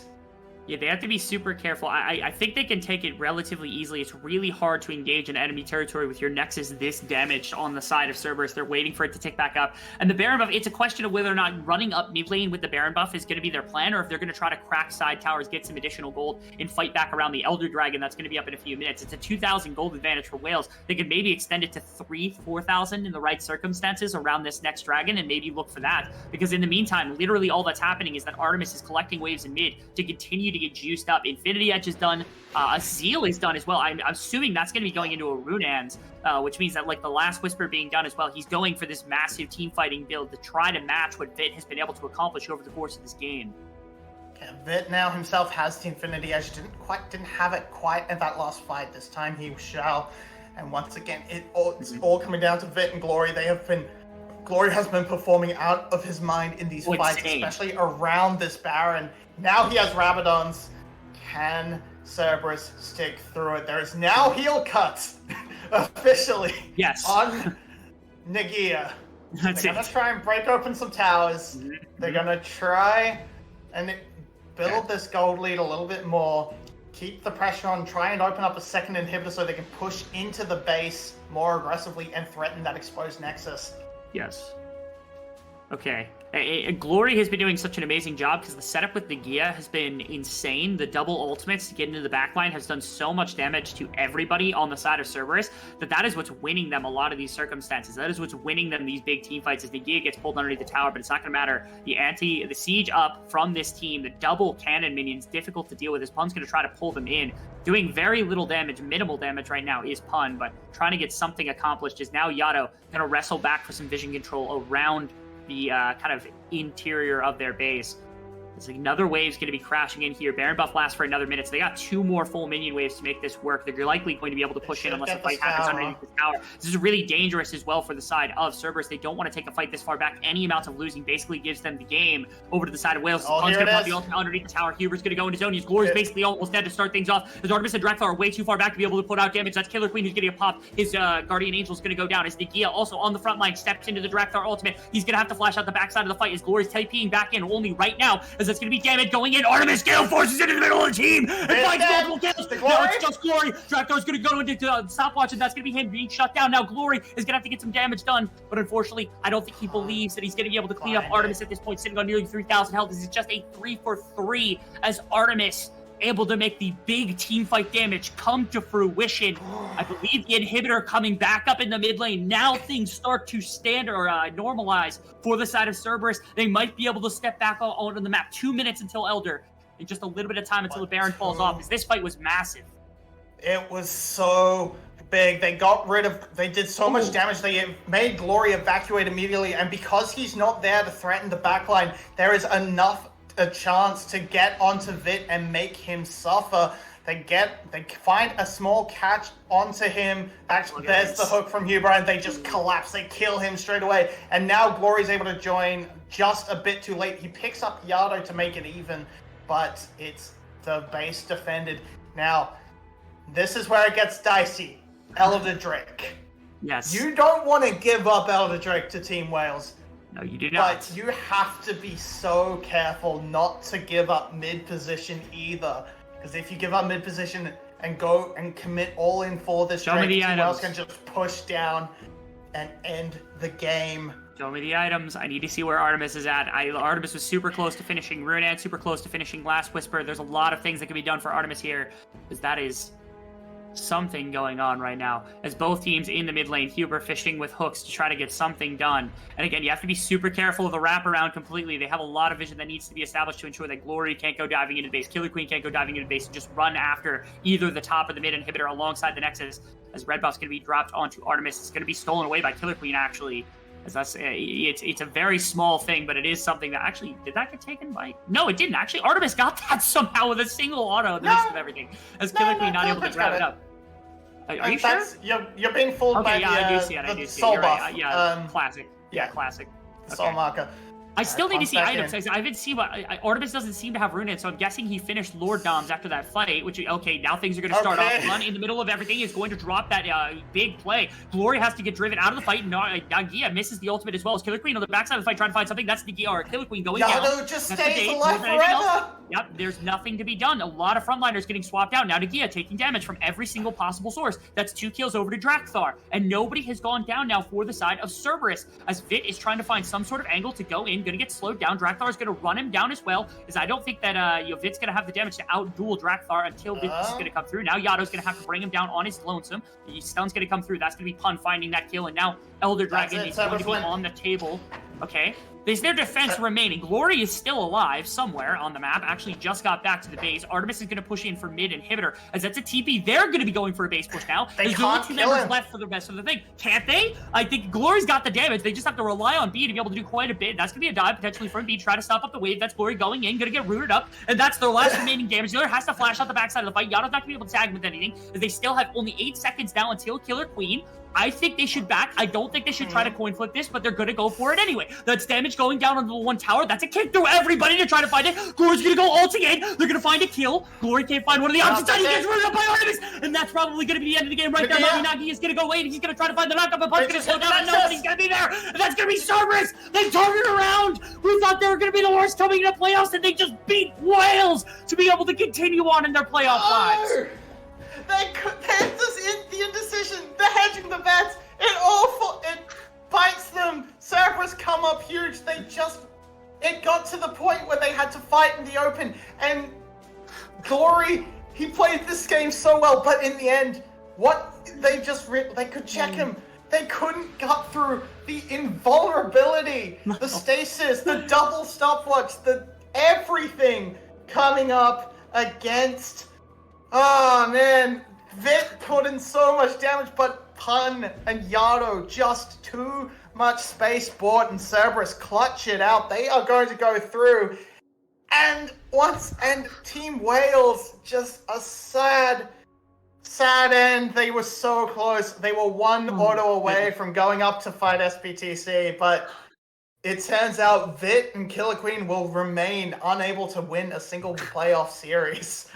Hey, don't kick a team while they're down, okay, Mobby? It's not fair to them. They played their hearts out. Vit, especially Glory, Vit and Glory both put so much work into that game to try to make things happen, nearly carrying through just about every single thing that had to be brought back. But goodness gracious, eventually everything caught up to them. Artemis eventually figuring out how to play way at the back of team fights, work front to back, and winning through everything. Again, his frontliners, Yato, Pun, both standing at the front, resolute, unwavering, and their ability to maintain that nobody was able to get to backline. And if Glory wasn't assassinating one or both marksmen, fights were just over. As Cerberus, it's so hard to be a fan of this team because it feels like they always have this potential, they always have this greatness, and they just never live to it. Well, when you look at that, they do place top 3 in the split. They have another life potentially to go on to face whoever loses between SPTCE and GAM. Maybe make their miracle run to try to make it all the way to finals, Mommy. Maybe against it, they will have to play one of SPTC and GAM. They give a full week to prepare for whoever loses that upper bracket final, but props, like Wales, they had a rough game 1, but they bounced back extremely hard in this series. They got game 2 and 3, and even this game was so close. I think everyone actually played on Team Wales played this game well, but unfortunately just that split call, the small decision ended it for them, and then draft meant that at that late game stage, they couldn't actually find the way to clean it up at the end. So sad to see Wales go, but it was a banger of a game to end out on. It was an amazing series, an amazing game, and again, it'll suck to see Wales go, but I'm excited to see if Cerberus can continue to make the run happen, because they are the only team to have beaten GAM in a finals in the last 3 years. So maybe they are the heroes at the edge of the night to try to make. Maybe I'm picking the wrong thing, but one way or another, we're going to send it over to our desk to close out our day before setting up for next week's games and trying to figure out who goes on to MSI. So that's their job. Take it over, boys. Thank you so much, Rebel and Marby. And oh my god, my heart cannot take this game. Clockwork is having the 1,000-yard stare your way. Started off for me. What a game to end it out. Oh my word, what a series, what a last game. It started out I am at my in 7th heart complete attack. LCK style. Nothing ever happened in the not first 10 surprised, minutes. And then we just evolved into this somehow. Oh, what a game. Utter insanity from start to from 10 minutes to finish. Do you want me to cut to the stats? Absolutely. Clockwork? Go for Yeah, it. yeah. Can you go back to my third heart attack? Yeah, we'll have a look at the replay later, but let's first take a look at the stats of this game. Once again, we ended up with almost 50 kills, 49 kills in this one. And here... Oh, so nice for My you to word. include the heartbeat on the bottom left. Yeah. Zoom. The goal graph kind of looking like a heartbeat monitor. That is an ECG if I've ever seen one in a league game. Oh man. Okay, so I'm so amazed by Cerberus pulling off this dark tech in their last game. That is such a clutch last pick with the Swain. Yeah, like from start to finish, it worked wonders. There was a moment where Vit was going to be able like to pierce through this meat shield, but eventually, Yes, that like happens. we memed about the Pun V9, but Pun, like from the like weakest link in Cerberus for like the past 2 years, he's showing up massively, and he is basically gifting Cerberus another chance in this playoff run. And that 1 HP save, holy. And this is multiple layers deep, because last game they finally got their hands on the Malphite for the first time in the series, so they showed everyone, okay, Malphite is still OP. So understandably, now there's a much bigger priority on the Malphite for Wales now as well. But instead of banning the Malphite now that they're back on blue side, or first picking the Malphite, they say, oh, we forgot about the Malphite too. Oh, how unfortunate. But no, they actually have yet another counter pick prepared, and I feel like I wanted Cerberus to win because their draft, the way they played risky drafts and were willing to experiment with champs we don't see much, is always really nice. The second ever Kindred game, at least in this year. And to go now for Druktha, even though this game wasn't quite as impressive as the first showing and game number 1 today. But yeah, fortune favors the brave, I guess, because in the end they went for Kindred Swain, they broke the meta, and they walk away with another chance to get to MSI in the finals. Cerberus kind of feeling like Jedi playing the mind trick on Team Wales. They win with the Malphite. They, as you say, like, oh no, we forgot about Dre. And then, gotcha. We wanted you to pick Malphite in the first place. Pun, as you say, the damage numbers don't say the entire story, because several of these fights, Pun was just sat drain tanking 4 members of Team Wales off in a corner, while the rest of the team were dealing with like Glory or Nagia. So you had a 1v4 that Pun was happy to be in versus a 1v4 that whatever Wales member was probably not feeling great about. Yeah, they absolutely mastered these like team fights in chokes, especially several fights were taken like in jungle corridors that were very easy for Cerberus to manipulate with all these like big AoE Lissandra circles, Kindred circles, and Swain that literally barred everyone off from entering. And I mean, in this context, Glory playing this well was beyond believable. He's pulled off an amazing performance. He managed to always find some useful flank despite the many crowd controls and many AoE. It wasn't enough. But I want to shout out Glory. He's had an insane performance, and he was literally a single auto attack from actually putting his signature onto this series and getting another chance to fight SBTC. But yeah, we need to take another look at week. that sequence, because that was pure insanity. That was the highest we peaked in that series. Let's have another look at that. A team fight around 29 minutes where they catch Killer Queen at the start, and then things happen. It was very crazy. So you can see here, a Killer Queen actually gets engaged on, and I don't even know why he's walking like this so far away from us into all the CC enemy team. So this is yet another unfortunate Killer Queen mistake.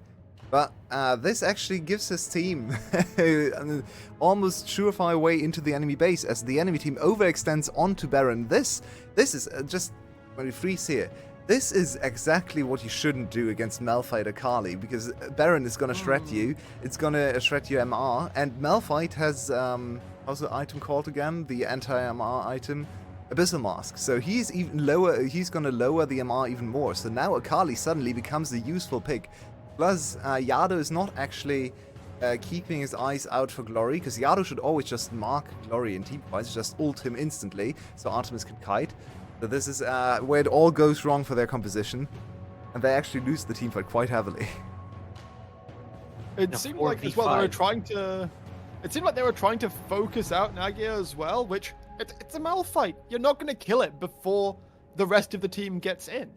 Yeah, and look at Artemis too. Like, Artemis is getting hit by way too many abilities. Artemis was actually playing a really bad game, in my opinion, in some of the team fights. Like, compared to his usual standard, he was not playing on the edge like we like to see him, with constantly weaving in auto attacks that no other ADC can. No, he actually played it as safely as possible later on, maybe because of this team fight where he overstepped and got hit by all the CCs. But now is the aftermath, the push for the victory for the 5th game. Oh, birds. Do I want to be the one to point it out that Glory tried to do a shuriken flip to a minion that missed? Let's look at it again. That could have been the difference. So yeah, towers go down. Huber doing what he can. It's really waiting for Drakthar to come in for the cleanup. It is one auto that separates this. Look at that. Look at those. I would love to know I would love to know the actual number. It's I would definitely love to one know auto. the actual number of health. That is sub 100 health. Yeah, that's Between spot. Oh. insane. Eventually, Killer Queen not patient enough and gets spotted immediately and cannot pull off the heist. Heartbreaking. Morally, it was winnable. It was one. It was actually a one game, but the Nexus is say otherwise. So that's Cerberus that's going to advance. I am, regardless, even if I was away fan, I'm excited to see Cerberus going forward, because if they have these kind of picks prepared for the upcoming series, if they have these insane moments for us, there's still like 3 series waiting for us. They can put up a show, and that's like, I'm all here for that. I need to buy more heart pills, but I'm all here for that. And this also means that we are very likely going to have a matchup that we haven't seen so far in on Saturday, because we all expect GAM to win, right? They are unbeaten this year. So if everything goes as expected and GAM wins against SPTC is going to go down into the loser bracket and face off against Cerberus, and that's the best of 5 we haven't seen yet. So even if GAM loses, then that's a whole nother different storyline. So regardless, it's going to be a very exciting match. Also, if I'm not wrong, this is like Cerberus' first playoff win since winter 2021 or something. Very possible. I haven't actually checked those stats, but yeah. Now that you say it, that's actually very, very possible. They haven't done well in playoffs a very long time. Right. Yeah, we know Cerberus for actually dropping the ball in moments like this, and this roster that has been a storied one. These members have been together for close to 2 years at this point. They have always fallen short, but clutching this best of 5 at the 5th game at the last auto attack, maybe it's time for Cerberus fans to get some redemption, to get excited finally. I know that Artemis didn't pick Vayne in game 5, but it certainly did take them until the final hour to clutch out that series. And as you say, they go on to face whoever loses from GAM Esports and SBTC Esports on Saturday. The GAM SBTC game is what day is it, Yolo? Yeah, that is on Friday, because that's the first match. So Friday, winner bracket final, then Saturday semi-final, and Sunday final. So back to back again. We will see next week then who the VCS will be sending to London to MSI, the play-in stage at least, to represent the Vietnam region.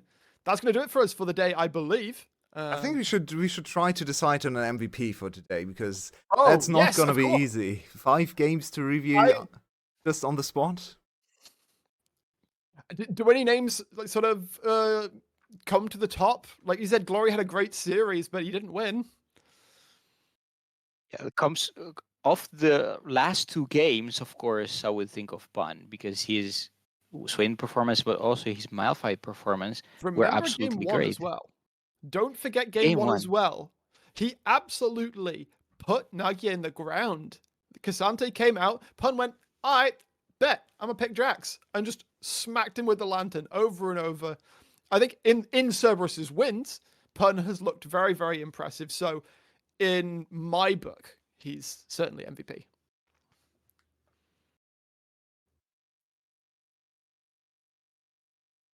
Rockthar? Did have a very good series Right, as yeah. a whole. The 2 Kindred games were insane, and the only game that he was bad was the Vi one, but we also agreed during discussion that it was not on him. Like, the pick didn't allow him to shine, so Drakthar is also a good option. I would put Pan above him, but Yeah. also Drakthar was impressive. I think Pon is a good choice. That's interesting, because top laners yesterday was a top lane as well, and for just destroying Nagia, so maybe it's Nagia issue. 2 back-to-back top lane MVPs against him. Oof. Nagia single-handedly setting up the narrative for next week. Match of the week was featuring Pan versus Emperor, all on the back of Nagia's. Yeah.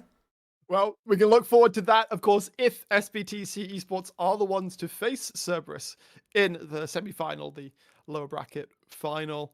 That is now going to do it for us for the day. It's been an absolute pleasure to come onto the VCS once again. It's been a while since I've hosted, but hopefully it's been tolerable for all you folks here. Thank you, Your Way and Clockwork, for all of your expertise, making me sound vaguely smart. Thank you to Marby and Rebel Fox, obviously, for the casting. And thank you all for coming along for the ride. It's been an absolute ride.